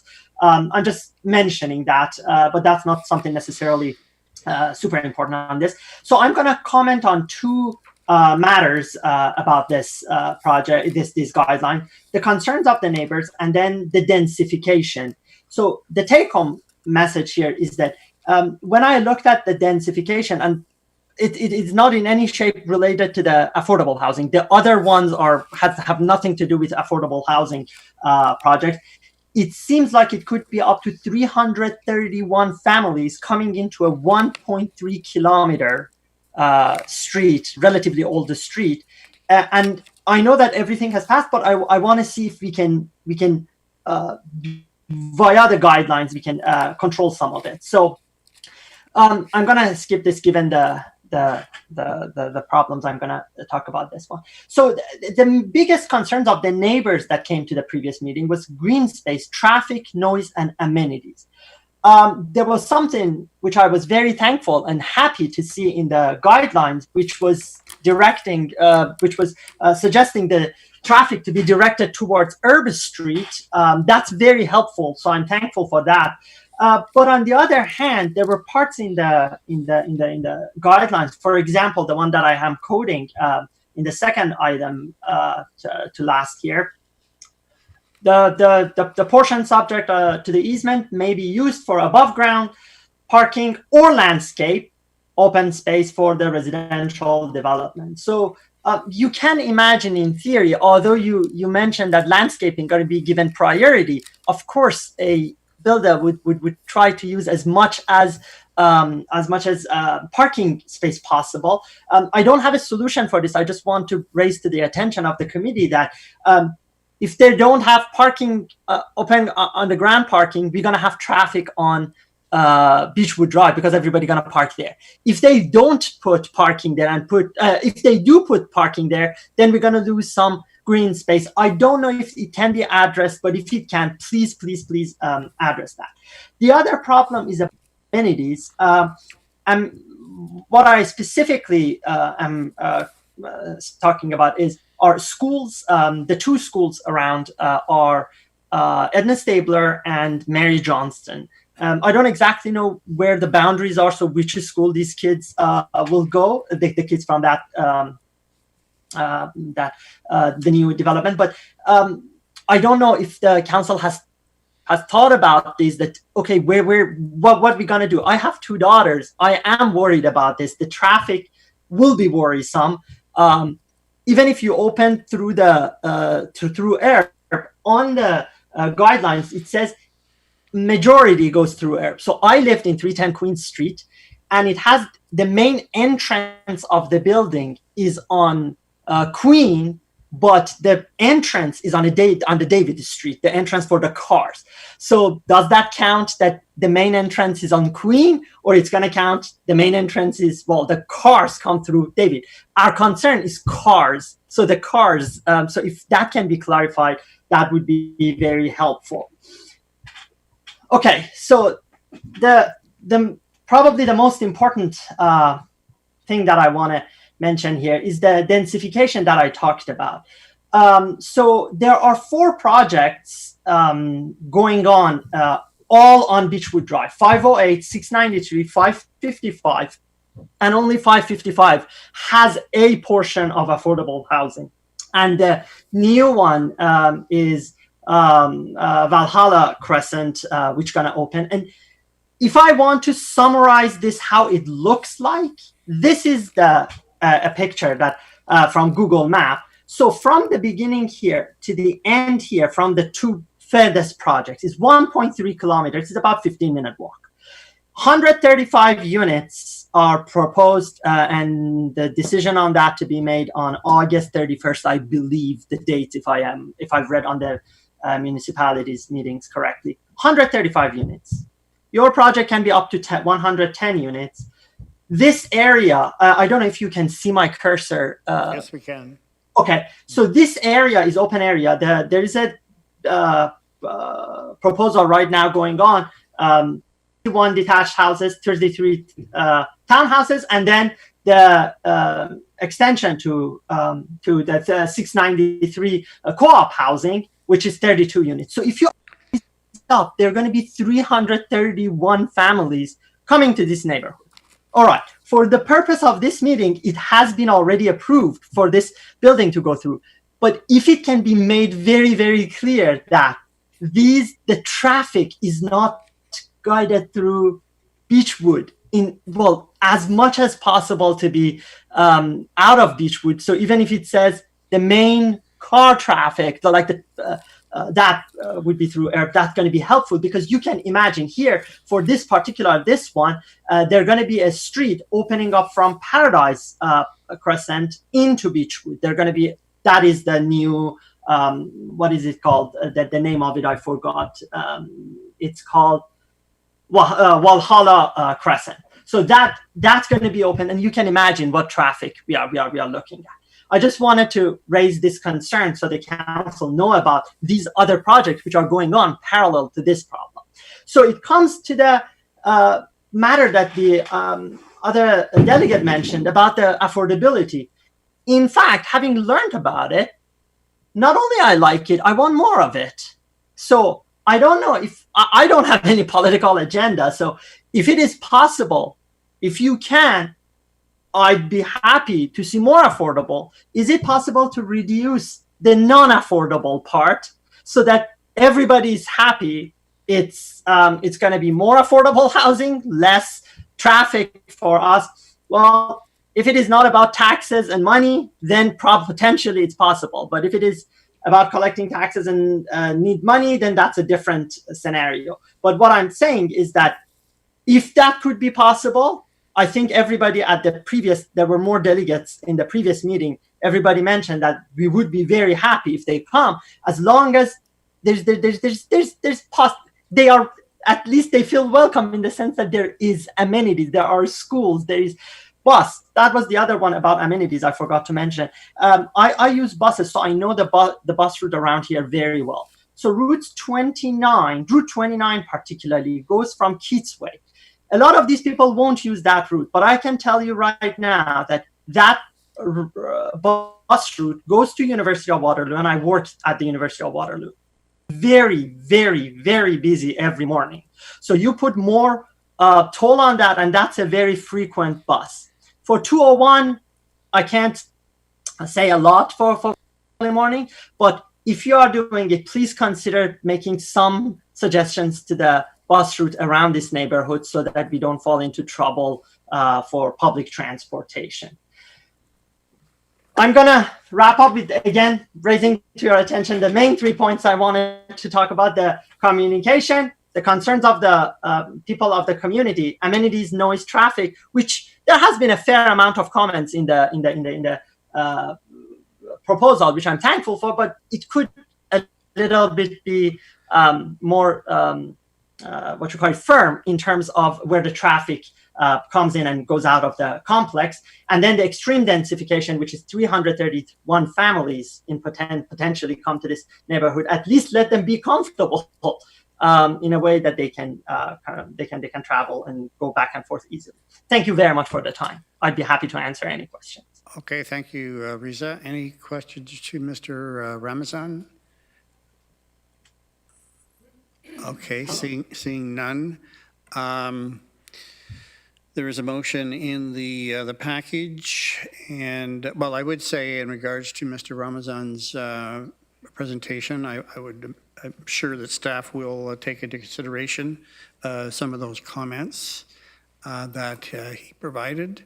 So the motion is moved by Councillor Erb and seconded by Councillor Clark.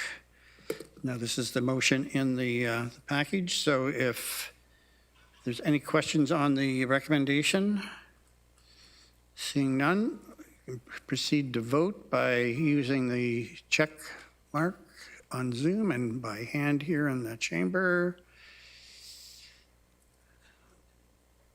And that is carried.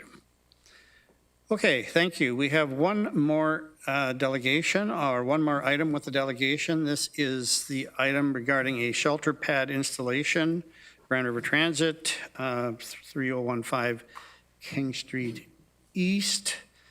And we'll ask if Mr. J. Jandu, who wishes to speak to this item, is with us. I think he is. There he is.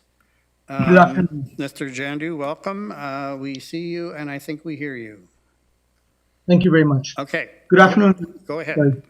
Good afternoon, council members. I'd like to thank all the members for letting me speak today. Chair Galloway, I'm here for a few reasons today. First is being placed in front of our business, which we have more than a few concerns with, which include public safety, our property line, loitering, low ridership, property damage, and obstruction of our business. Second, more importantly, is to get this meeting deferred to September 15th, 2020, or therefore after. I've canceled my travel reservations today to attend this meeting. As mentioned in the email that I have sent to all of the council members, today's meeting was put in place by the staff members only a few weeks ago, which hasn't given me or my lawyer enough time to prepare. I have asked the staff to defer this meeting, but they have denied my request. A few things to consider. In speaking with Peter Zink, the Director of Transit, our understanding was that this meeting would take place later in the year. I have spoken to the project manager, and he's a design and construction manager. His name is Luke from the region of Waterloo. He has mentioned to me that this bus stop hasn't been put for tender and will most likely be installed next year. So making a decision today that would only sit on the shelf doesn't speed up the process. Basically, another month doesn't change anything from the construction side of things. This is directly from Luke, and he doesn't understand what the rush is. Also, there would be no purpose for this meeting to proceed if we cannot be heard as a delegation. As the delegation, we have requested to be heard. We feel since we are not prepared today, the staff is pushing forward, which is very unreasonable and unfair to us. Earlier, we were waiting for additional items from Peter Zink, which he has failed to provide us. We haven't received anything further from the transit staff regarding today's meeting. We would like some time to get our ducks in a row so we can prepare for this meeting. Council members, I hope you can understand our situation and we ask for your cooperation in this matter. Thank you. Okay. Any questions of the delegation? If I could ask Mr. Jandu, so if we were to defer the matter, what is it that you would be providing us with, or what is it that would occur if we chose to defer the matter as you would prefer? I'm just not clear what we gain, what you gain, or what we gain in that regard. Well, first and foremost, we weren't prepared for today's meeting whatsoever. Second of all, we wanted to get a survey done of our land, and we haven't been able to get that 2-week time frame. So if you give us if we were able to speak at the next meeting, this would give us enough ample opportunity to get everything, all of our ducks in a row, to have a proper meeting so we can discuss what our issues are with the shelter being installed in front of our business. And how much time would you suggest you would need to do that? Well, as far as I'm aware, the next meeting would be on the 20th or 15th of September. well, our next meeting is actually next Thursday evening, where we could also discuss the matter, but I take it that would not give you enough time? No, it would not.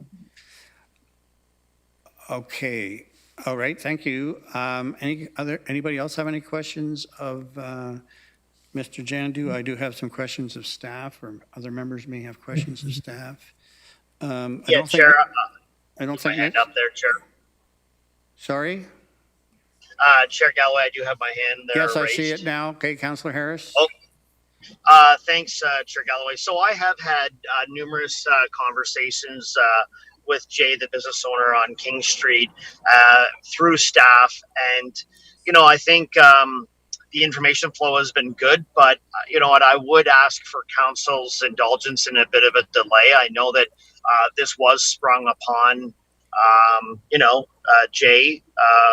And although we've been trying to get information back and forth, you know, I know that he's trying to do his due diligence to respond. I've had calls with staff on this particular matter. And so, you know, if there is a possibility that we can defer this matter, whether that be till next Thursday or the following committee day, you know what, I would ask council to support that, please. Okay, if I could then ask staff, Mr. Schmidt or Mr. Malcolm, what would be the impacts of deferring this? Is construction imminent, or does it create a problem, or can it wait till the September meeting, or what? Mr. Schmidt? I'm going to pass it to Mr. Malcolm. Okay, Mr. Malcolm, Neil? Through you, Mr. Chair. I think proceeding is what we hope to do in this case. If we get approval today to put the pad in, I don't know for sure. I'd have to speak with design and construction to determine if the pad could be installed yet this year. You know, we have a shelter that's been acquired to go with this location. This iExpress service went in last fall. And of course, with iExpress services, we do like to get shelters and amenities at the stops wherever possible. This location has existing property that is a publicly owned property that would allow us to install the shelter and pad and not impact the business owner's operation in any way, in our opinion. We have, you know, at his request, explored many other locations around the Fairway King intersection, which are either too close to the intersection or too far. We do think this is the right location for the stop. The boardings are significant enough on an average day pre-COVID to warrant a shelter. So moving ahead now would be the preferred approach in terms of getting this in place as soon as possible, preferably before winter, if we can get the pad in before fall and the shelter as well. Possibly, if we defer, the pad wouldn't go in anyway. I don't know for sure that we could get it done this fall or not. That would be up to design and construction. Well, I guess I'm just trying to get to whether or not this has already been put out to a tender, or there's a contractor waiting on the street to install the pad, so to speak. Oh. But it sounds as if it might be deferrable, if that's a word, to September. And we would still have lots of time if council proceeded as staff are recommending to install a pad. I mean, notwithstanding the merits, I'm not, you know, I understand staff, but I just want to know whether or not, and I understand that the iExpress route is already well into service, and we don't have a proper facility in that location. And the other question I had, Neil, was: are you aware?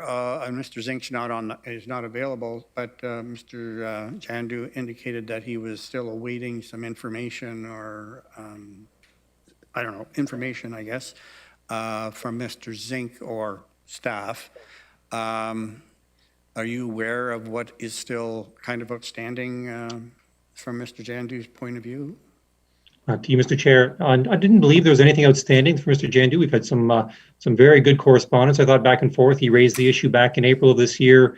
Staff sent a letter back to him in June with, you know, possible adjustments to the stop and the shelter location to try and mitigate some of his concerns. There had been some further correspondence in July where Mr. Zink had sent correspondence indicating this would be going to committee today for review and potential approval. I think the communication has been successful, and Mr. Jandu has been very forthcoming with him questions and information, and I don't think there's been an issue. And I don't believe there's anything outstanding, but he can correct us if that's not. Okay, well, I can ask Mr. Jandu what he still believes is outstanding in terms of information. Mr. Jandu? Yes, so originally we were, Peter Zink had mentioned that the survey was done on our property, and he was supposed to provide us with that survey, which he failed to do so. Also, there was a preferred location which was beside our business where there's a Husky gas station, and there were talks between, I guess, the transit staff and the owners of the Husky gas station. And we asked for the correspondence to see what was the issue with purchasing land there. We were also willing to purchase the land for the city, so the bus stop could be put there. So all these things we were waiting for, and he hasn't provided any of that to us, actually. Okay. And then they proceeded to, a few weeks ago, there's another crew that showed up, and they were starting to dig again. And I had called Peter Zink, and I said, hey, we're still waiting for these things, such and such. And he said, sorry, didn't get them to you. And then Luke, the project manager, called and said, I'm pulling the plug on this until you guys figure it out. And I spoke to him yesterday as well on the phone. He said that this won't be taking place this year. It'll be next year before they get a pad put in front of the place, if it does pass. Okay. All right. Does anybody else have any comments on this? Councillor Harris is asking for a deferral of this matter to the September meeting to see if we can satisfy the concerns of Mr. Jandu, or look at, I know staff have looked at all kinds of options, so I'm not sure there's any more options available, but there may still be some, and I know some modifications have been made that might be a bit helpful, but it still obviously is fundamentally being opposed by the landowner.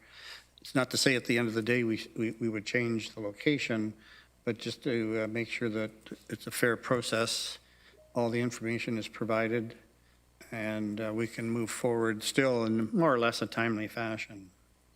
Chair Redmond? Thank you, Chair Galloway. I would just underscore what you said. I personally don't have a problem. It sounds like it's not going to set the project back too far to make it the earliest meeting that we have in September. Hopefully that will satisfy the constituents' concerns, but that's not, shouldn't be interpreted that we've accepted the merits of the argument or that it indeed will change at the end of the day. So I would certainly concur with your comments. Right. Okay, so moved by Councillor Harris, seconded by Chair Redmond, that we defer the matter to the September cycle. Any comments on that, Councillor Jaworski? Oh, people are voting. Okay. Okay, so go ahead, please, and vote with your check marks or with your hands here in the chamber. And that is carried. So, Mr. Jandu, your request has been granted to defer the matter to the September meeting. And in the interim, we'll ask staff to be in touch with you again to make sure that all the information that you require is provided, so that there's no question come the September meeting that there's still outstanding documents or information that's required. Okay? Thank you, Chair Galloway. Thank you, council members. Okay.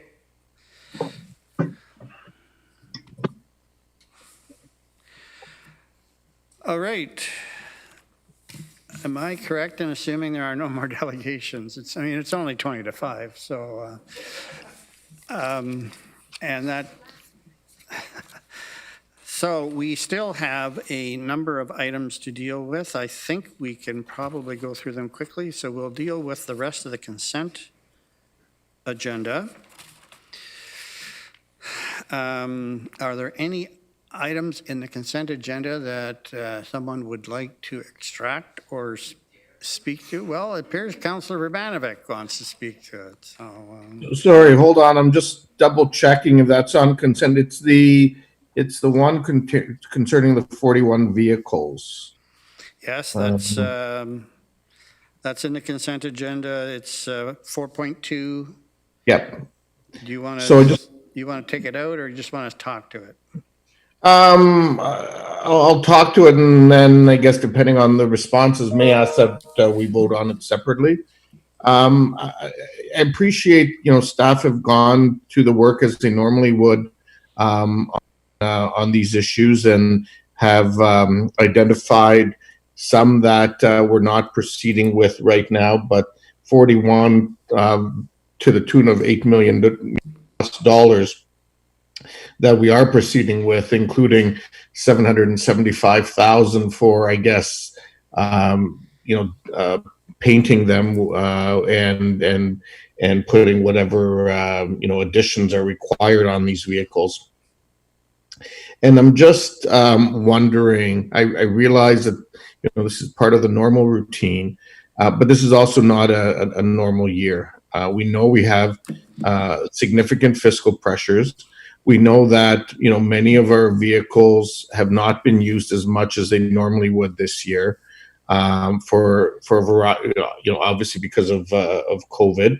And I am really questioning if we should be dealing with this today, and would prefer to see it deferred and come back later in the year once we have a clear indication of how the provincial funding is going to roll out, and more importantly, once we have a better idea of how some of those shelter pressures that we talked about earlier today are going to roll out. In my mind, at least, if we are talking about the need to be able to fund this, we're not talking for the most part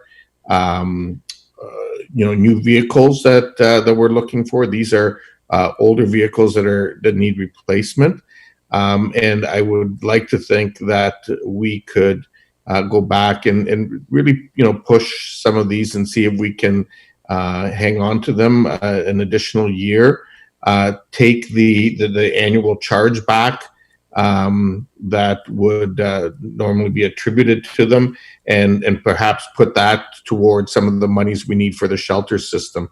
In my mind, that's certainly where my priorities lie, and I would hope that's where collectively our priorities lie. And so I would encourage us to defer this, but I would maybe look for some direction from staff to see how long we could defer it until. Okay, well, I appreciate you bringing that up, Councillor Vrbanovic, because I had the very same observation when I read the report, that maybe this would be an area where we could see some savings. Now, I wouldn't necessarily equate the savings here to shelters. I mean, that's important, but I mean, to the global budget and to the overall deficit that we are looking at. But I also appreciate, having been responsible for a large fleet myself, that there can be vehicles that are costing us more to maintain than they would to actually fund. So, but there could well be vehicles in the 41 that might be able to get another year. And I know staff review that, but this may be a year where we might need to see if we can even extend their life another, for some additional time. So there's that, and of course then there's the timing issue associated with the purchasing and being part of a group, I think a group purchasing opportunity. So I'll ask Mr. Dyer to comment on what you have and I have discussed. Mr. Dyer? Thank you, Mr. Chair. So I guess a couple of comments. It's usually around this time of the year that this report comes forward. I can't say, definitively whether there's a significant impact of pushing this off, one cycle. That I suspect that is probably manageable. But I would say a couple of things. One is, I think at a staff level, we've already conducted a very thorough review of all these vehicles. We've deferred more than half of them, and almost half of the capital cost that was contemplated for next year has already been pushed into the following year. So, being mindful of the challenges we have from a budget perspective, I think staff have taken that into account. I'm not aware of too many vehicles whose usage has been significantly affected by the COVID-19 pandemic.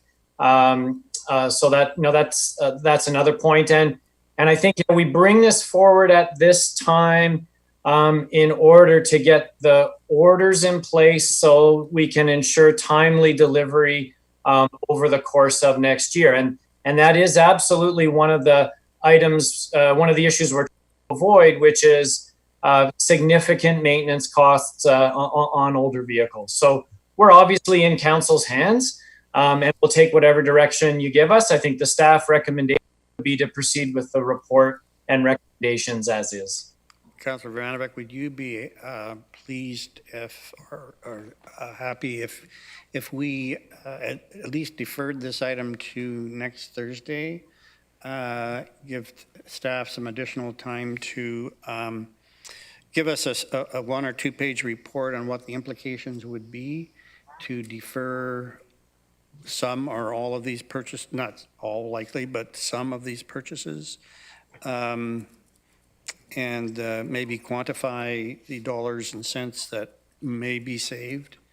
And yeah, no, I mean, if staff think they can get that to us in time for next Thursday, that's great. If not, the following cycle is fine in my books.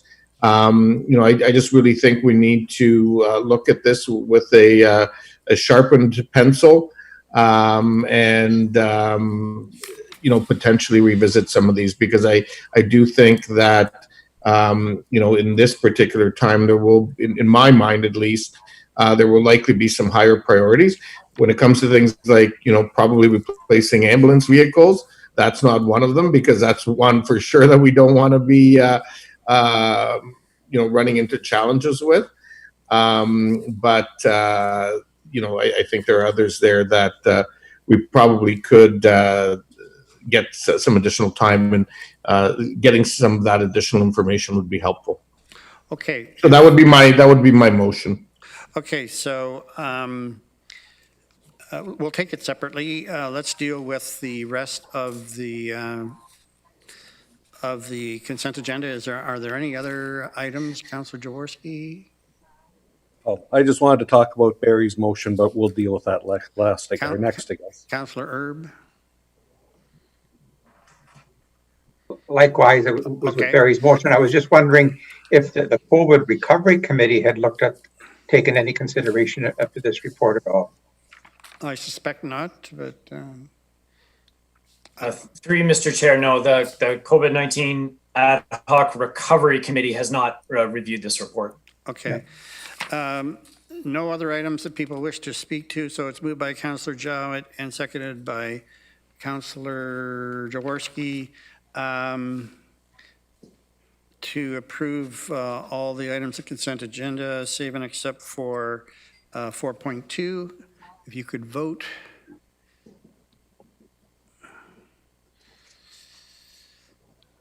And that's approved. 4.2, there's a motion to defer the matter to next Thursday's council meeting.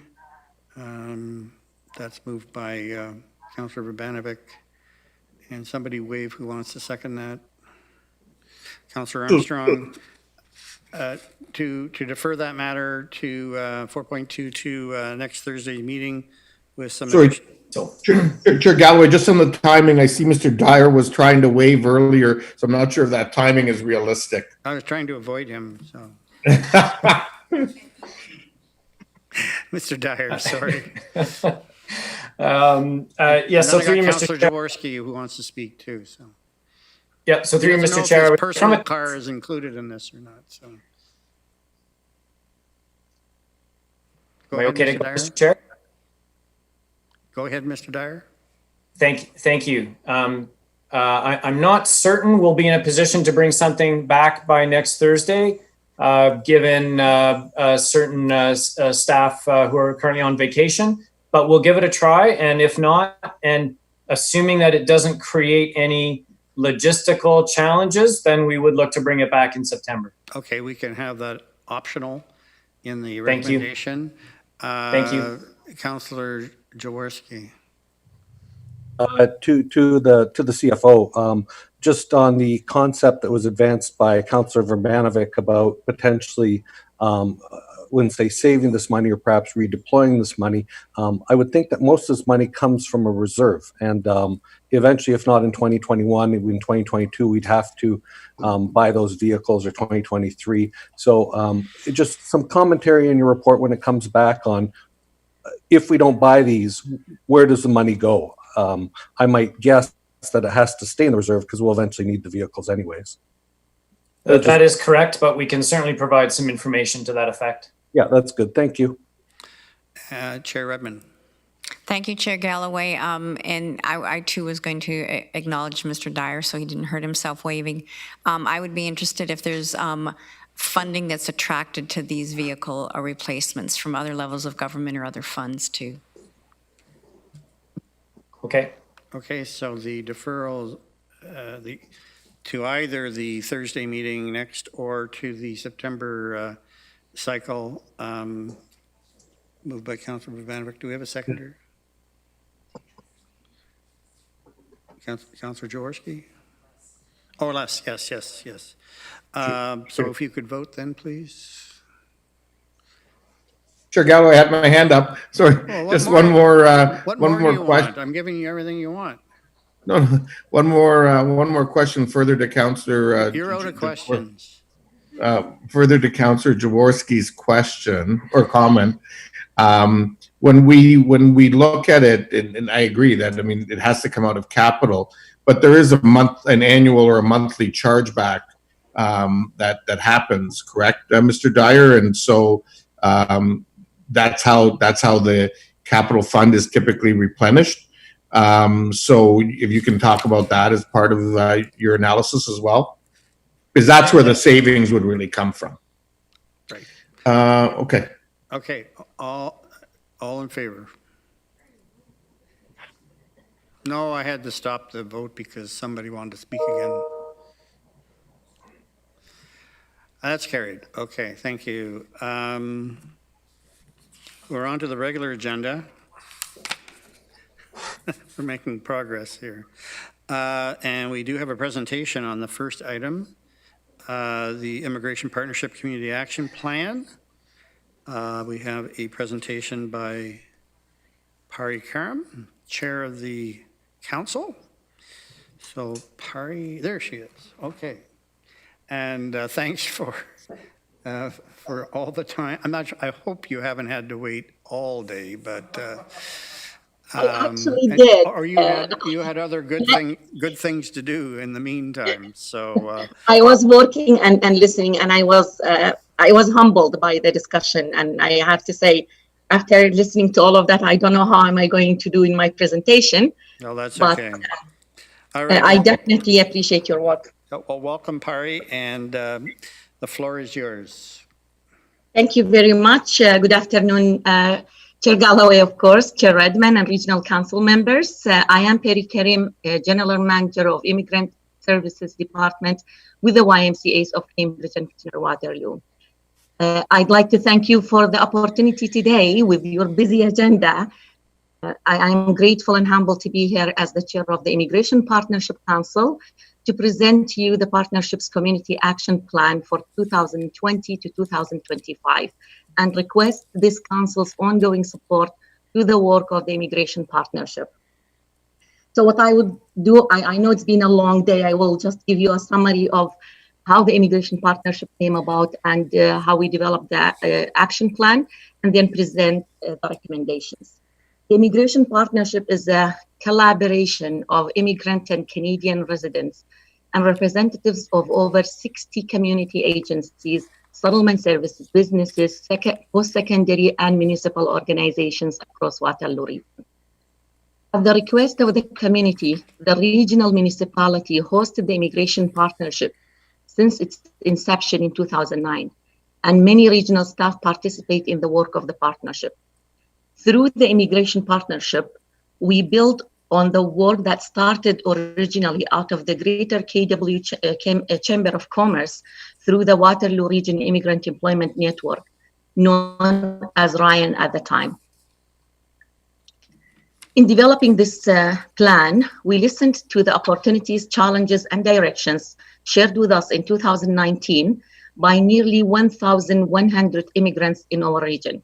We considered significant data on immigration trends and experiences, which we analyzed in partnership with Public Health, the International Migration Research Center, and the Workforce Planning Board.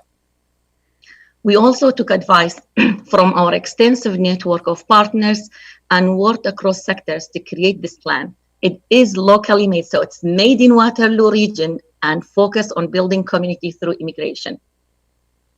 As you are aware, Canada has a strong system of managed migration. It selects its people from around the world based on their ability to contribute to Canada's economic success. It provides fresh start for refugees and encourages family reunification. Significant research and data on immigration in Canada has shown that immigrants have helped build up communities across this country for generations, including here in Waterloo region. We also know without strong immigration, the economy will shrink. Therefore, the federal government has responded by increasing annual immigration targets, moving from single to multi-year immigration plans, and adopting policy to enable more temporary immigrants to become permanent residents. With the escalation of COVID-19 pandemic, Canada and Waterloo region's economy and social norms were shaken, and you are aware more than anyone else of how difficult it has been. In less than 1 month, physical distancing was mandated and government decreased shutdown of most of non-essential services. In that time, Canada also announced its decision to welcome over 1 million new immigrants in the next 3 years. The future-focused nature of Canada's immigration policy means immigration will be crucial in helping fill immediate job vacancies and growing the labor force as we recover as a community from the effects of COVID-19. Our vision, which was renewed in our planning, is that immigrants reach their full potential and contribute to creating and sustaining a thriving, prosperous community for everyone. We will continue to organize our collaborative work along the themes of settling, working, and belonging. The Community Action Plan identifies the major trends and environmental influences that we expect to impact our work in Waterloo region. It identifies the challenges we aim to address, the goals we have established, and the strategies we will use to work towards reaching our goals. We are in the process of updating our data and evaluation plans to help us understand the changes to immigration in Waterloo region over the next 5 years and the impact of our work on the settlement and integration of immigrants, the collaborative approach of our partners, and the wider community. As it was made clear through the community's successful resettlement of Syrian refugees in 2015 and 16, and is showing currently in the community's response to COVID-19, collaborative and cross-sectoral approach are key to success. Now more than ever, there is a need for collaborative initiatives like the Immigration Partnership to help the community face challenges and harness opportunities as they arise. The Immigration Partnership and our many community partners are committed to doing our part to help Waterloo region recover and rebuild by ensuring that we fully leverage the benefits of immigration and setting up all immigrants in Waterloo region for success and giving back. The support and engagement of Regional Council and our area municipal councils in the work of the Immigration Partnership is crucial, and we also offer our support to you in your work. On behalf of the Immigration Partnership Council, I invite your collaboration and recommend that Regional Council approve the following recommendations related to the Immigration Partnership and the 2020 to 2025 Community Action Plan, Building Community Through Immigration. The recommendations are: first, endorse the community developed negotiate a regional strategy, building community through immigration, Community Action Plan 2020 to 2025. Undertake to be informed advocates and leaders in welcoming, including, and engaging immigrants. Reaffirm the ongoing investment in the work of the Immigration Partnership at a minimum of $50,000 per year for the life of the initiative, and consider additional investments as needed. Finally, commit to partner with groups like the Immigration Partnership in the development of an anti-racism strategy for Waterloo region. I thank you for listening to me and giving me this opportunity after a long day of great work you are doing for our community. Now I am open with Tara Bedard with me for questions and answers. Okay, well, thank you very much, Pari, and it's a very impressive document. I was really taken up with the document, the community action plan for the 5-year period. It was really comprehensive and certainly very enlightening, and congratulations to you as the chair and Tara and others, and the entire Partnership Council for that great piece of work, but also all that you're doing. Are there any questions to Pari in regards to the matter? I'm not seeing any. I just did want to comment as well that it's great to see in here the 4th recommendation, which is committing to assist us in our anti-racism strategy, which of course is very important, not just for this council, but indeed for the whole community. And the Immigration Partnership can play a pretty significant role in regards to that. Chair Redmond. Thank you, Chair Galloway. I too find the work that the Immigration Partnership does very impressive, and always an emphasis on the partnership part. I guess the only comment I would make on Part C, asking for the $50,000 per year for the life of the initiative, is 5 years, but knowing that that would always be subject to discussion at budget time. Always is, yeah. So well done. Thank you. Okay, so I'm seeing no other questions. So again, thanks, Pari. We'll now ask, we'll put it on the floor for a vote. It's moved by Councillor Jowett, seconded by Councillor Kiefer. And if you would now vote, the recommendation is on page 91 of the package, and that is carried unanimously. Thanks very much again. The next item is the... Thank you very much, everyone. Okay, great, thanks. All right. The next item is the Bechtel Street Cambridge Alternative Housing Pilot. There is no presentation on that. Any questions in regards to that report? If not, it's moved by Councillor Jowett, seconded by Councillor Kiefer. Please vote.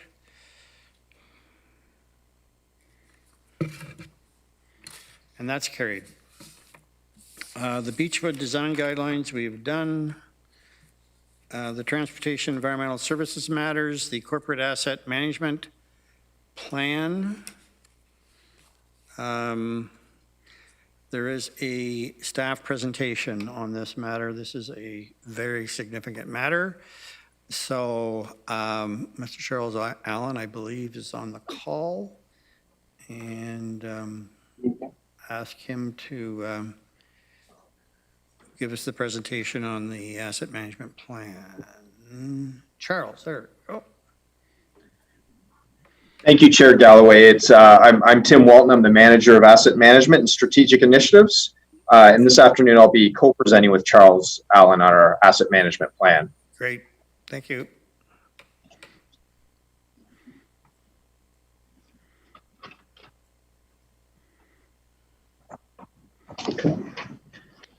Okay, are you able to see the presentation now? We can, Charles, yes. Okay, thanks very much. I'm Charles Allen, Assistant Director of Facilities. Thanks for the opportunity to present to you the latest Region of Waterloo Asset Management Plan. This was produced this year based on 2019 year-end data. Our presentation is going to highlight some of the key points of the Asset Management Planning Committee report as noted here in the contents. Asset management is all about applying best practices to deliver the required services at the lowest cost by managing the region's infrastructure assets at an acceptable level of risk. So it's all about balancing cost, asset performance, and risk. In order to do this, we need to fully understand the infrastructure assets we own, how much they would cost to replace, how long they should last, and where they are or they're in their current condition or where they are in their life. Then we're able to forecast replacements and refurbishments over fairly long periods of time. This plan, it meets current legislation and it connects to other regional plans. It takes the needs of the corporate strategic plan, the official plan and master plans, and by forecasting asset renewal and growth or expansion, it informs the region's financial plans. Asset management planning is a fundamental component of a sustainable financing strategy. We would like to provide 3 key outcomes from the asset management plan. Firstly, the application of our asset management strategies has allowed us to meet our level of service targets in full compliance with applicable legislation, namely Regulation 588. Secondly, we're currently in a good position. 90% of our infrastructure assets are in fair or better condition, which is considered to be a state of good repair. That being said, for us to remain in a good position with regards to our assets, significant investment will be required. The optimal average annual asset renewal spending need is $190.6 million, which is $28.6 million more than the current 10-year capital program average. This difference is referred to as the infrastructure gap within the report, and it reflects the current age and condition of our assets. Third, in staff report reserve and reserve fund adequacy update provided on July 15th of this year, the region's current shortfall for funding renewal works was identified as approximately $45.6 million. When added to the infrastructure gap of $28.6 million, this results in a total annual funding gap in the range of $74.2 million. Our state of infrastructure information has been summarized at the regional level. The total estimated replacement value for corporate assets included in this asset management plan is just over $7 billion and is in overall good condition. Approximately 90% of the region's assets are in fair or better condition, so we consider this to be a state of good repair. The chart displayed illustrates the distribution of assets by condition and by asset value. The chart shows the proportion of the region's assets that are in a state of good repair and those that are in poor or very poor condition, which is an indication of an asset nearing its end of life. This graph shows the average age related to the average service life of our assets. As our assets increase in age, increasing maintenance costs can be expected. At this time, our assets average midlife. Levels of service are key business drivers that influence asset management decisions. Level of service statements describe the quality of service the region is striving to provide customers and commonly relate to service attributes such as availability, reliability, suitability, health and safety, affordability, environmental sustainability, responsiveness, and timeliness. Performance indicators and targets are used to describe, quantify, and communicate the services that customers expect to receive and relate the expected level of service into the cost required to provide the services. In many cases, level of service are also implied based on past precedents, community expectation, and system design. However, effective asset management requires that level of service be formalized and supported through a framework of performance measures, targets, and timeframes to achieve these targets, and that the cost to deliver the documented level of service be understood. Asset management is founded on risk and evidence-based decision-making.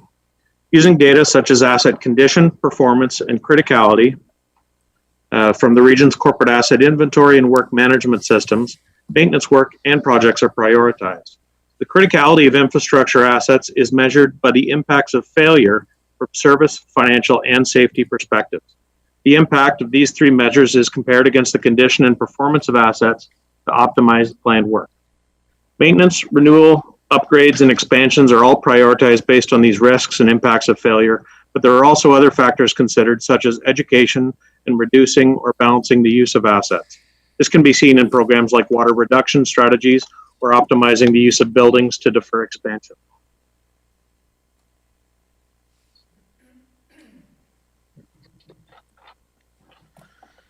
The charts on this slide show the 10-year growth and renewal forecasts. The total infrastructure asset value is expected to grow from about $7 billion to about $10 billion based on the current capital plan that takes into account the latest master plans. So an average growth of almost $300 million a year. The optimal level of renewal spending is now about $191 million a year, where the current 10-year renewal plan average is about $162 million a year. Generally, this is a reflection of the current good condition of the assets. But that means that as the assets age, we'll need to spend significantly more on asset renewal. This infrastructure gap between the current renewal spending and the optimal spending is $28.6 million. That, added to the current renewal funding shortfall of $45.6 million, as reported to Council last month, results in an overall funding shortfall of $74.2 million.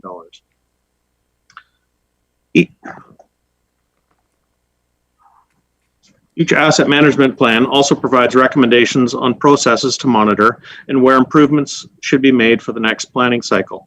This plan recommends continued focus on the knowledge of infrastructure asset condition, criticality, and performance against agreed service levels. It recommends a focus on refining asset lifecycle strategies as we implement a corporate decision support system. And together with financial plans, a strategy to achieve financial sustainability is implemented.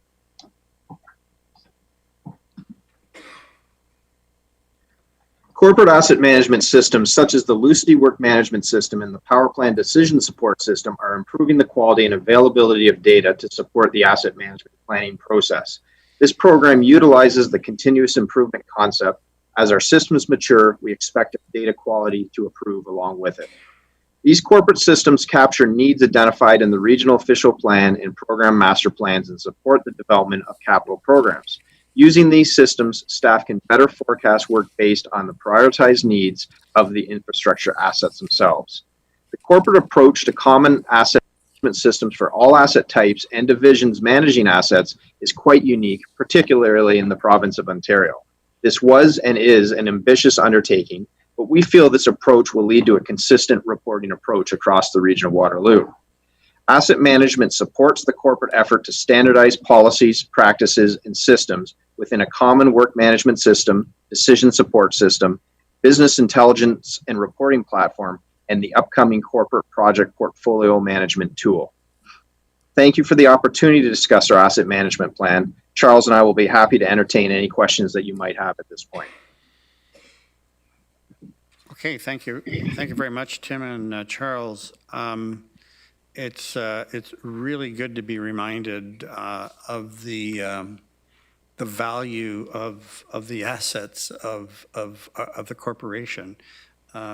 With the utilities, particularly, we sometimes lose track of, but all operating departments of the region, and the need to renew them and deal with them, and the shortfall, of course, which is not unusual, that we have on the books.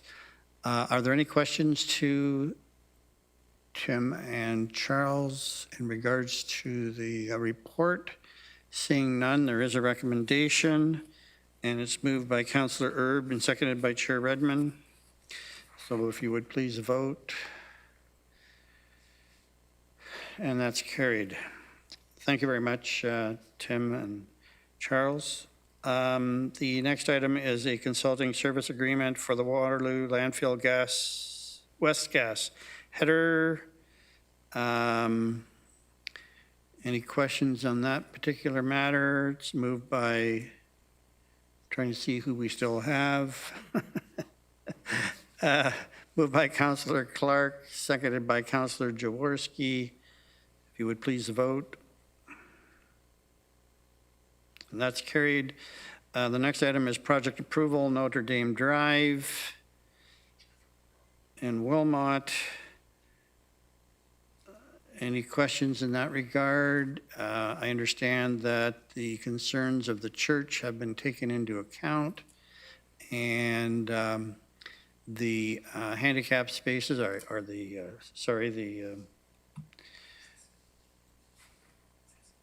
accessibility spaces have been made permanent and have been codified, where before they were kind of ad hoc. And I think and some alterations were made to the left turning lane or whatever in order to make that happen, as was previously discussed. So I think we have a happy outcome in regards to that, and I'll ask Councillor Armstrong. I want to thank staff for actually sitting down, talking and listening and working with the community. That location is extremely important to that community. That's what it revolves around, so it's very important.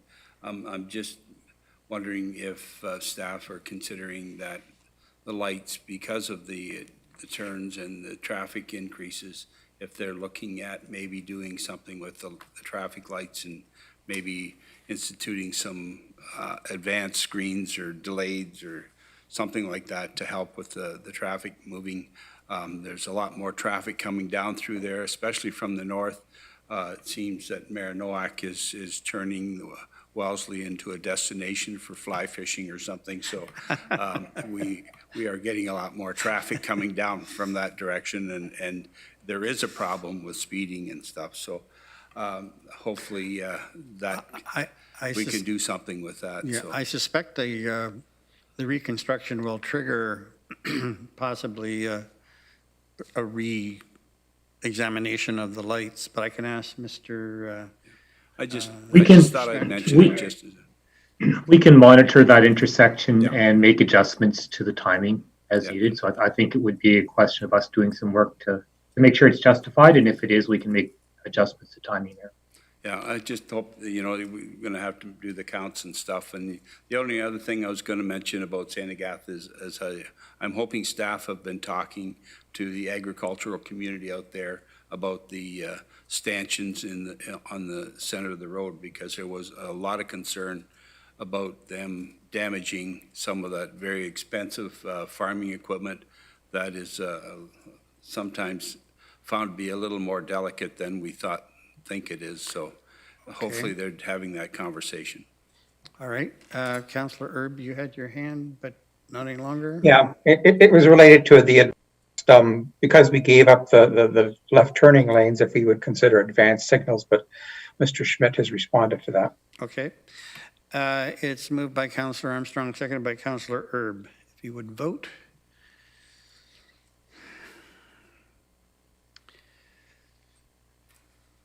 And that's carried. The next item is the Roseville Road project reconstruction.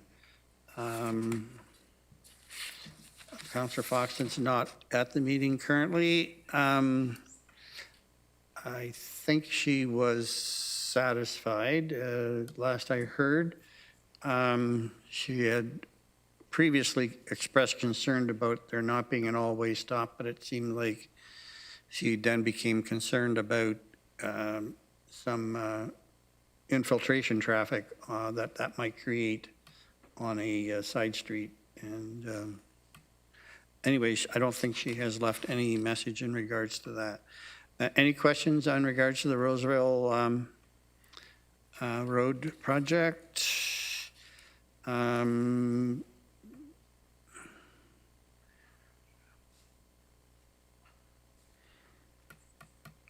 Councillor Jowett and Councillor Harris.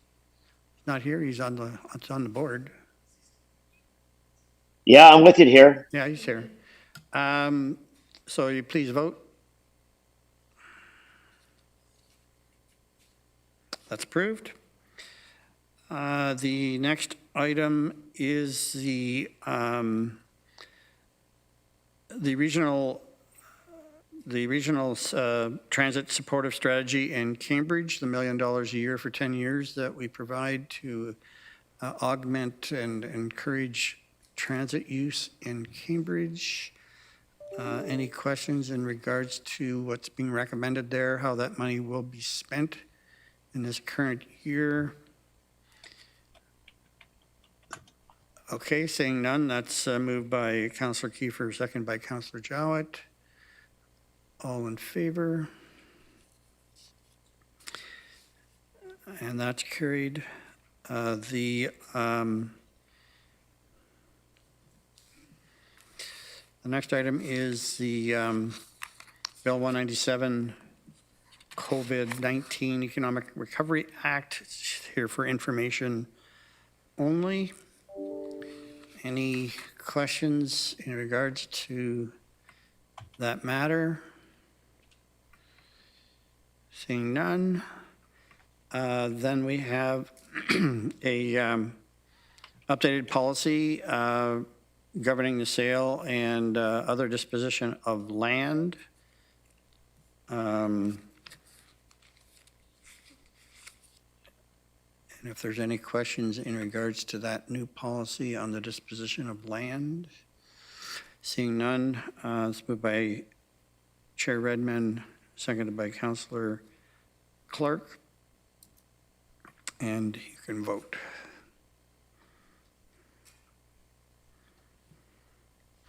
And that's carried. The next item is the Charles Street Terminal update. Any questions in regards to the this particular matter?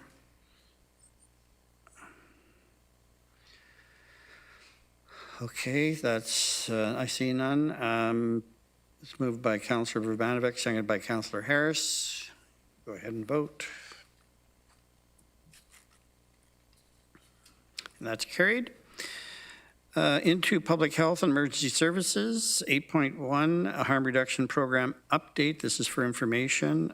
Karen Quigley-Hobbs is on the call, as is Ann Schorf. If you have any questions in regards to this update, it is here for information only. Seeing none, okay. And we are going to have a COVID update. Oh, Chair Redmond.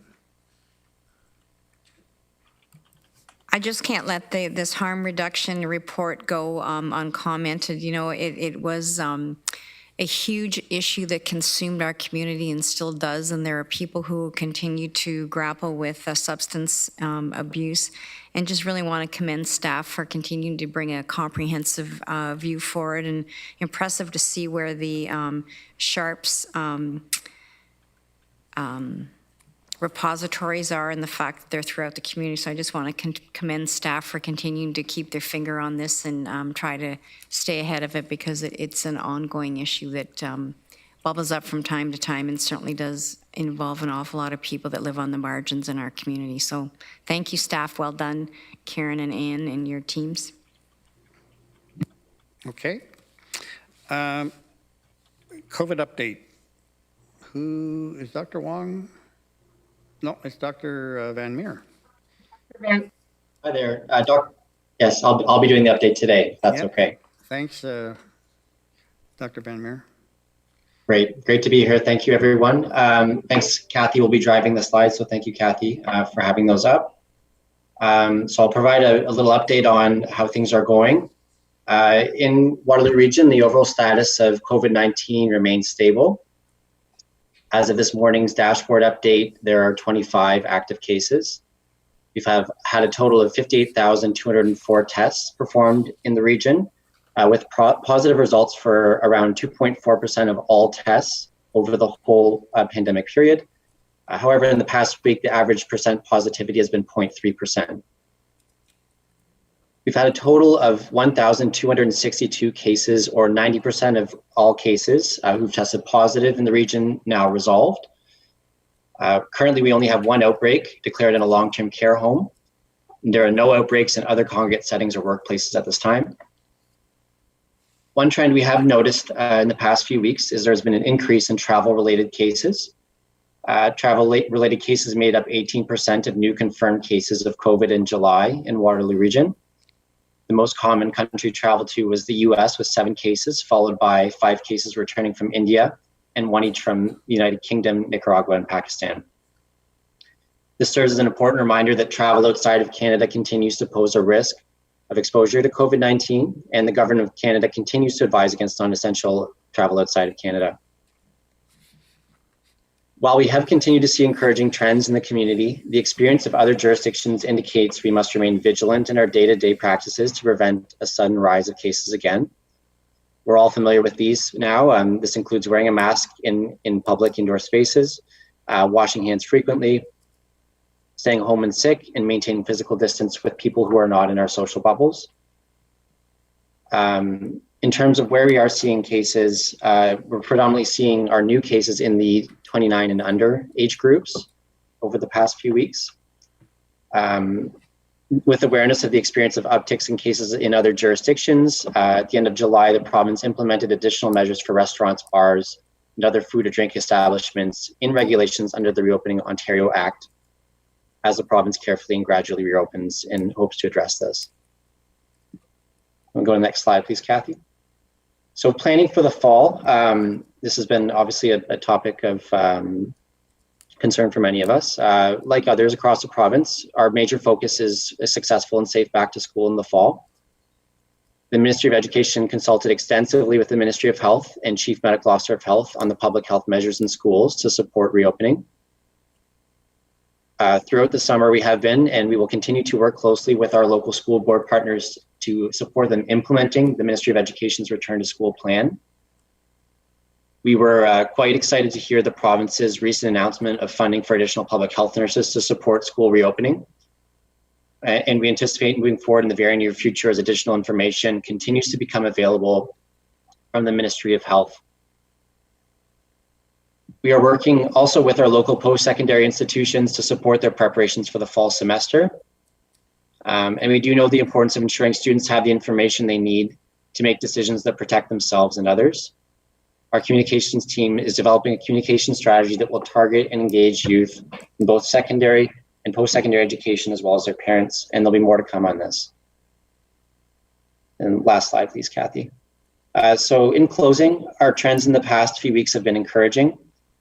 Our measures do appear to be working, and we're thankful for that. We really want to thank everyone in our community for not letting up in their day-to-day practices that protect themselves and others. And we've seen that our best results come from all doing this together, and we must continue on in this manner.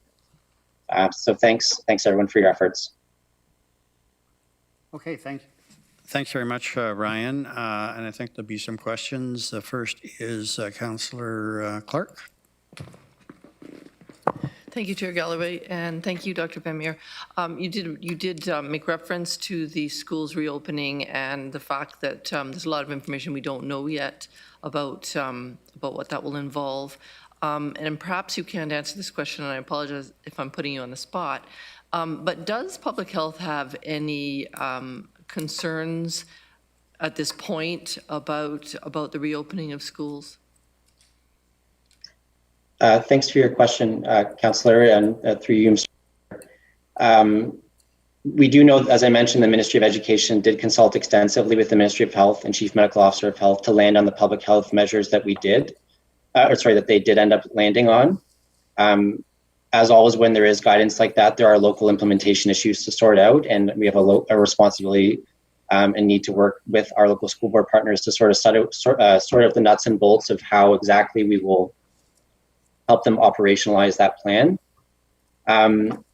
We do know that with any sort of plan in this time, there's a need to strike a balance of safety and physical health, mental health, educational needs, and feasibility in the school setting. That's been an issue that has come up. We are supportive of the provincial plan, and we do know that in other sectors during the pandemic, the province has monitored the situation quite closely and adjusted its guidance in accordance with any changing context. And we are in close, like I mentioned, we're in close conversations with our school board partners, and we'll assess the local situation. And if there are parts of the plan or local issues that require, we'll feed this back to the province as it relates to the Ministry of Education's plan. And we are confident the province will as I said, monitor and adapt any plans as necessary as time passes. Thank you. If I could follow up, Dr. Van Meer, or this may be a question to Anne Schlorf. So in regards to the public health nurses that are being funded relevant to the reopening of the schools,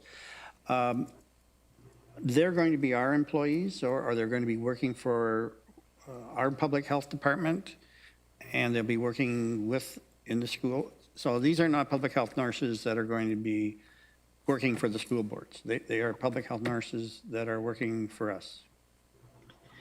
Through you, Mr. Chair, I'll ask Anne Schlorf to answer that if she's available. Yeah, so we continue to receive small amounts of information from the province with respect to the announcement, and really the details remain outstanding. But right now, based on the little information that we do have, everything is indicating that they would be employees of public health as opposed to the school boards.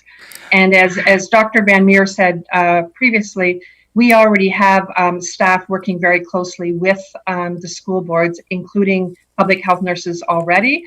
This would be additional public health nurses deployed to the schools. And in that regard, Anne, what is the availability of public health nurses on a contract basis? I know we've staffed up, for just general purposes within the community. If we have to hire whatever number, 6 or whatever the number is for the schools, are they readily available? I mean, it's hard to imagine a public health nurse that's not employed right now. So that remains to be seen. We've recently done some recruitments over the last several weeks for both permanent and temporary employees, specifically public health, including public health nurses.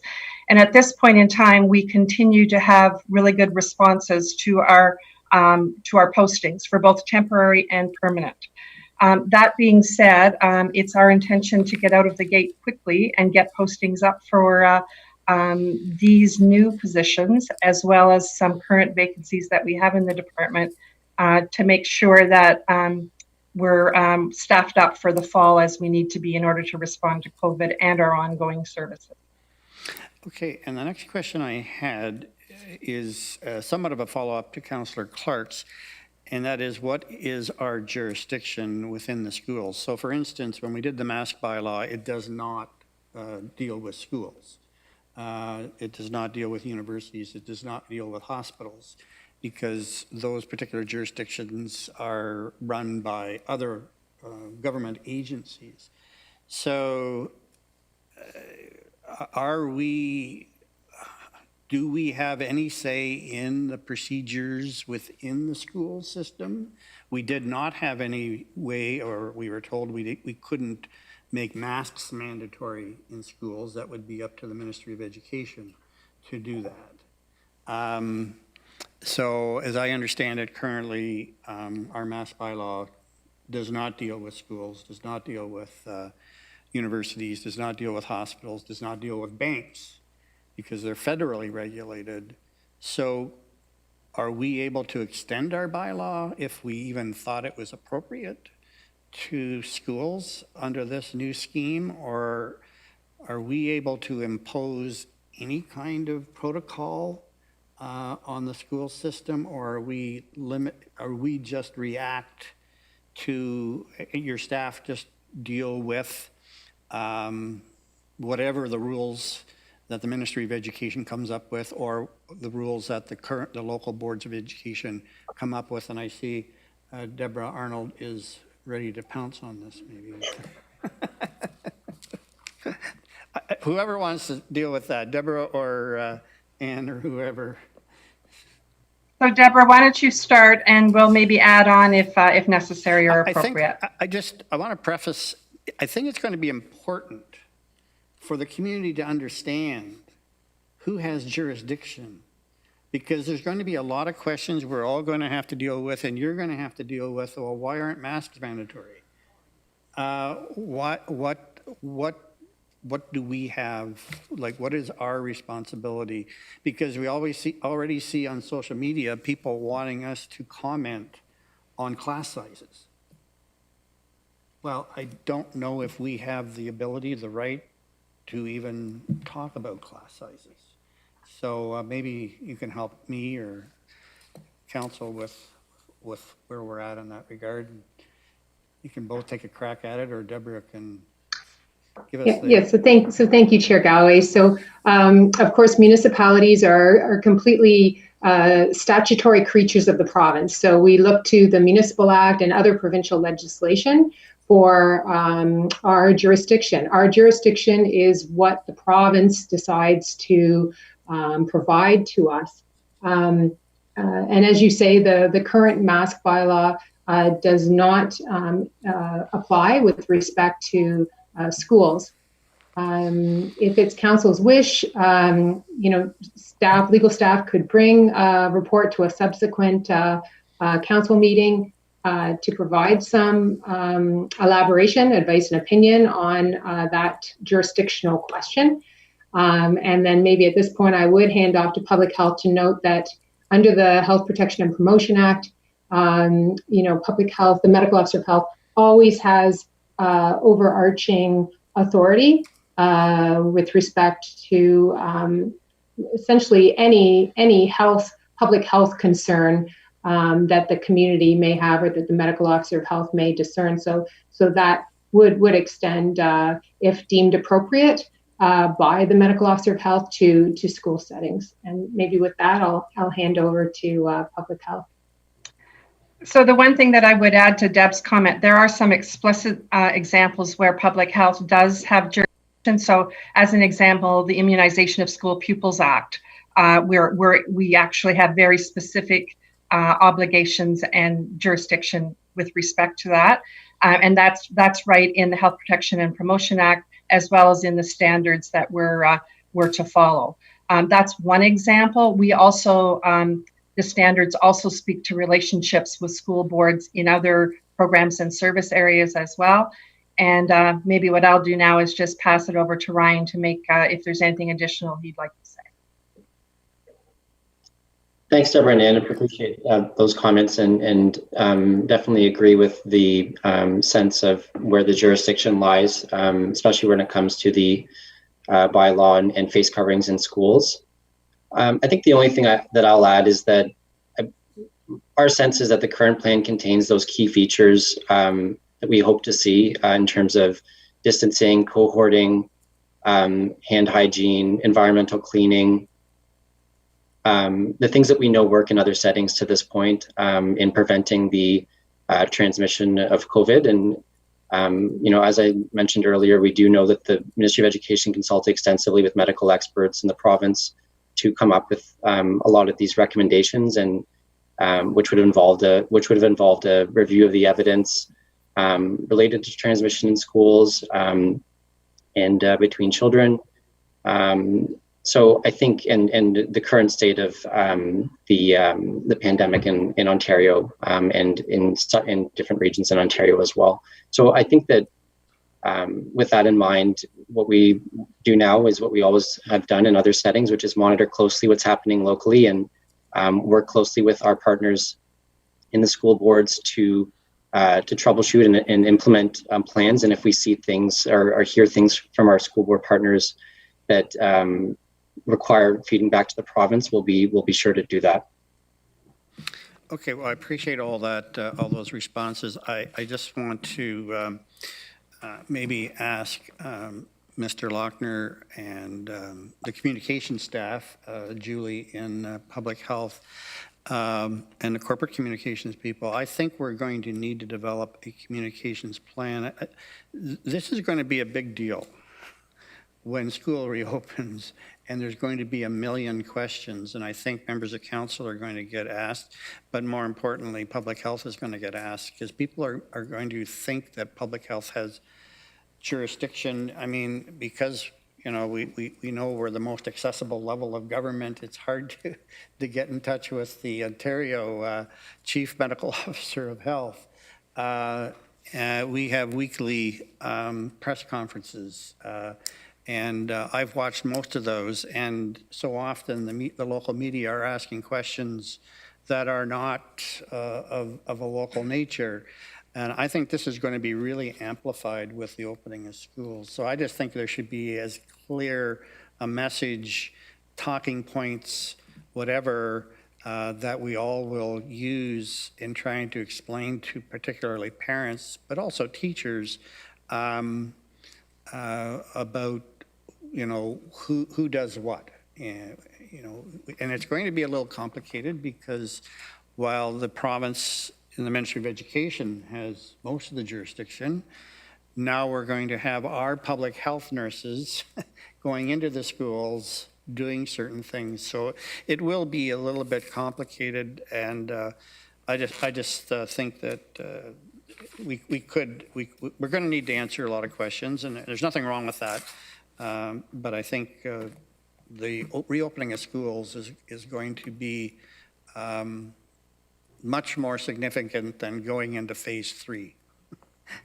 I think for questions and concerns and things that we're going to need to answer. So I see Brian is joining us, so maybe you have something to say, Brian?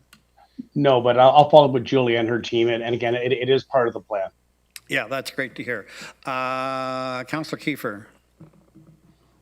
Thank you, Chair Galloway. I was beginning to think you weren't going to recognize me. Thank you. I recognize you. I know what you look like. Dr. Van Meer, thank you for the report and the update. And the question I have is something that you may not be able to answer, but my concern is the province, of course, is wanting all the students back in class, and they have these limits that they put on 50 people in a place, and yet in schools, as you know, there's 300, 400, and even more sometimes students. So what happened with the 50-person limit, or like, is there different rules for that now? Or you may not be, I don't want to put you on the spot here because it's the provincial government that's done this, but maybe you have a comment. Thank you. Thanks, Councillor Kiefer, and through you, Mr. Chair. I can speak to my understanding of the provincial plan as it stands, but as you know, it is a provincial plan.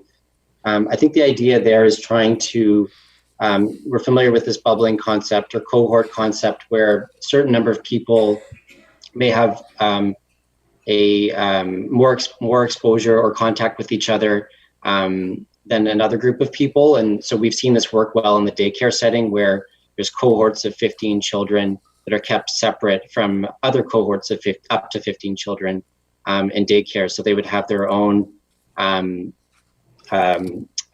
staff or childcare provider and kids that they would be seeing on a weekly basis, and only those kids. And so that sort of cohorting measure is, I believe, what you're referring to in the provincial plan, which is a bit of a higher number in that plan. But the idea is that you are limiting the number of close contacts that a student or staff person will have in the school setting. And the provincial plan also provides a number of what I believe they call expanded contacts. So I think what they're trying to do is have circles where people are limited in their close contact to others, and then a slightly wider circle where they may come into contact with other students or staff, but not necessarily have to. But the idea is that you have distinct groups of people that are separated via physical distancing and where they are located in the school during instructional time and that sort of thing. That means that they're not exposed to each other. So if there ever were to be a case, a positive case in a school, that when we're doing our contact tracing, we're already starting from a significantly reduced number of contacts than we might not if there was not a plan. And as I said, this principle has been applied by the Ministry of Education in childcare settings, and it's been quite effective to date. And we know internationally that cohorting in these settings is an effective measure. So we were happy to see that in the provincial plan. It'll be interesting to see how it works out, because I get the concept, and thanks for the explanation. But as you know, in a school environment, you can keep the students away in one section, but when the bell rings and they're all in the hallway and they're all over, it'll be interesting to see how they control that. But thanks for your answer. Okay, I see no other questions, so thank you very much, Karen, Ann, and Ryan, for that. There's a notice of motion.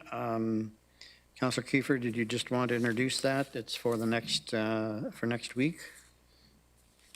Yes, Chair Galloway, I do, I won't read it out, but it is for next week. But if I could just take a few seconds, and I know it's been a long day, just to give some background on it. The motion is going to provide options. Staff are going to come back with a report, of course, but it's going to provide options available to the region of Waterloo to prohibit symbols of hate and racial intolerance in both public and private properties. As you know, our council, our regional council, which has made a commitment to advancing the work of community-led anti-racism advisory, and this is an appropriate motion to put forward at this time. And depending on the research and the report that staff will be bringing back to council, we can make some decision on it. I was in communication with staff and the mayor of Collingwood, and which is Brian Saunderson, and Councillor Dean Oliver, along with staff from the region, and they told us and forwarded a report, and hopefully everybody will get to read the report of the steps that they've taken to curtail these hate symbols, because there's no room, as we all know, there's no room in our region for the hate symbols and racisms that are going on, and there's no room for that matter in Canada for it. But we talked about at one point at the round table, or people were talking about, it's fine to talk about these things, but we need to take some action and have some actionable items. This could be one of them. So I'm looking forward to the debate and the report coming back. Thank you very much. Okay. We'll discuss that next Thursday, but I thank you, Councillor Kiefer, for bringing this forward. I think it's quite appropriate. Is there any other matters to bring before the meeting before we go back into closed session? Yes, we're going back into closed session, if you forgot. No other matters? Okay, a motion to go into closed, moved by Councillor Armstrong, seconded by Councillor Clark. You would vote.